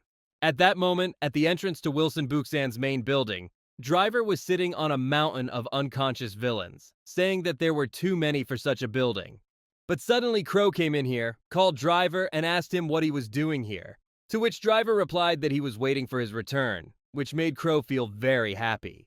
Raven said he had bad news, handed Driver a mechanical raven and asked him if he could fix it, to which he replied that anything was quite possible. The Driver realized that if Car was broken, then the Crow probably got out of control in the battle with Kuroshitsa, but now it looks quite adequate. But suddenly strange noises were heard from below, as if the building was in debt, and Crow asked if there was anyone from Gadam down below, to which Driver replied that there was a black Gadam horse, red mask. But in addition to the sound from below, the same sound was heard above the two of them, and Driver realized that Wilson's boss, Gadam, had also resumed his work, fighting Barracuda. Meanwhile, on the 12th floor of the main building, Barracuda told the black ghost lying in front of him that he had failed his expectations by losing to Cassian. The black ghost darkened his face, about to justify himself, but at that same second, a blow from Barracuda's brass-knuckled fist flew towards his face, causing him to break the wall with his body. Cassian told Barracuda that he treated his subordinates poorly, but he, stretching his shoulder after the blow, said it was none of his business. Moros turned his attention to Barracuda's brass knuckles and told Cassian that his magical weapon was made of natural monocrystals, but remained silent in response. Barracuda didn't find Driver with his eyes and asked Cassian where he was, and Cassian replied that he would be here soon, but that he could handle it alone. Barracuda said he only had business with Driver and that there was nothing the newcomer could catch there. But Cassian suddenly replied that he had business too, but with Barracuda. Cassian said he knew Barracuda had kidnapped a man and was trying to frame him, and responded by asking if he should be paid compensation for moral damages. Cassian activated his mana, summoning the powers of the shadow into his fist, and told Barracuda that everyone owes Cassian responsibility for their actions and mistakes. Barracuda laughed at his words, saying that Cassian doesn't know his place and shouldn't think he's cool just because he caught the black ghost. He added that he had heard from Juok that Cassian had outstanding fighting skills despite his low mana levels, but it seemed he just got lucky with the weak. He had luck with the black ghosts, and Barracuda asked if the same trick would work on him, an S-rank villain. But Cassian had an answer too. Cassian said it was all just because of the magical items, and Barracuda asked who dared to say something like that to him, to which Cassian replied that the Driver himself told him so, which made Barracuda think. Barracuda asked Cassian if he was trying to anger him because he wasn't strong enough to fight him, but Cassian replied that he hadn't even thought of that. Barracuda responded that it was great fun to respond to the provocations, saying that he wanted to enjoy an appetizer before the main course in the form of Driver. After wondering how tasty this snack would be, Barracuda activated his powers, summoning spikes from his brass knuckles, and 2 spikes also emerged from his back. Cassian, as well as Moros, were surprised by the unusual strength of the villain before them, and Barracuda charged at Cassian, shouting that he was Barracuda, the leader of Wilsona Buxan. However, Cassian instantly moved behind Barracuda from the side and, asking him what was wrong, punched Barracuda directly in the face, forcing him to shut up. Barracuda didn't dodge Cassian's attacks, and Cassian struck him again, hitting him directly in the stomach with his fist and knocking the wind out of him. Barracuda suddenly replied that it was nothing and said that his attacks only provoked laughter, after which he grabbed Cassian by the hair and hit him in the face with his head. It hit right on target, and Cassian flew to the side, and Barracuda was about to attack again, but with his fist, but Cassian moved behind him. The Barracuda screamed where it was, and Cassian began dodging the S-rank villain's furious speed attacks, preventing it from hitting himself, and rose into the air. Cassian was about to strike Barracuda from behind, but he suddenly froze in place, and Cassian sensed something was wrong, after which the spike, enlarged from his back, almost pierced his head. Cassian realized he was close, and Barracuda activated his brass knuckles, shouting that those were his most powerful weapon, Barracuda's fangs. Barracuda launched himself into the fray using his homing spike ability, and 4 spikes erupted from the brass knuckles of his right hand, flying out to pierce Cassian.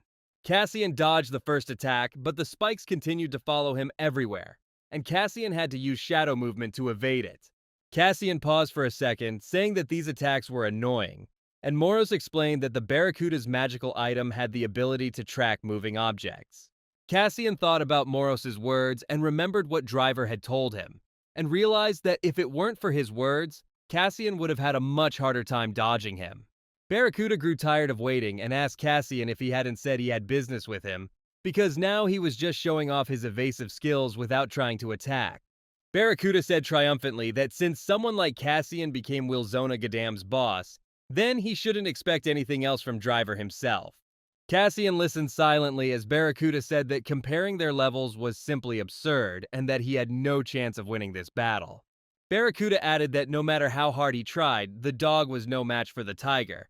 But Cassian suddenly said, sitting in front of him in an odd position, that his attacks were too predictable.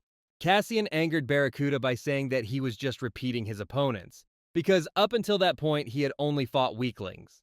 Cassian added that he lacked combat experience and said that Driver was right about him, saying that without magical items, he was worthless. Barracuda kept telling himself it was an empty spot, and said Driver told him he could lose his spot and lose his position if he scratched his tongue too much. Moros told Cassian that, judging by the power level, if he wanted to anger Barracuda, then he was doing it very well, and Cassian became cautious. Barracuda confirmed that he was strong thanks to magical items, and asked Cassian if he thought they would listen to his complaints after his defeat, throwing himself into battle with renewed vigor. Cassian rushed towards Barracuda in response, and used the homing spikes ability, and the spikes again emerged from the brass knuckles, but with greater speed moving towards the enemy. Cassian slipped under all the spikes, which were faster and thinner than the previous ones, and kicked Barracuda from below, knocking him down. Barracuda said that Cassian was being clever, simultaneously releasing spikes from another brass knuckle, and Cassian began to dodge, after which he used the Shadow Blades ability, cutting off all of the villain's spikes.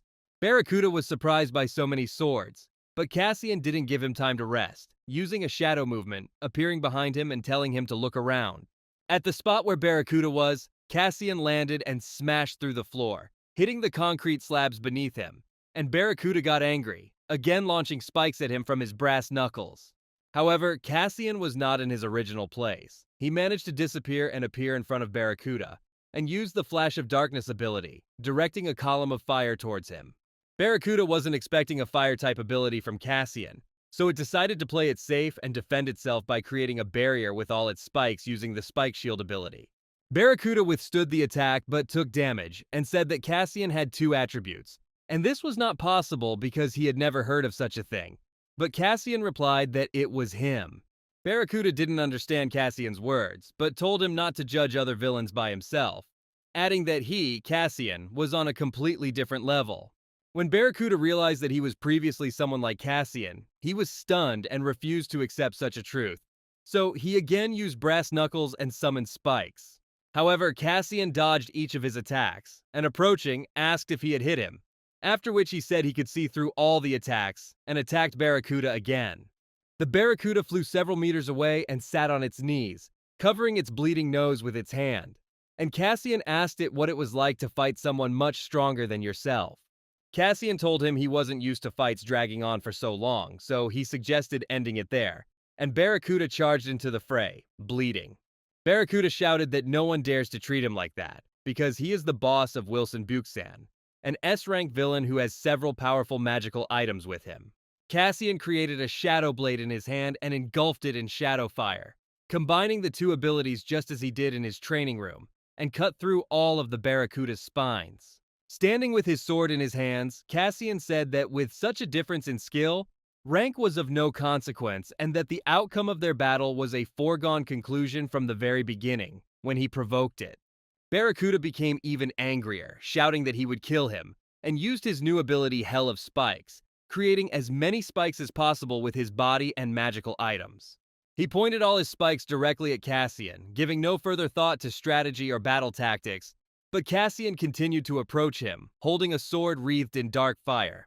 Cassian approached him, saying that he had already said that the outcome of the battle was a foregone conclusion, and severed both of Barracuda's arms with his sword, leaving him in a state of severe shock. As Barracuda screamed in pain at having lost both arms, Cassian said that he should have had enough of the Buxan region and that his arms were the least reward for his greed.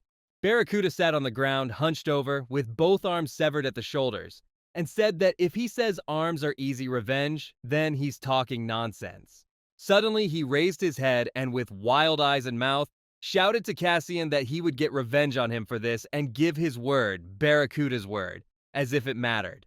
Cassian called that nonsense and became serious, saying that Barracuda would only get revenge if he survived, but he didn't promise to forgive him. Cassian poured even more of his mana into the surrounding atmosphere and said that this was the end for Barracuda, and could only call out to him meanly in response to these words. But in that second, Cassian felt a strange energy behind him, after which he turned and only just managed to block the strange laser, which threw him far behind the wall of the building. The one who attacked Cassian so suddenly and unnoticed was Lens Girl, the villain who served Barracuda, and she turned her lick back to its normal position, ending the attack. Barracuda told her that she was great and asked her to help him escape, and Lens Girl replied that she would now create a portal so they could get out of there. Lens Girl used her jump point ability, using her lenses to create a portal that seemed to have no passage, but they entered and the portal closed behind them. Cassian returned to this place at that time, saying that he did not expect to have any allies left, and asked where they had gone, to which Moros said that they used the portal to move. Cassian realized he had walked into a trap without even realizing it, and realized that this girl, Lens Girl, was by no means the common villain she might appear to be at first glance. Moros asked Cassian if he would follow them, but Cassian told him he didn't know where Barracuda and Lens Girl went through the strange portal. Cassian said that next time he wouldn't leave it like that, adding that he had something more important than the chase, turning his attention to the magical item, Barracuda's brass knuckles on his severed hands. At that moment, on the 11th floor of this building, Driver was climbing the stairs, saying that if they had taken the elevator, a lot of problems would have arisen. But Crow, walking beside him, said that was the point. Openly flirting, they went up to the 12th floor and saw Cassian standing in front of them with his hands clasped, and Driver said he had been looking for him for a long time. Crow turned his attention to the dusty, broken floor of the building and asked Cassian if that was where he fought, and Cassian couldn't help but agree and confirm it. Cassian said that he had punished Barracuda well, but Driver asked what that meant, and Cassian replied that he had failed because another villain had interfered with him. Cassian said that a bespectacled villain prevented him from taking down Barracuda, adding that it was no longer important and asking Driver what was going on with Kim Woo-chan, the disguised red mask. The Driver replied that there was no need to worry about him, after which he projected it with a drone and showed Cassian that Uchkan would now leave there with his sister. Cassian told Driver that it was their time too. They needed to join those guarding the back exit and leave Buxan with them. But Driver already had words on this matter. The three villains fought Rockhand, and Driver said they seemed to be having some trouble, and Cassian said they needed to help them. Cassian and Crow had already begun their descent, but Driver suddenly told them he had unfinished business there and convinced them to go without him, saying he would catch up with them soon. At that moment, in Wilson Buxan, in Barracuda's hideout, Barracuda himself was sitting on the ground, saying that he couldn't believe that Wilson was no longer there, and that he had lost his dream of conquering the entire world. Lens Girl approached him and told him that if he started treatment right now, the situation could still be saved, and Barracuda said that both of his arms had been cut off and replied that he would be back soon to get some tools. Lens Girl moved away from Barracuda and created a portal with her jump ability, intending to teleport behind the instruments, but suddenly a strange energy was felt behind the door. Lens Girl was about to enter the portal when suddenly the door flew out and hit her directly, sending her against the opposite wall as Barracuda watched in fear. Suddenly, a strange voice was heard, familiar to Barracuda from the past, saying that it had been searching for him everywhere for so long, crawling through every corner of Barracuda's base.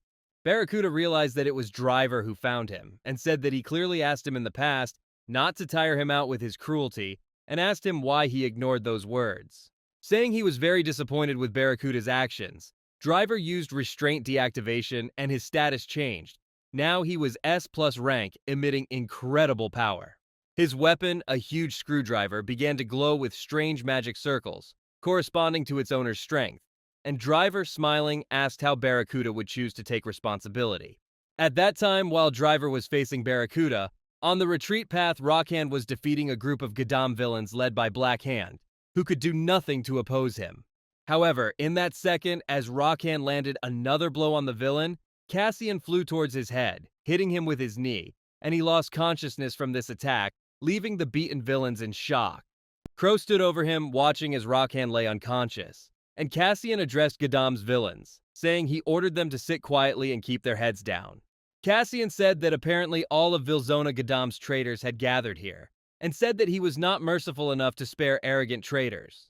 Guac wanted to scream, expressing her disgust at being a traitor, but Pointer was more aware and grabbed her by the shoulders, then pulled her away from Cassian while there was a chance. Blackhand yelled in anger at Cassian, saying that he had captured his prey, whom he had almost finished off, and Cassian replied that he was more like the prey than Rockhand. Crash was sitting on the ground at the time and asked why they returned from Bucksand so early, and Cutter asked how Cassian fared in the battle with Barracuda. Cassian replied that he had escaped, and Crash asked if he or Barracuda had escaped, but Cutter immediately realized that it was Barracuda who had escaped, and Crash, along with him, widened his eyes in surprise. Cassian remembered that a villain with glasses prevented him from finishing off Barracuda, and Blackhand also widened his eyes in surprise, not believing that Cassian had made Barracuda escape. Cutter and Crash asked where Driver was and why they came without him, and Crow responded to both of them by saying that Driver had unfinished business in Busan. Raven remained silent and thought that since he knew Driver and his dark past very well, he was most likely busy punishing Barracuda now. The Driver started approaching Barracuda, listing all the problems, starting with Blaster and ending with Kim Naeun's kidnapping, and pointed his gun at his face. The Driver said that Barracuda simply wanted to blame Gadam for all the evil rumors and their consequences, and asked him how he would be held accountable for these actions. Barracuda began to stutter in fear, but suddenly Driver approached him, telling him that he was not able to answer for his actions and asking him who was behind all this. At that moment, Lens Girl, who was thrown out the door, stood up and told Driver that, as he said, it was unbelievable, and Driver wondered how she was still standing after her blow. Lens Girl used the jump place ability to create a portal, saying she wanted to meet with Driver, and Driver replied that he strongly dislikes unplanned meetings. A gallant old man dressed in an expensive suit emerged from the doorway, along with an assistant, who told Driver that his words were very offensive because any meeting is valuable. The Driver said that the words about a valuable meeting could not be attributed to the man who arrived and pointed his gun at him, saying that there was no point in starting a war. The old man said he needed to be understood correctly because he came there not to fight, but to collect the little Barracuda and, at the same time, to observe the Driver. The Driver said haughtily that the matter was apparently so important that it required the man's personal presence, and replied that he valued his servants, even if they were hopeless idiots. The Driver was offended by the man's servants' inability to do their job and asked if the man was the one who ordered Barracuda to take Soul. The man laughed and arrogantly replied that Soul was just the beginning, and soon all the Wilsons in the world would be under his control, speaking to the S+ rank Driver as if he had no idea. The Driver replied that even if this man is one of the 4 evil lords, he might not succeed, and invited Driver to join his side, but he refused. The man accompanying the old man looked at Driver, and one of the 4 evil lords said that Driver would help him repent of his choice, but said that was unlikely to happen. The Master of Evil told Driver that even if he said it now, in the end, everything would be exactly as he had planned, but Driver disagreed with this. The Driver replied that he also had some words in response and told the evil lord not to interfere with them. Otherwise, he would make him regret it, and the Driver prepared the technique for the attack. The evil lord exchanged a glance with him, and at that moment in Gadam, in Cassian's personal training room, he stood and looked at the natural mana crystal, thinking that he had not expected to receive it. Moros asked Cassian why he was looking at the mana crystal, and Cassian said that it was actually strange to hold the object in his hands. Moros replied that it was better for him to know that the natural magic stone obtained from weapons is different from the natural mana crystal found in nature, inferior in the strength of the effect. Moros said that Cassian would receive slightly less mana from that stone, but that the weapon's mana crystal would also contain qualities that belong to the weapon.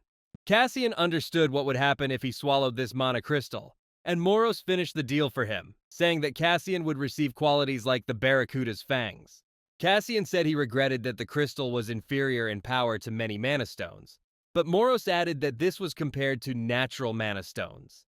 Cassian made a decision and swallowed the magic crystal, after which memories of the battle began to emerge in his head, and a new energy began to emanate from him. The next morning, Kim Woo-chan was sitting in the building, watching the news on his phone, which said that yesterday there was a battle between the Buksan and the Gadam Wilson, where the villain Red Mask appeared. While Kim Woo-chan was watching the news recap from the previous night, Aut Dayan approached him and asked why he looked like he hadn't slept all night and threw a can of soda at him. Kim Woo-chan looked very tired, and Lee Doon asked him how Naeun was, to which Woo-chan replied that his sister was sleeping in her room. Lee Daeun said that this morning on the news it was said that there was a rumor among the villains and psychics that Gadam had destroyed Wilson Buksan. Lee Daeun said that he did not expect Cassian to make such a sudden attack on Wilson Buksan, and apparently this Cassian was not lacking in aggression. Suddenly, Kim Woo-chan told Lee Da-woong that it was actually the Buksan villains who kidnapped Kim Na-eun, and he spat out his soda in shock upon hearing this. Lee Daeun calmed down and said that that couldn't be, and that according to his information, Cassian, the villain from Gadam, kidnapped his sister, but Woo-chang said that this information was planted by the scoundrels from Buksan. His Sunbae became cautious and asked how he knew that, and Woo-chan said that he was there last night and that Wilson Gadam's villains helped him. Lee Da-woong asked if he was joking, and Kim Woo-chan said he had no choice but to accept the villain's help because he wanted to save his sister. Kim Woo-chan calmly said that fortunately everything ended well, and Lee Da-yeon at that moment couldn't believe what he was hearing, thinking that the villains helped Psyker. At that moment, on Wilson, Gadam, a D-rank Fury villain, shouted out of incomprehension of who turned off the voltmeter, because he was almost promoted thanks to him. Suddenly, Yoo Jae-ha approached him and told him that there was a problem with the electricity all over Wilson, and also that someone had stolen all the speakers and televisions. The cleaner said his tablet was also missing, and Fury yelled about who dared to rob Wilson in broad daylight.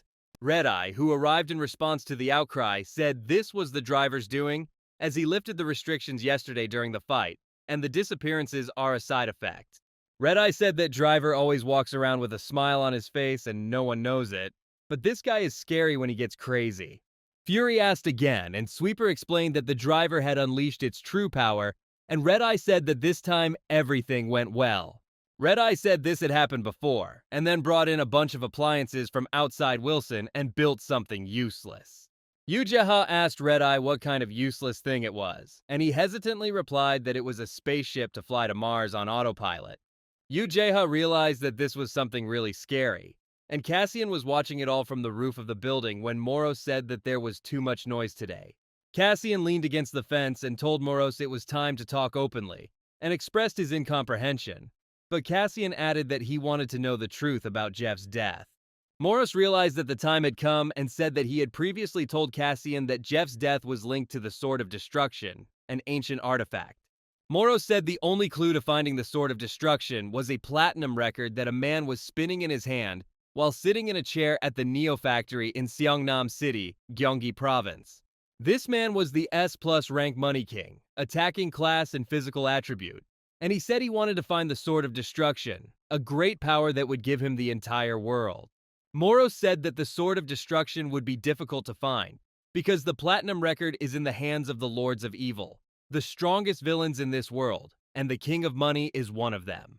Meanwhile, in the United States, Kwon Yuri was writing to Cassian telling him she was worried about him because of the situation in Seoul, and suddenly, while walking down the hallway, she accidentally bumped into some boxes.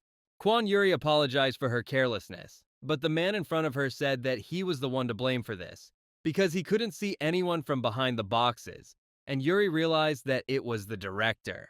A few minutes later, they were both unpacking things from the boxes, and the director thanked Yuri for his help, because it would help him finish this faster. While tidying up her things, Kwon Yuri took out a framed photograph and asked the director if she could put it there, and he replied that it would be no problem, but Yuri suddenly looked at her. Kwon Yuri asked what kind of painting it was, and the director walked up to her, looked at her, and said wistfully that it was him and his dear friend.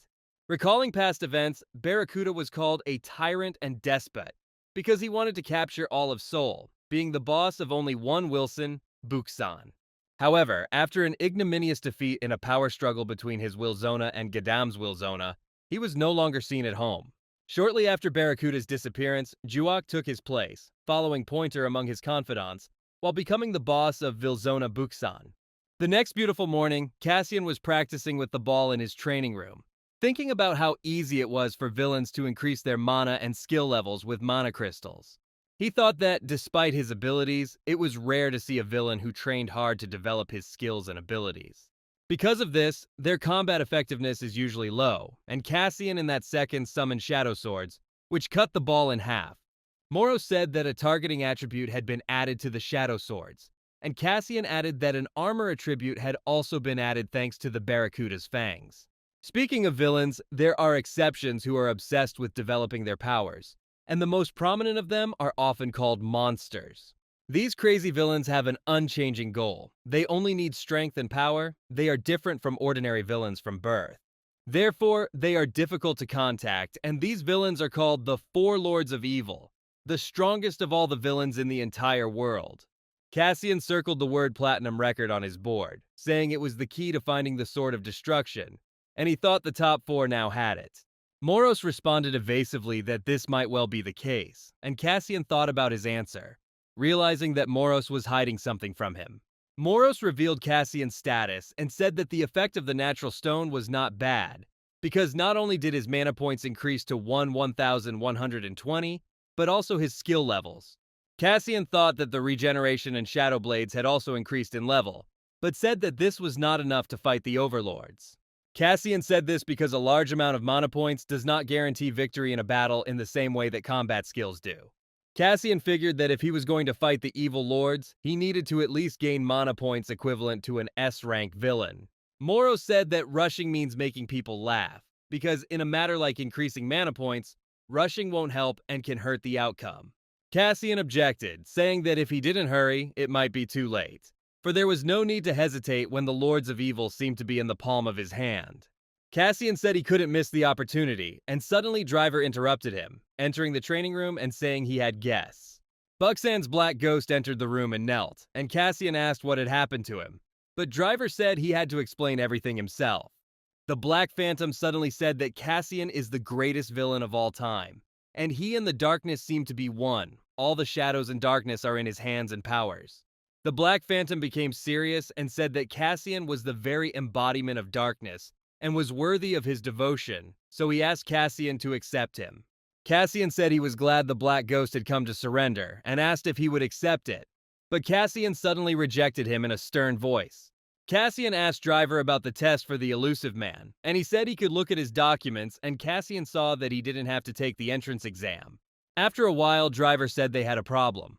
Wilson was running out of basic necessities. The water and electricity would soon be cut off, and there would be no freight transport. Cassian asked if the government and society should help with this arrangement, since Wilson is a house specially designated for villains. Driver said that even with the government there could be problems, and Cassian asked him if it could be solved with a couple of bribes, to which he replied that he sounded like a real villain. The host began to talk about how the fact that their resources are running out is actually a very serious problem, even though it is very annoying.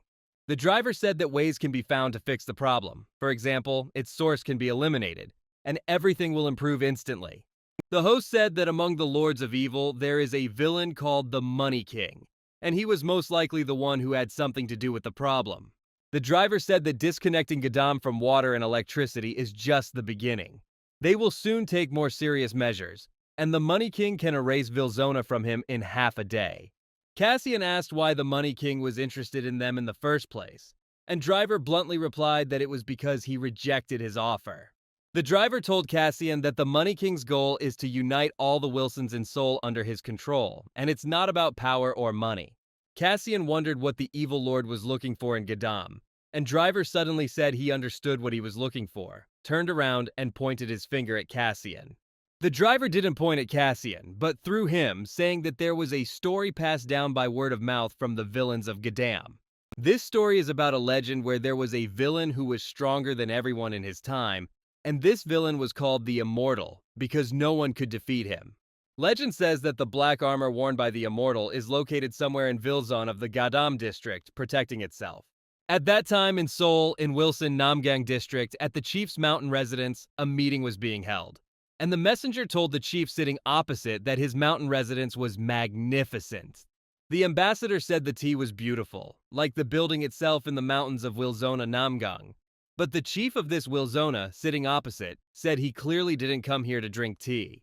Wilzona's boss was Mujin, an S-rank night-class villain with the mineral attribute, and he told the ambassador to get straight to the point and ask him why he had come. This ambassador was Deputy Chief Kim from the Neo Center, and he said he had an excellent proposal for Mujin, although he found his mechanical voice difficult to get used to. Len's girl was close, but she was already an S-rank with the same skills, and the Money King's messenger said he was worried about the villain's rights because they had now reached the bottom. Deputy Director Kim said the chief wants to create a world where the rights of villains are protected, because the freedoms and rights of their families must be respected. Muzdin said he had had enough of idle chatter, and taking out a knife and pressing it against Deputy Chief Kim's throat, said it was time to get down to business. The ambassador got straight to the point and said that the boss wants to unite all the Wilsons of the world, starting with the 4 Wilsons of Seoul, thus increasing the power of the villains. Muzdin laughed and said he was expecting an excellent offer, but in the end he realized that the Money King again wants to tie everyone with a chain and make them spin at his whim. Deputy Director Kim said that everyone who accepted would have their own role, and the chief offered Mujin to become his right-hand man, giving orders to the others through him. He also took out a box of premium mana crystals, saying that it was a modest gift from the boss, and that there was no malicious intent in it. Mujdin, being the boss of Wilson Namgang, was thinking seriously, and while standing at the window of his room, he heard the villain next to him say that only a psychopath could control multiple Wilsons. J-Rob, an assassin with a Class A physics attribute, asked if this annoying old man had gone completely crazy, as he was going to carry out such an operation. Jay asked Mujin what he thought about it, and he said in his robotic voice that the plan sounded good, but he doubted that was the ultimate goal. Jay asked why Mujdin didn't turn off that mechanical voice even when he was alone with him, and he evaded the question, saying that there is something we don't know. Mujin ignored Jay's question, asking what the other Wilson villains responded to this Money King, and Jay asked if he meant Driver. Mujin said it was likely that this Deputy Chief Kim had already visited them, because they definitely wouldn't deprive Gadam of their attention, but Jay replied that Driver would most likely reject the offer. Mujin told Jay that Driver probably guessed the Money King's true motives, so he asked to contact him immediately. At that moment in Wilson Gadam, when it was already dark and pitch black, Cassian and Driver walked through the dungeon, holding a lantern in their hands to illuminate the path in front of them. Cassian asked Driver if it was surprising that there were places like the 5th underground floor in Gadam, and Driver said that there used to be a parking lot here, but it was turned into a protected area. The driver said that this was just one of the reasons, and the second reason was that the Black Armor of Legends was kept prisoner here, because it produces strange sounds that penetrate people's hearts. Cassian asked Driver if it was true that the suits of armor from the Legends could talk, and Driver confirmed it, saying that it sounded really creepy, like a ghost from a horror movie. Suddenly, Morris became cautious and told Cassian that he should be careful, because an evil spirit gets into people's heads and creates negative thoughts, but he himself must feel it. The driver said they were standing there, and in front of them was a wall that he said was made of lead and concrete with special steel that wouldn't allow a high-ranking villain to get out of it. The driver asked Cassian if he really wanted to go through that door, and he said that he knew everything and wasn't stupid enough to fall for the evil spirit's tricks. The driver asked him to be careful, after which he went behind the door and locked it, and Moros told him that Cassian should be careful, because he is an evil spirit. But suddenly Cassian felt a force extending from the center throughout the room, and in the center he saw a black armor, considering it old-fashioned. The black armor was speaking poetic verses, and Cassian asked what it was saying, but Morris replied that they were verses of ancient poetry, and Cassian was surprised that the armor knew them. The uniform armor suddenly spoke again, murmuring 2 stanzas of verse, and Moros said, looking at the spirit, that his master was clearly someone difficult, because he was completely saturated with anger. Cassian told Moros that he would overcome everything in his path and subdue this armor as he went, and Moros told him to be careful, because he wasn't that strong. The black armor suddenly said that Cassian had the perfect body to become a useful artifact for him, and asked to become his slave voluntarily. Cassian approached the armor with fire in his hand and said that he, not the armor, would become the owner. But suddenly she used the consciousness invasion ability on Cassian. This armor suddenly told the fascinated Cassian that together with him, they would conquer the entire world, and transferred itself into this young body, continuing to kill the planet. Suddenly, the immortal heard someone addressing him and telling him that the immortal did not know his place. He was playing a game and elevating himself to the level of a god. It was Moros in the form of a spirit knight, and he told the immortal that it was time for his time to pass. After which he said that he did not expect to see him here.